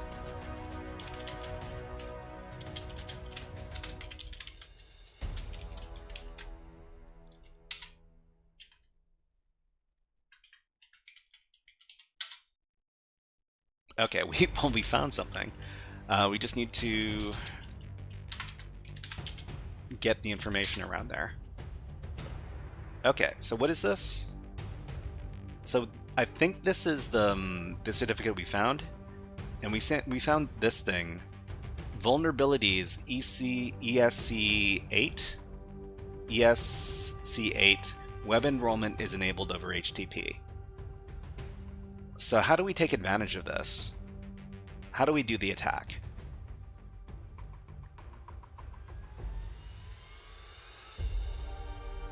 ESC7 and ESC8. Certifies find would also list which user groups have enrollment rights. The hide admins flag in the example omits listing default admin, permissions to reduce noise. So who can enroll? So which users and groups have enrollment rights? Let's check.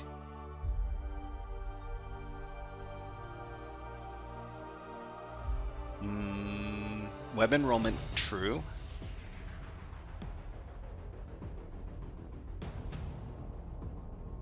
So authenticated users. So enroll authenticated users. I mean, I'm guessing that my user that I'm working as right now is already is in the authenticated users. Okay, look at the certified wiki. It is ESC attack. It is rather okay, very detailed. All right, let's take a look. So certified wiki over here. So installation wiki usage ESC1 to ESC16 breakdown and exploitation steps. That seems like what we're looking for. So we're looking for ESC8. Okay, so this is NTLM relay to ADCS web enrollment.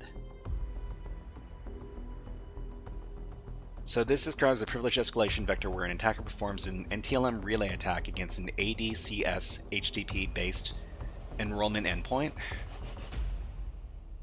Traditional web enrollment pages, HTTP, CA server, cert serve. So wait, does this exist on the website? I mean, we could check. It's over here.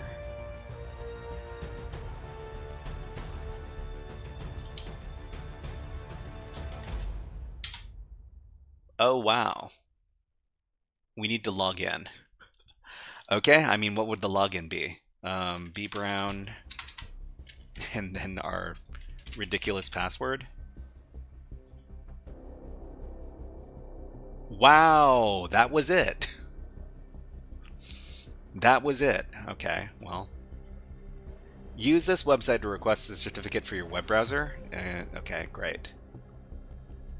Alright, so, I mean, it definitely exists. Now we can figure out some other stuff. The Certificate Enrollment Web Service and Certificate Enrollment Policy Web Service, which offer more modern RPC HTTPS. Okay. So the vulnerability exists if these ADCS HTTPS web services are configured to accept NTLM authentication. Probably just pulls up a host file. Yeah, maybe. Accepts NTLM and authentication. Okay. Lacks NTLM protections. So the attack typically proceeds as follows. Coerce authentication. The attacker coerces a privileged account to authenticate to a machine controlled by an attacker using NTLM.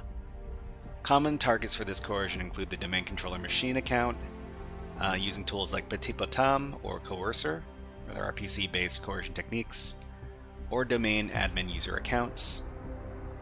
Set up an NTLM relay. So the attacker uses an NTLM relay tool such as certipy's relay command, listening for incoming NTLM authentications. So how do you use the relay command?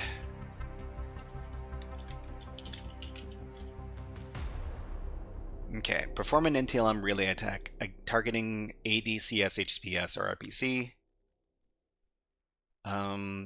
Is there an example for the relay command?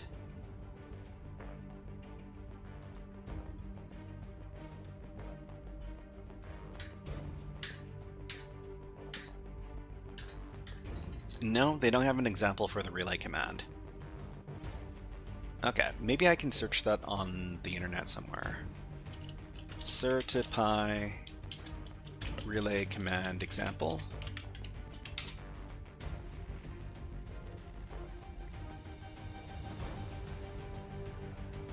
Okay, so let's see. Certipy relay target. CA name, template name. Okay, so let's copy this. And let's see if we can get it set up. So we'll do it in this tab. We'll call this... Oh, I need to run Certipy from the virtual environment here.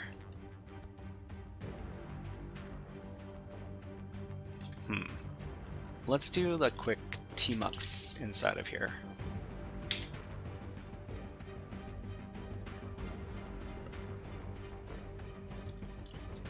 Okay, so let's see.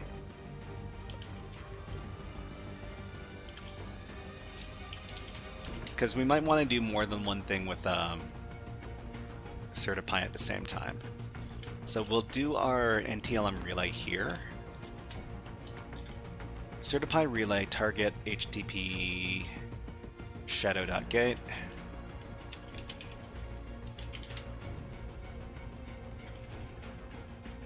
Cert fnsh.asp, and I mean, does this endpoint exist? I should probably double check to see if it exists.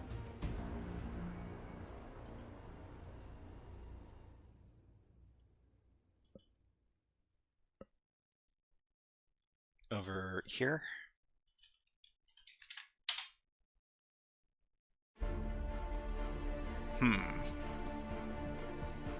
You did not come to this page as a result of form submission. You may not bookmark this page. Oh, okay. Well, the page exists. The page exists, so that means the command will probably work. Okay, and then we need to specify a template name and a CA name. We need to get those from somewhere else.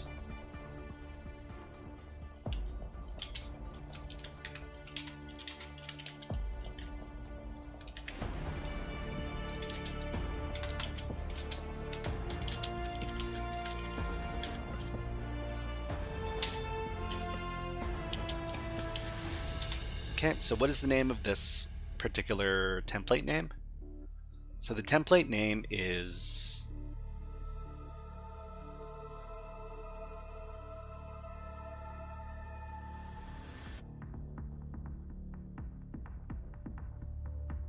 Actually, I think I need to get more information. Let's see, before 30 lines.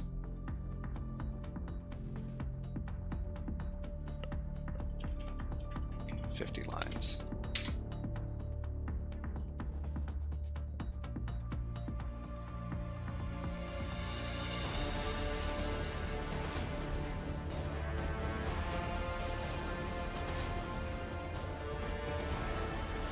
So I'm looking for the certificate name and then the certificate template name.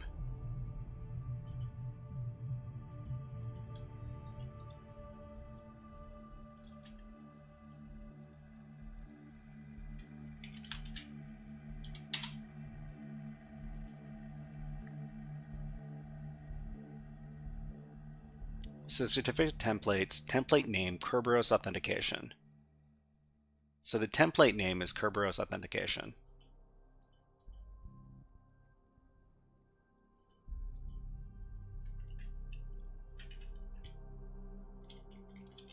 And the certificate name itself is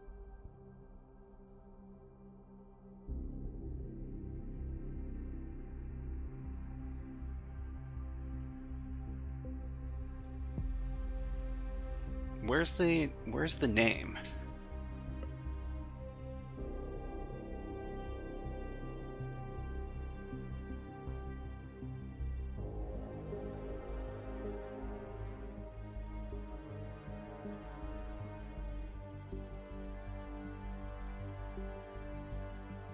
Oh.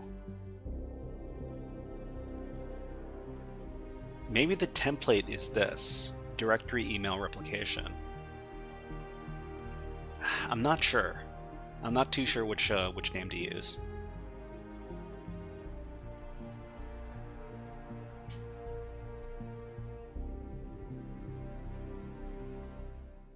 Okay, maybe I can we can take a look at some more examples.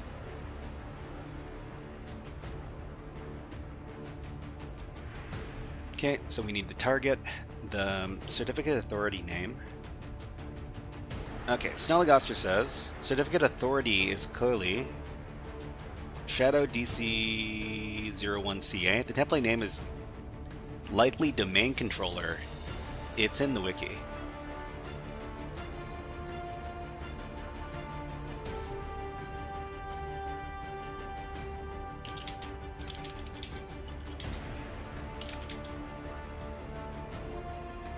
So the cert is, I think the information for the cert is in here. Oh. Why is there...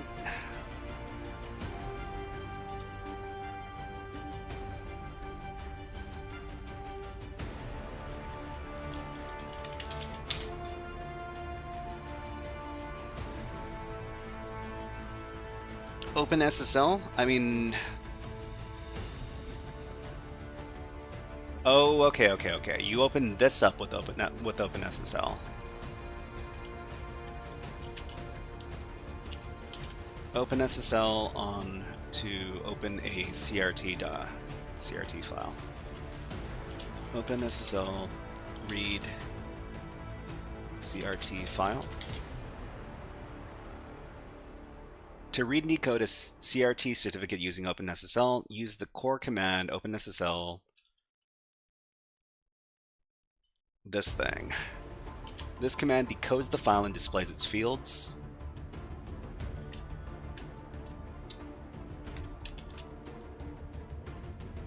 So in is going to be this thing. The CRT file.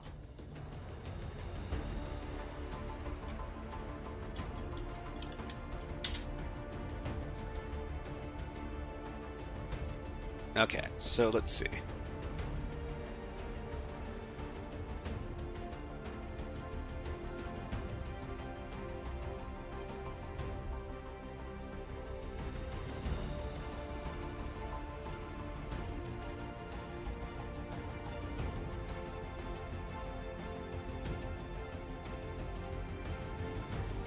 This didn't give me any information I was looking for.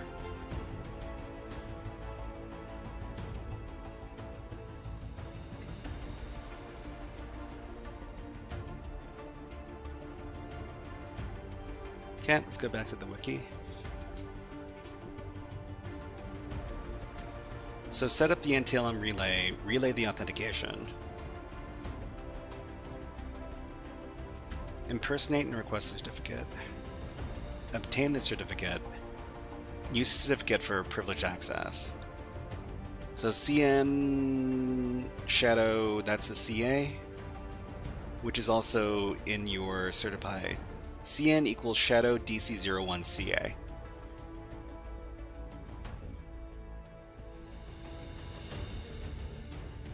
So this is just the certificate name. Okay. So CN equals certificate name. I guess we need to feed this into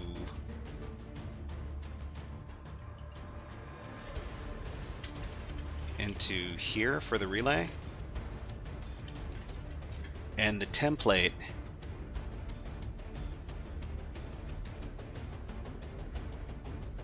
oh, okay, that's the certificate authority. That's not the certificate name.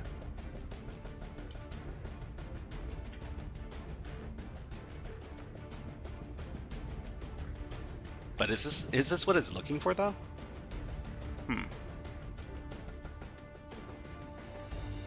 So the certify output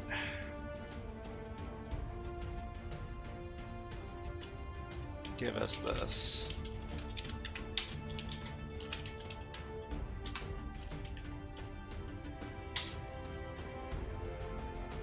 Yeah, okay. Certificate authority is this.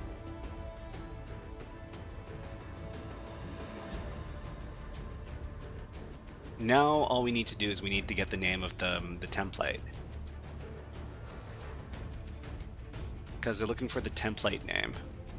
So Kerberos authentication. Because you're using certify to request and do certificate tags on a certificate authority. So let's see, the certificate authority is clearly Shadow DC01CA. The template name is likely domain controller. Template name. So let's look at the output again.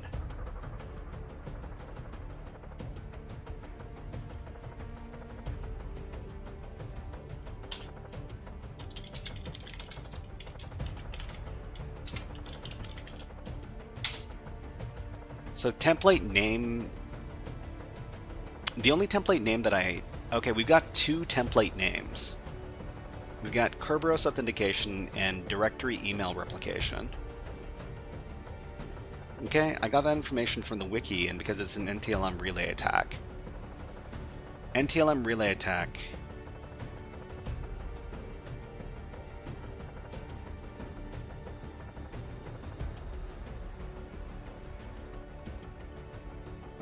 Okay, so we're looking at the privilege escalation section here for ESC8, NTLM relay to AD CS web enrollment. You're grepping for vulnerable and template name. So the first thing we did was we grepped for vulnerable, and vulnerable gave us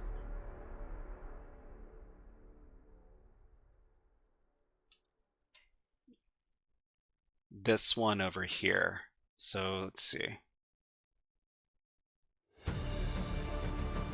Certificate subject. Template name Kerberos authentication.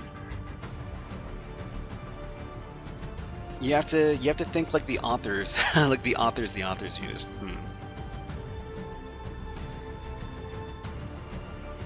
I mean, I think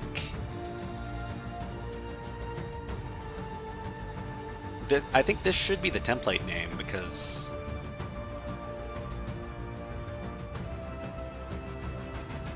well, I can just I'll try running it. If it doesn't work, then I'm gonna have to come up with something else.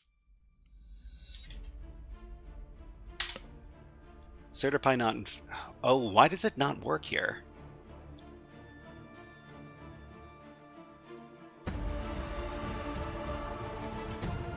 Hold on.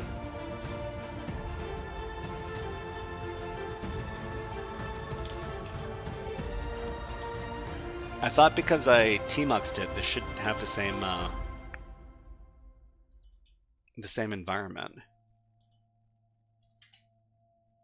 But it says here it's not. Okay. The tmux changed my environment. Let me exit tmux.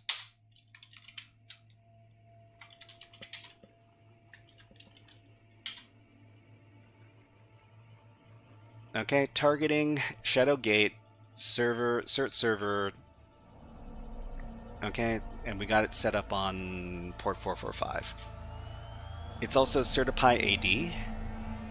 I think we just use the certify command in this. It's certify for the actual name of the binary, right? Let's look back. So here it says certify. I mean, previously we ran it with certify, not certify ID.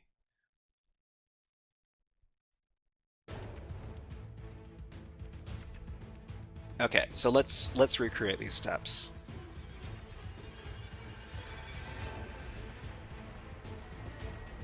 Coerce authentication.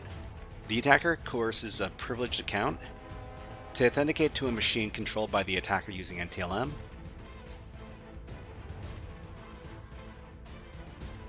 So we have to coerce the authentication before we set up the NTLM relay?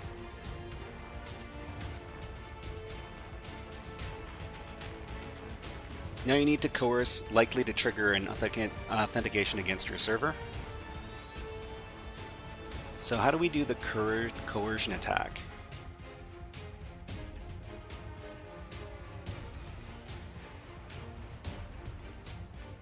So let's see. Common targets for coercion include domain controller machine accounts, using tools like Petit Potam or Coercer. How do we? There's probably some sort of tool for a netexec.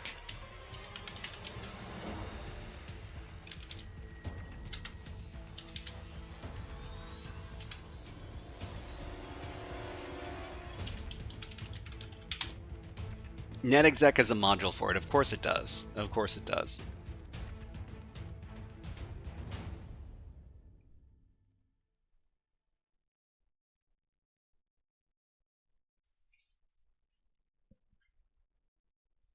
Okay, coerce attack in NetExec refers to tricking a remote Windows machine into authenticating back to an attacker-controlled system.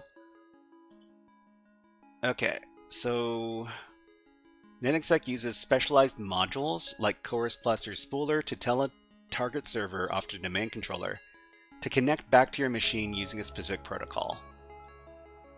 So probably Coerce Plus.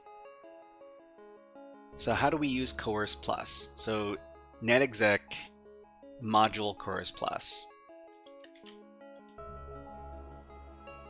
Okay, and then, I mean, we can just do that from our NetExec.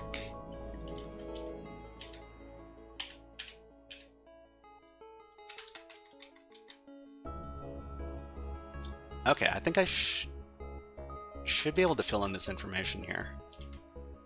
So just fill in the password, the username.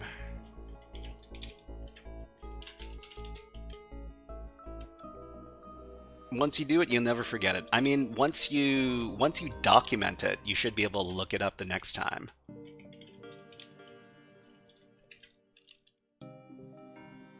Coerce Plus module to check if the target is vulnerable to any coerceful and set listener IP for coercion. Really? Let's see. SMB Coerce Plus O listener IP equals IP. So our B Brown target IP is ShadowGate.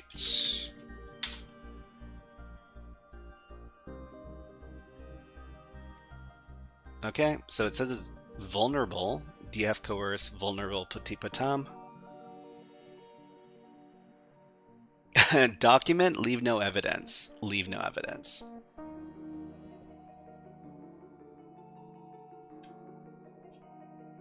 Okay, so this is just checking to see if the target is vulnerable to these attacks.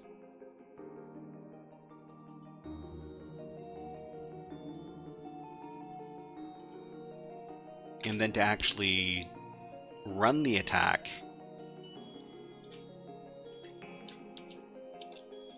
we have to set up a listener.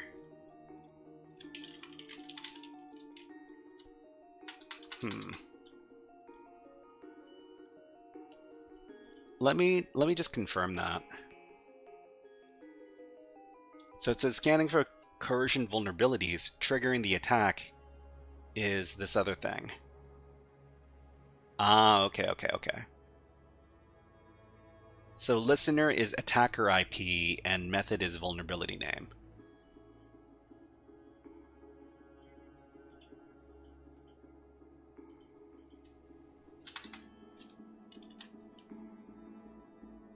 so we need to get our attacker IP first.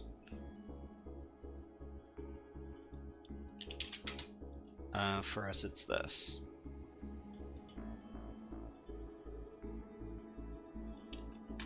Method is vulnerability name. So I guess we need, well, I mean, we can do some petit potam because it's fun to say petit potam.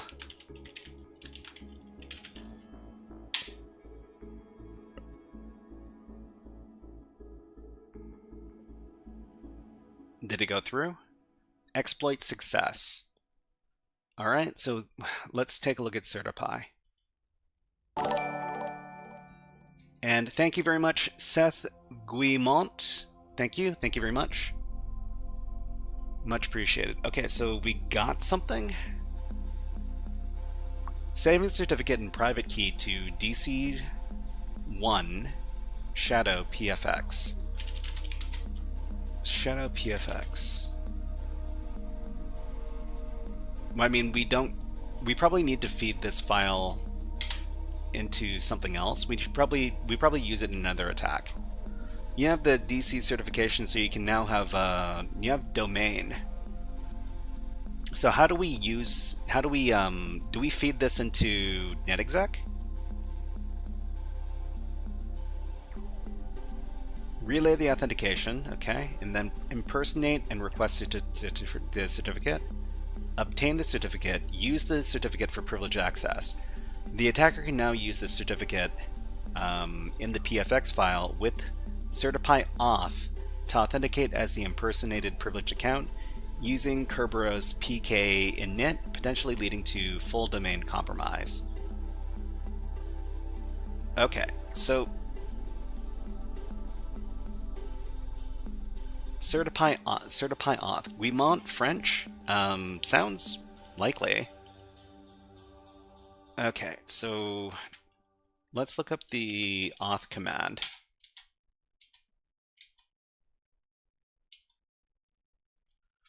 Authenticate with certificate. Now the attacker has administrator.pfx, and they use CertiPy auth to leverage it. Okay, so we'll try this out. Yeah, the wiki is detailed. You don't need any other resource. This is exactly what this is what we like to hear.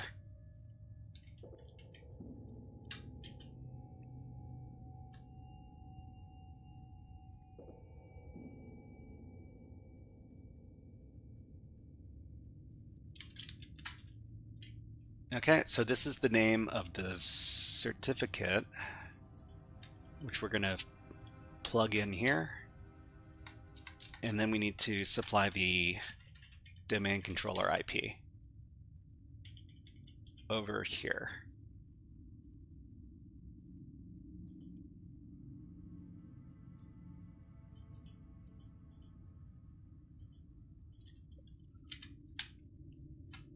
Okay, and we'll see if it works.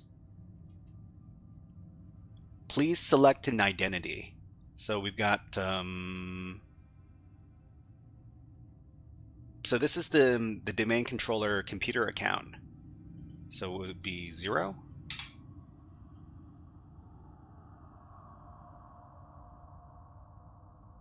DC01.shadow.gate.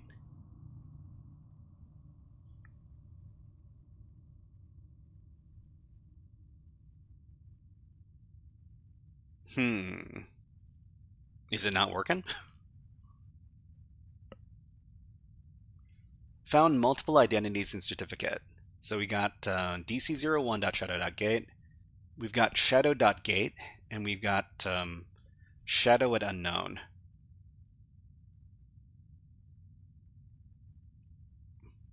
I don't know if this attack is working or not.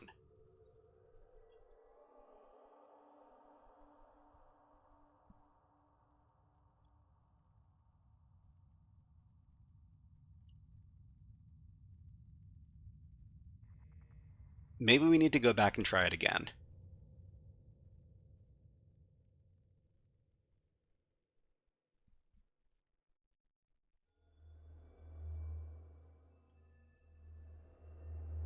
Try harder, yeah. I mean, it feels like we're back at the, Let's try that one more time. And I'm gonna double check my DCIP. Because I might have copied the wrong IP address. This is the wrong IP address. No wonder it didn't work.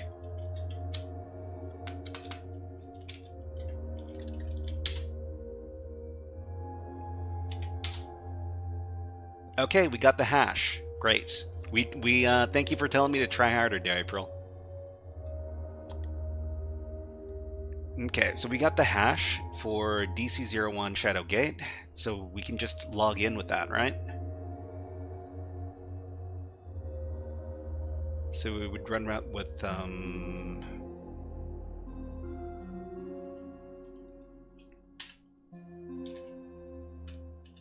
so we'll check like WinRM, ShadowGate as DC01. What's that computer account? DC01 $. How to hack NASA. Fire up a mass. Fire up a mass to hack NASA. Probably, yeah, that sounds about right. Okay, so the password, we don't have a password, so we need to pass it a hash.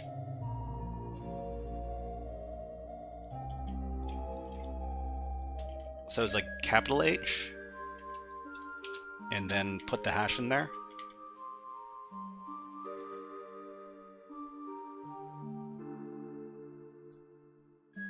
This thing.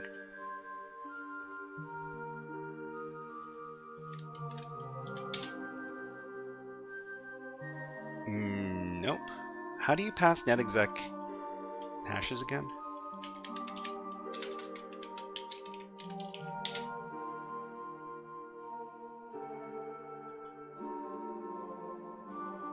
So WinRM.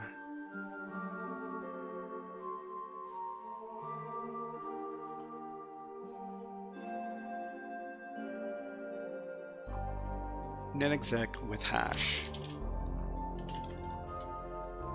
NTLM hash.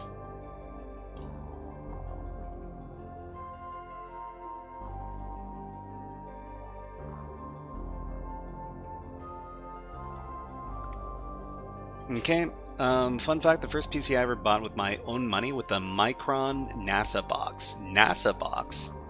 I've never heard of that one. User password, user hash. So if it's user hash, then it would be either LM hash or NT hash. So either should do. Yeah, I wonder why it didn't go through. Nor the LM hash, nobody uses that.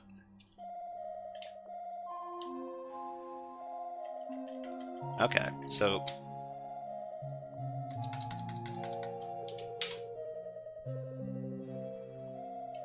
yeah, it's not going through. So this is the NTLM hash, and this is the DC01 account. Hold on. Let me just double check. Double check the users.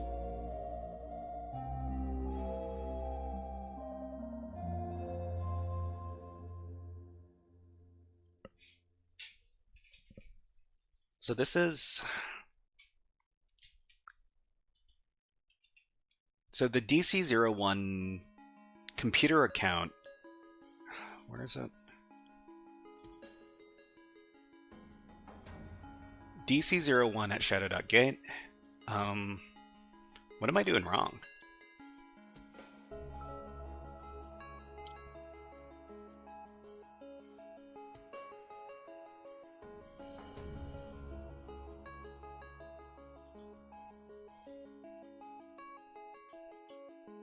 This should be the hash.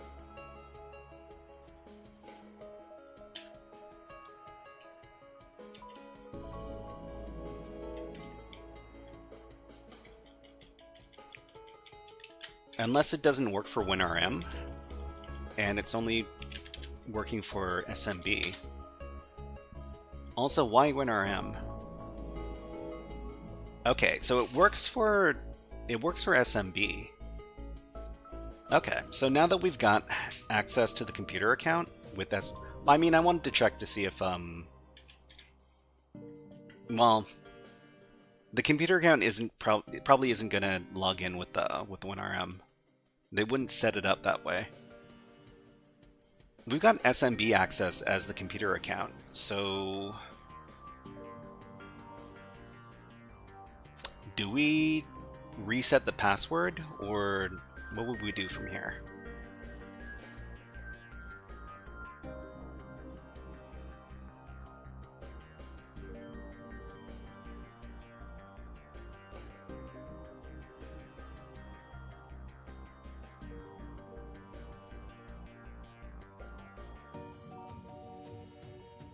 Okay, successfully relayed the DC account's authentication. The PFX file, we get the NT hash, NTLM hash.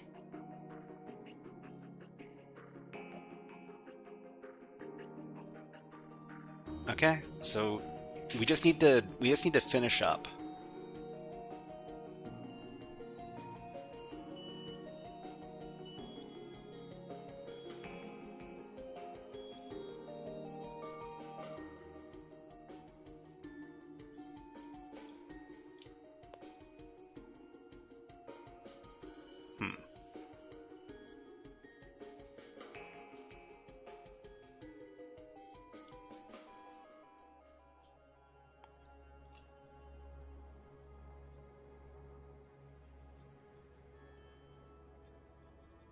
So we got access to the machine account.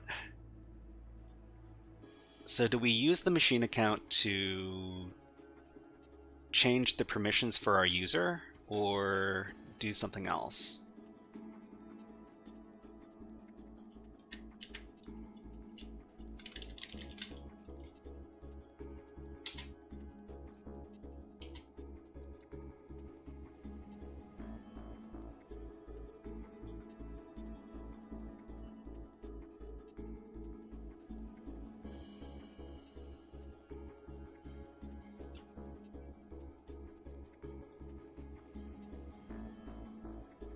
Let me take a look at my notes.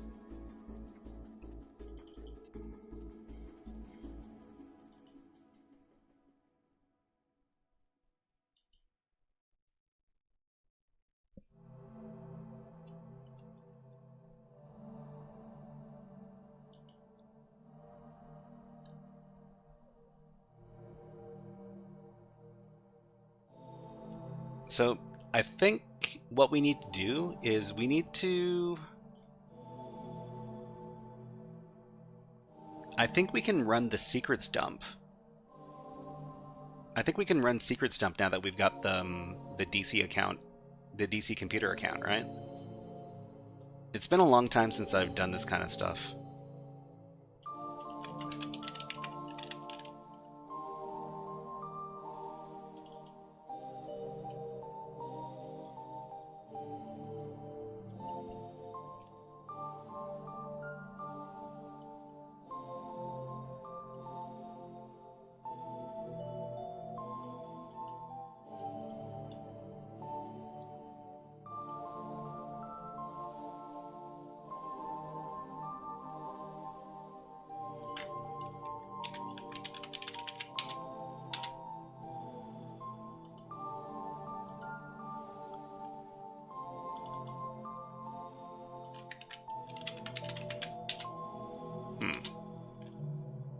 Sysadmin live.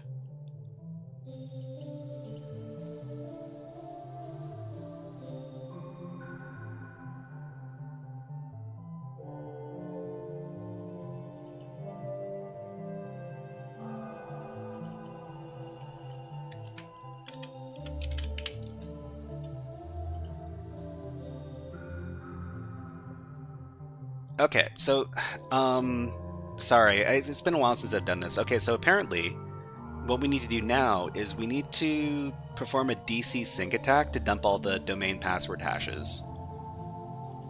So we would run something like this.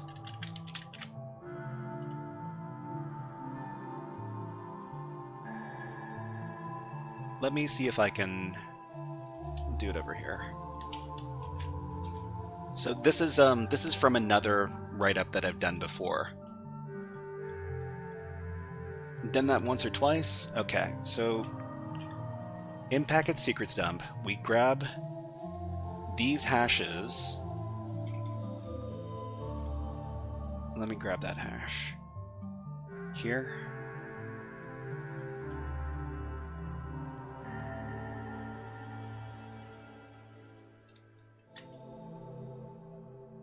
And the domain is shadow.gate.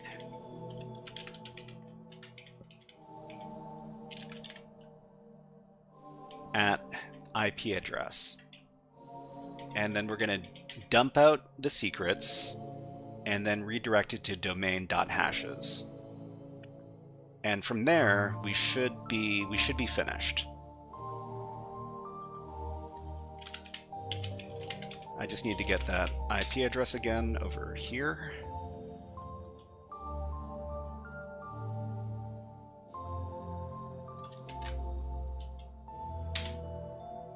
Okay, hopefully it works.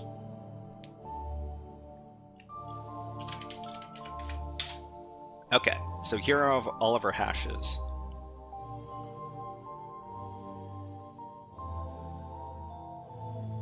So let's go ahead and use the administrator hash. And the administrator should have what is it called? WinRM access.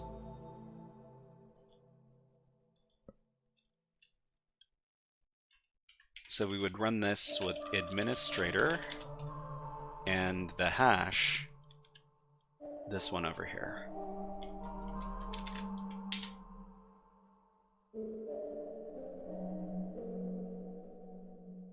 Okay, done. Great.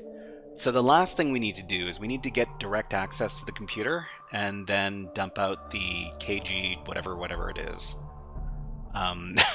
I think I've done it like once or twice. I'm gonna have to look up how to do that thing. So this is gonna be remote access with WinRM. Well, okay. First thing I need to do is I need to make sure we have WinRM access. We should have WinRM access. Yeah, okay, we got the WinRM access. And let me just get the command. Evil WinRM on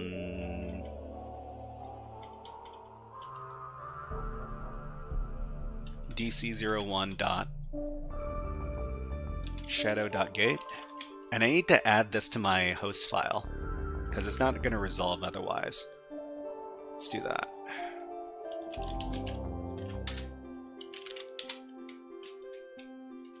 So shadow.gate and dc01.shadow.gate. Okay, user is administrator. And the hash is the hash that we got over here.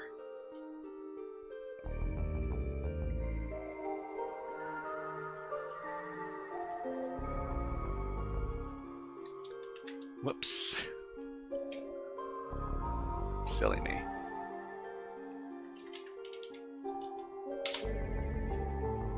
Invalid hash format.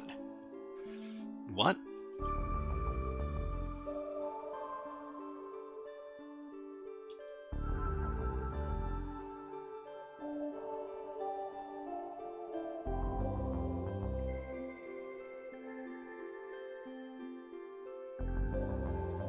Oh, okay. We need just this part of the hash.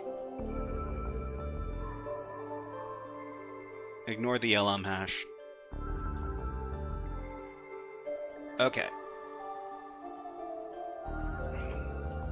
So we just need to get rid of this part.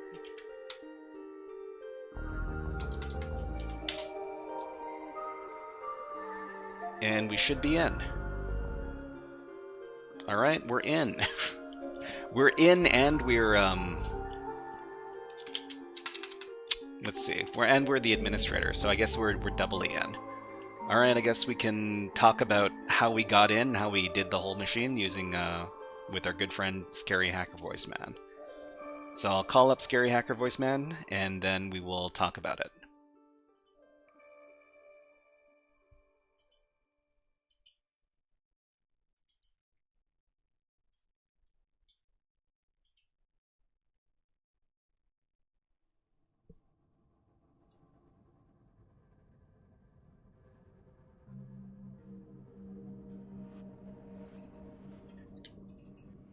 Hey there, everybody. It's me, Scary Hacker Voice Man. Scary Hacker Voice Man comes out every time we break into a server, and we just broke into this one. Well, Mr. ShadowGate Administrator, it seems like you enjoy having users on the system with really insecure passwords. That is a big mistake. We got access to this user, and then we took a look at what shares they have.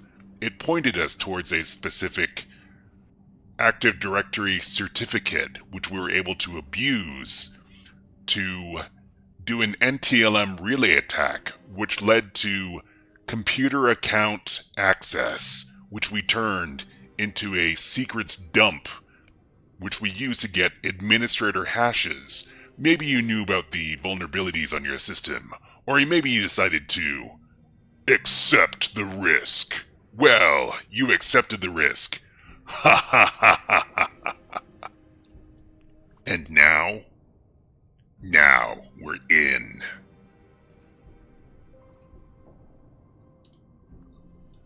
Okay, so from here, the last thing we need to do is we need to dump out the, oh, what is it called?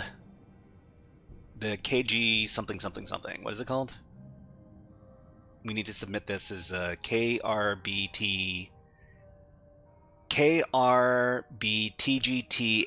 hash. KRBTGTNT hash. Wait, was that included? Was that included when we dumped out all the hashes? I think that might have been. So we got all the hashes over... Where do we put it? Might be in the certified directory.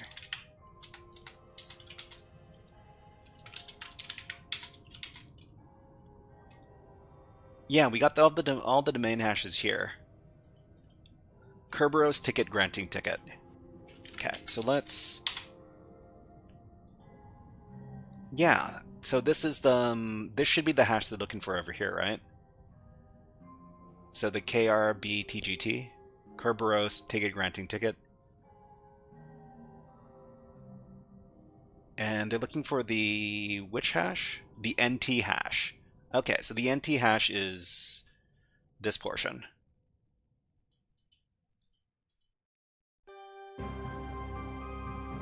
So we actually don't need to log onto the box. And that's right, okay. Okay, I recommend learning a few terminal shortcuts. Watching you hold backspace hurts my feels. CW and alt backspace will help you immensely in this regard. Yeah, I need to...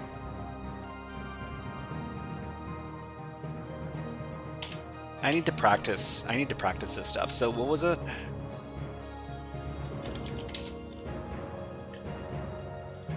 So it's like Control W? Well, I mean, there was Control left and right, which will skip ahead to the next special character, I think. Or is it the next... This skips over to the next space, right? This skips by spaces. And Control W. Which one is Control W?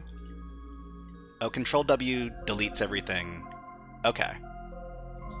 Yeah, Control W deletes everything before the... Oh, deletes everything up until the space, I assume. Or up until special characters. Cool. Okay, Alt backspace. But what does the Alt backspace do?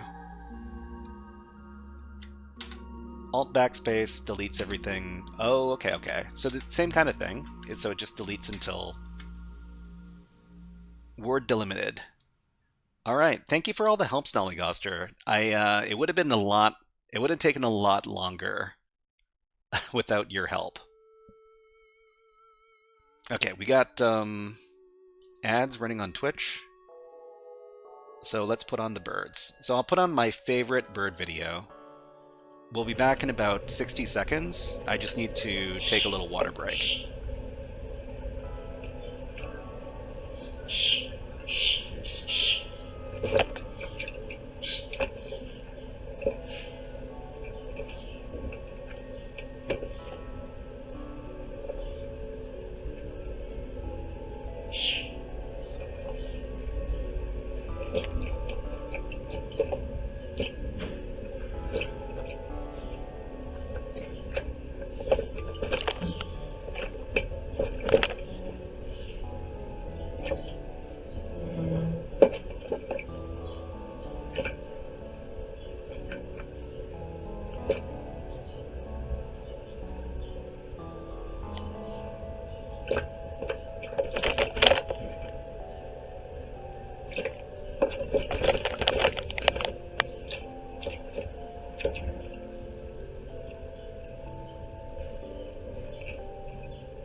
Okay, so you know what we're going to do now? We're going to document everything we did so that we don't need to flounder around looking up this stuff the next time. Okay, so let's go ahead and do our write-up over at HackerFrogs. So let's see. So this is going to be a walkthrough for HackSmarter. Where is it? Over here. And this one's called ShadowGate. Thank you very much to SysOS Master for donating subs to 5 viewers. Thank you very much, SysOS Master. Much appreciated. Thank you. Wow, that's some great support. It's very generous of you. So shadowgate.md. And we're going to record all the stuff that we did on this box. Because if you document something, you can always come back to the document and then look it up afterwards, so you know what commands you used. It's very, very useful for looking up syntax when you don't remember how to run a specific command. Okay? So, and you know what, SysOS, let's give you a fun video redeem. How about the... Still not understand what you're doing. Okay, so let's redeem, what is it? The Devil's Bedroom.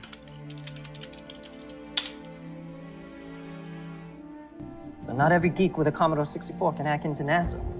I mean, these servers have more firewalls than the Devil's Bedroom. Not every geek with a Commodore 64 can hack into NASA. I mean, these servers have more firewalls than the Devil's Bedroom.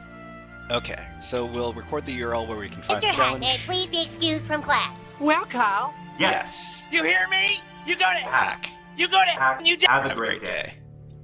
Okay, so the concept we learned in this exercise and the method of solve. So the method of solve is probably going to be split up into a bunch of sections. The way we learn, the way we remember how to do these things is by writing them down. So for this one, the module can be found over here. The concept we learned, we actually learned a few different concepts in today's module. So we learned about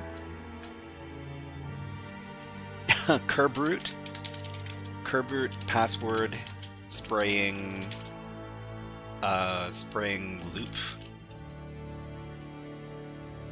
Password spraying, yes, but I didn't know that you could do it in a loop, which was very handy. And what else did we learn? We also learned about Active Directory certificate attacks. And thank you very much for following on Twitch, FarmTech2, thank you. So Active Directory certificate attacks, and afterwards we did a NTLM relay attack.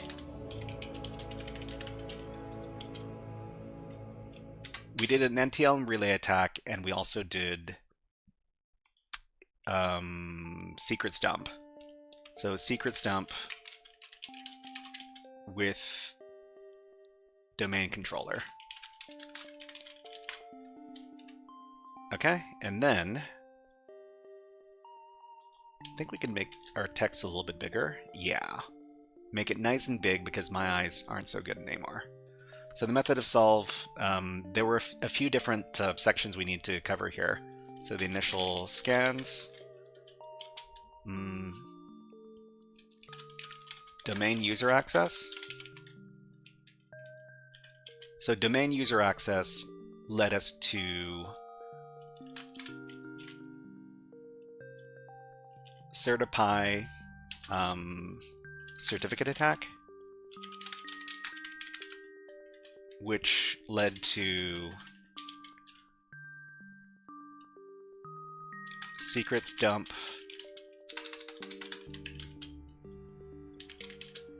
with domain controller. So these were this is how this particular exercise was split up. So initial scans, getting our first domain user, doing the certificate attack, and then dumping everything with the domain controller as our privilege escalation. So let's go ahead and talk about it. So initial scans. In this section, well,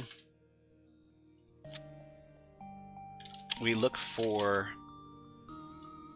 null sessions with netexec. So we can give our signature command over here.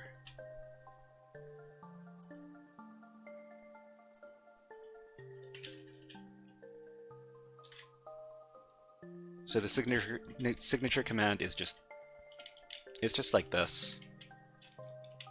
We give the empty password and then we give the empty username. Oh, actually, wait. Was it Alt backspace? There you go.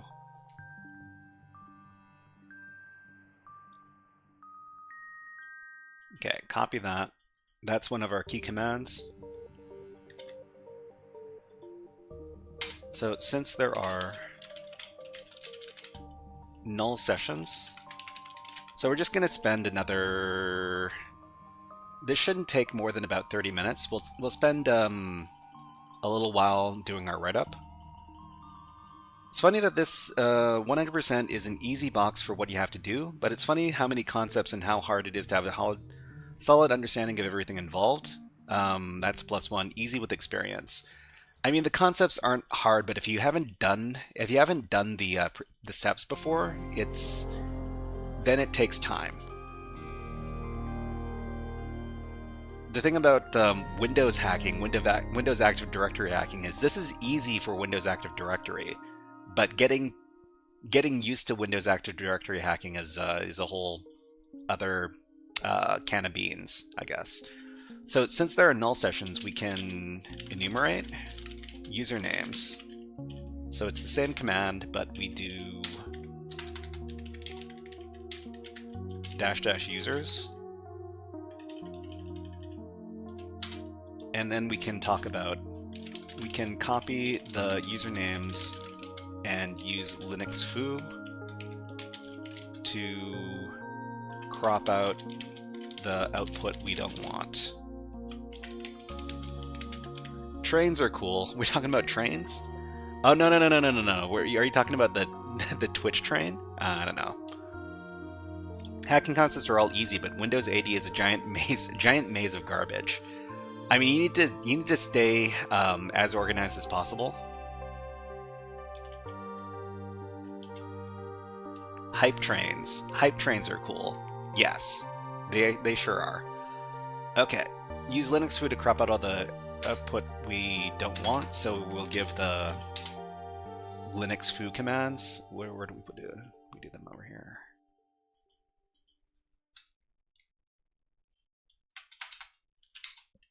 Oops. So that was like cat.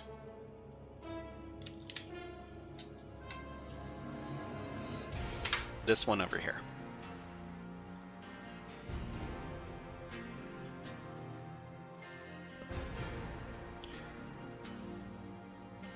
Okay, and that creates, and now we have a users.txt file which we can feed into the Cryptography tool.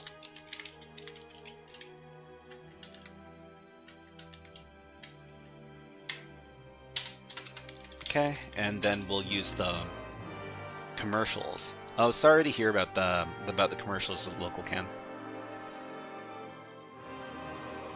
Okay, so the Cryptography command we did over here. This one. So we run it on a loop. So this is something new that that I didn't really think about. Thank you for Snollygoster for pointing it out to me. Okay, so we use the feed into the Cryptography tool in a loop with the password spray attack to run down a big list. Okay, so we have our command here.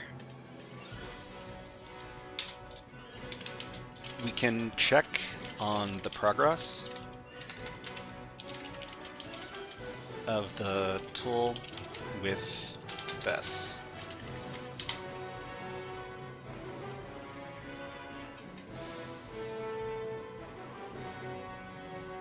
So we check for this specific output. Brouhaha! Hello, nice to see you here. Hope you're having a good time. Okay, so we look for this message from Cryptography. Tested 9 logins, 1 successes. Okay, so this gives us our domain user, or our domain credentials.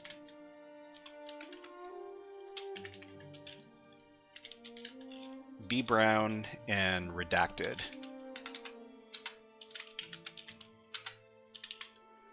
And I guess I should be redacting the passwords throughout the rest of this as well. I have this one on my to-do list. How is it so far? We finished not too long ago, and I guess if you listen to any more of the write-up that we're doing over here, you'll probably spoil yourself. But if you've never done this kind of stuff before, I mean, Brouhaha, you probably have a lot more Windows Active Directory hacking experience than I do. Anyways, okay, so this gives us our domain credentials. So from here, with our domain user access, we can check user, what was it, file shares. File shares. Okay, so it's the same old netexec command, except we've got the ability to look at shares.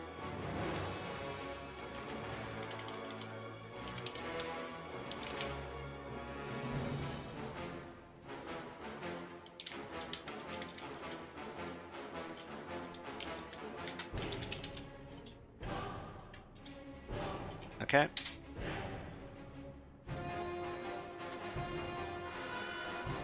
So this lets us know there is a...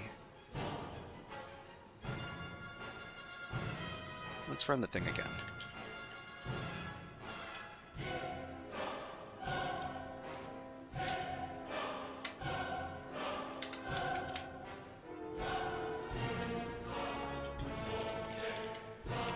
Because I forget the name of the file share. Actually,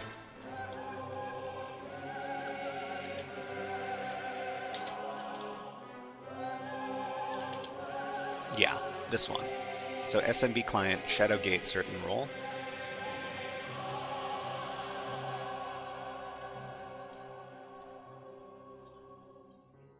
Okay, this lets us know there is a file share on the system that we can access.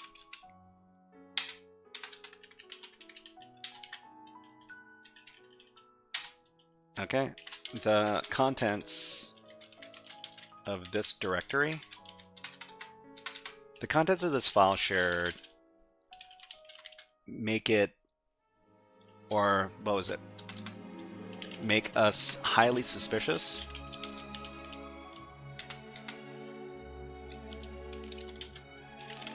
that the method of attack we should use is certificate abuse. Active Directory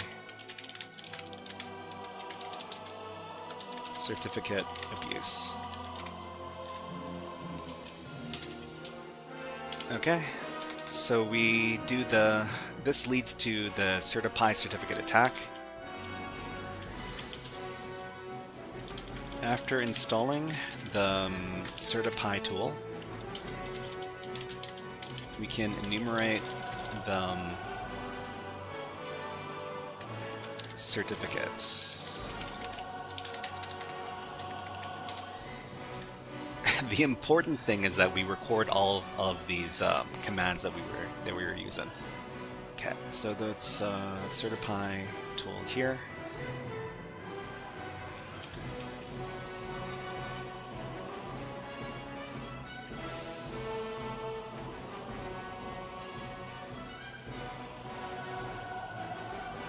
Yeah, this one.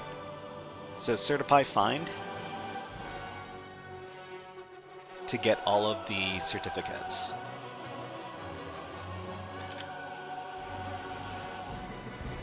Let's redact the password. Okay. Then we look in the output file for any vulnerable certificates.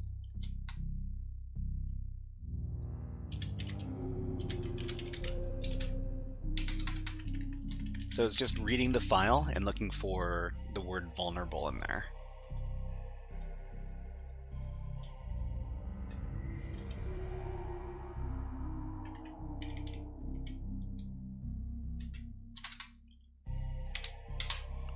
Yeah, so something like this.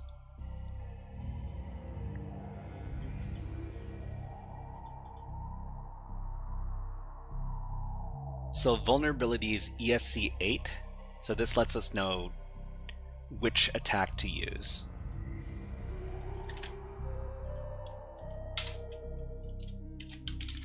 We are informed that the specified cert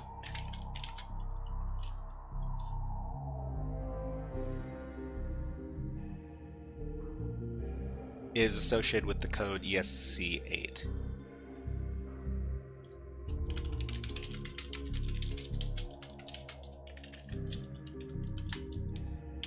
Okay, and we can get the privilege escalation steps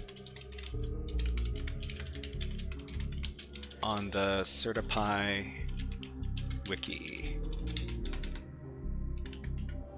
And let me just get the link. We were looking at this one.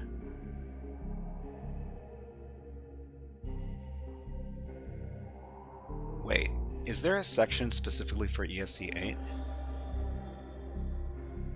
Yeah, there is. Okay. Great. All right, and here. So here's the link. So after that, so the next steps, what time is it there? So it's 7:15 p.m., so it's not super late, but I'll probably be finishing out the stream after we finish the write-up here. Okay, so the next step is to set up an NTLM listener, NTLM relay with certify.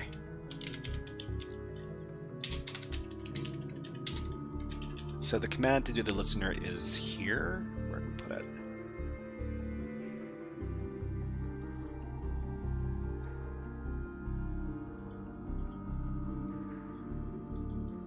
It's 7:45 here, brother. 7:45. Wait, where are you? 7:45 a.m. Oh, is it Europe? You must be in Europe, Jester is alone. Is that correct? India. Okay, okay. Okay, so certify relay. Where is that command? Here it is.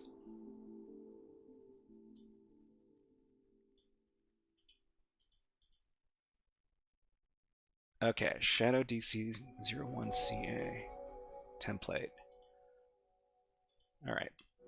So this is the command to set up the NTLM relay. Then we need to run the coercion attack. How do you spell coercion? Is that coercion?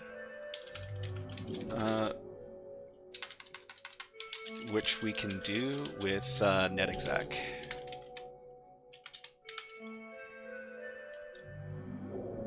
Okay, farm tech says 416 in Denmark. Wow. Wow, are you just like an early riser? Wait, SysOS, it must be like super late where you are as well. Are you okay? Are you okay staying up this late, SysOS Master? Jeez.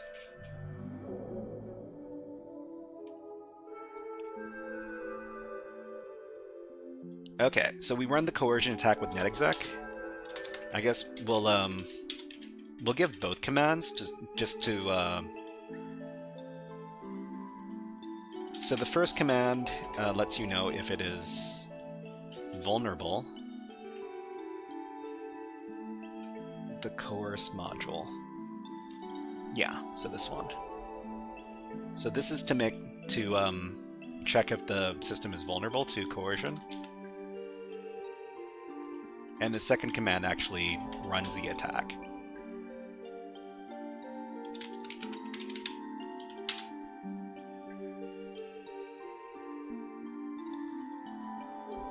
So this is the second command.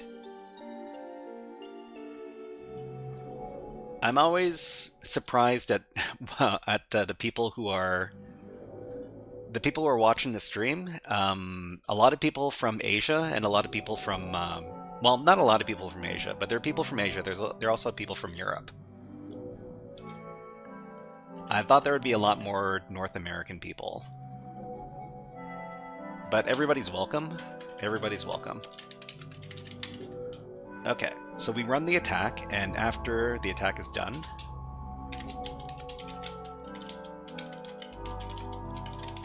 we have the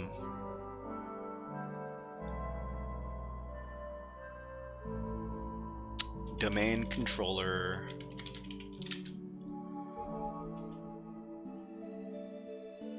Okay, so we don't have the actual NTLM hash. We've got some other hash.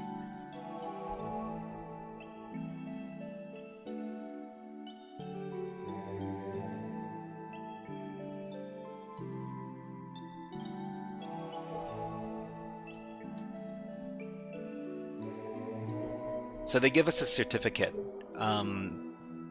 This gives us a PFX file. So what is a PFX file? What is a PFX file? Where are you from, brother? Atvow, are you from Korea, Atvow? Annyeonghaseyo. Hello, nice to see you here. I taught in South Korea for a bit, not exactly the same Korea, if you're actually from North Korea. 거기서는 어떻게 되고 있나요? Yeah, I can't read Korean very well anymore. Not that I was ever really able to. Okay, so it's a secure password protected file used in cryptography to bundle a certificate and its matching private key together. Oh, you're not actually from North Korea. Well, I mean, it would be If people knew how easy hacking is, then everybody would be doing it. Would they be, though? I think a lot of people see that you actually have to do stuff to do hacking, and maybe they'd be turned off by that. It's not just pressing a button. Okay, so let's see. So digital certificate, private key.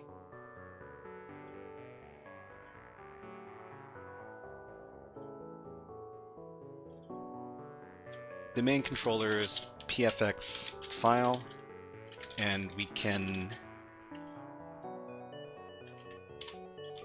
combine that with Certify to get the domain controller computer accounts and TLM hash.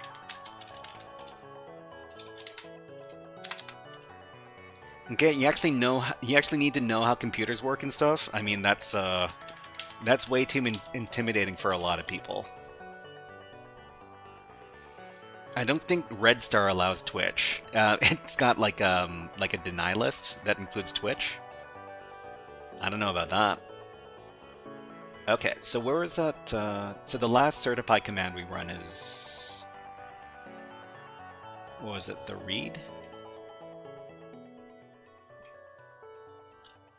So let's certify auth.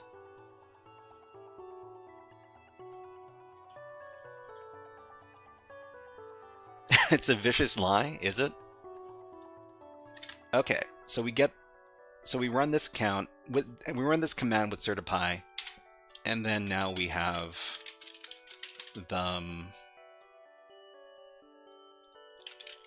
domain controller and TLM hash, which we can use to perform a DC sync attack, which will dump out all the hashes for users on the domain. So this is what we run with the secrets dump.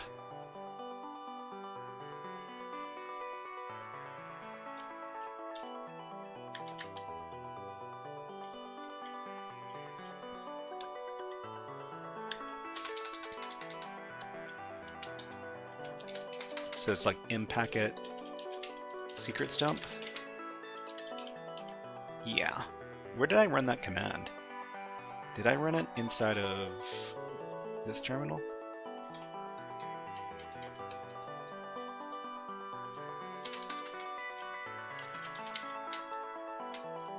Which terminal did I run it inside?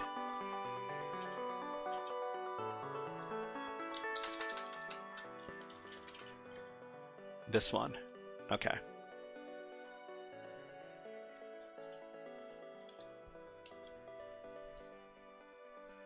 Which one? Oh, the hashes? New access credentials, of course. Okay, so this is the command over here. I just need to redact the hash.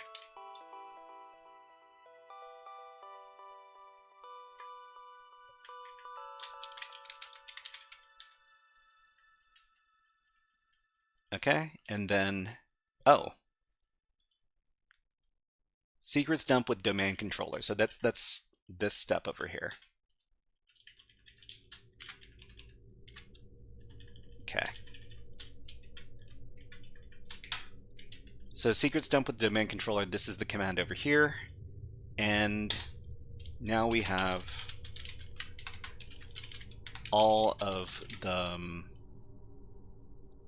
password hashes for domain users.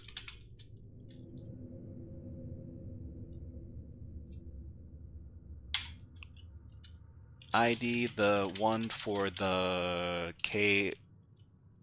Kerberos KBR. What was it called again? KRBTGT.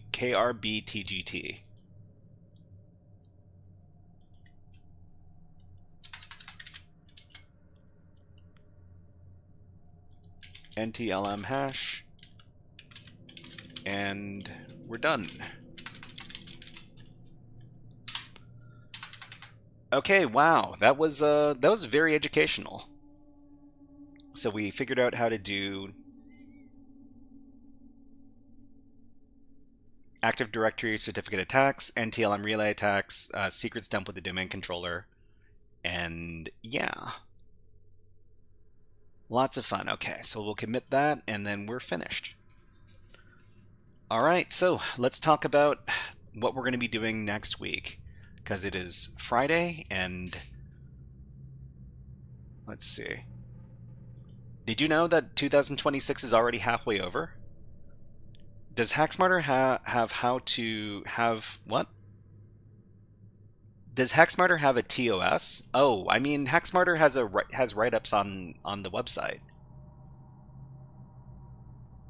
So there are two official walkthroughs like on here. So this isn't exactly secret.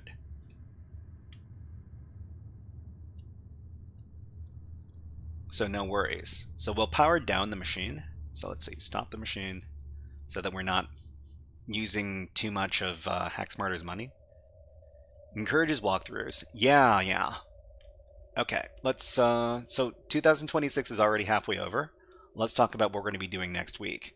So next week we're going to have 2 streams as usual. So we've got Web App Wednesday on June 10th, and then we've got Variety Friday on June 12th. So we're going to be moving on to some new puzzle games. So we've been trying to what was the word? Spice up our content with some puzzle games. So we're going to be playing The Room again on Wednesday, and on Friday we're going to be playing a fun game that I discovered called Toki-Tori 2+. So the game is very, very steeply discounted right now, and it's supposed to be a pretty fun puzzly game. So let me see if I can look it up right now. Steam Toki-Tori 2.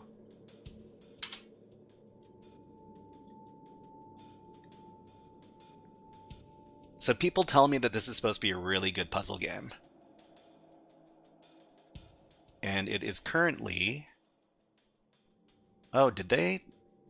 Oh, the sale is no longer on. Okay. But anyways, this is the game. This is the game we're going to be playing next Friday. And what else? So we're also going to be compiling a cyber education website list. So kind of like today, we compiled a list of tools for CTFs, and we're going to be compiling a list of cyber education websites. So cyber education websites, CTF websites. We're going to be putting them all together because we know about a lot of them. We're going to be doing a lot more cryptography stuff. Next week, we're going to be talking about the XOR operation and all sorts of great stuff about that. We're going to be doing demos for Pico CTF forensics challenges, and we're going to be taking on more Windows machines. So there's going to be a machine called Tech over at Volnix. And the last thing we're going to be doing for the week is we're going to be figuring out how to attack LSAS over on Windows at HackSmarter again. So without further ado, let's find somebody. We play games here? Yeah, we play games to learn more about problem solving. So the puzzle games help us keep our problem solving skills sharp. Thank you for the Nyan Cat. Okay, so I'm the only person on InfoSec streams that's on right now. But you can find all sorts of great people who do streaming for InfoSec and cybersecurity on this particular website. But let's see who else is on Twitch right now that we might write into. We got... Oh, Moohoodles is on. Let's check out... Let's see what she's doing.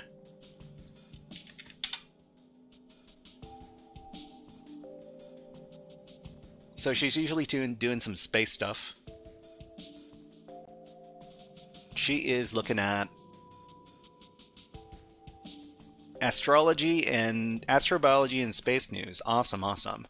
So Moohoodles is a really cool science channel. If you could give this message, when you arrive on our channel from the stream or from the raid. I would really appreciate it. So OS Frog, Hip Hop Hack OS Frog, like this. All right, let's start the raid.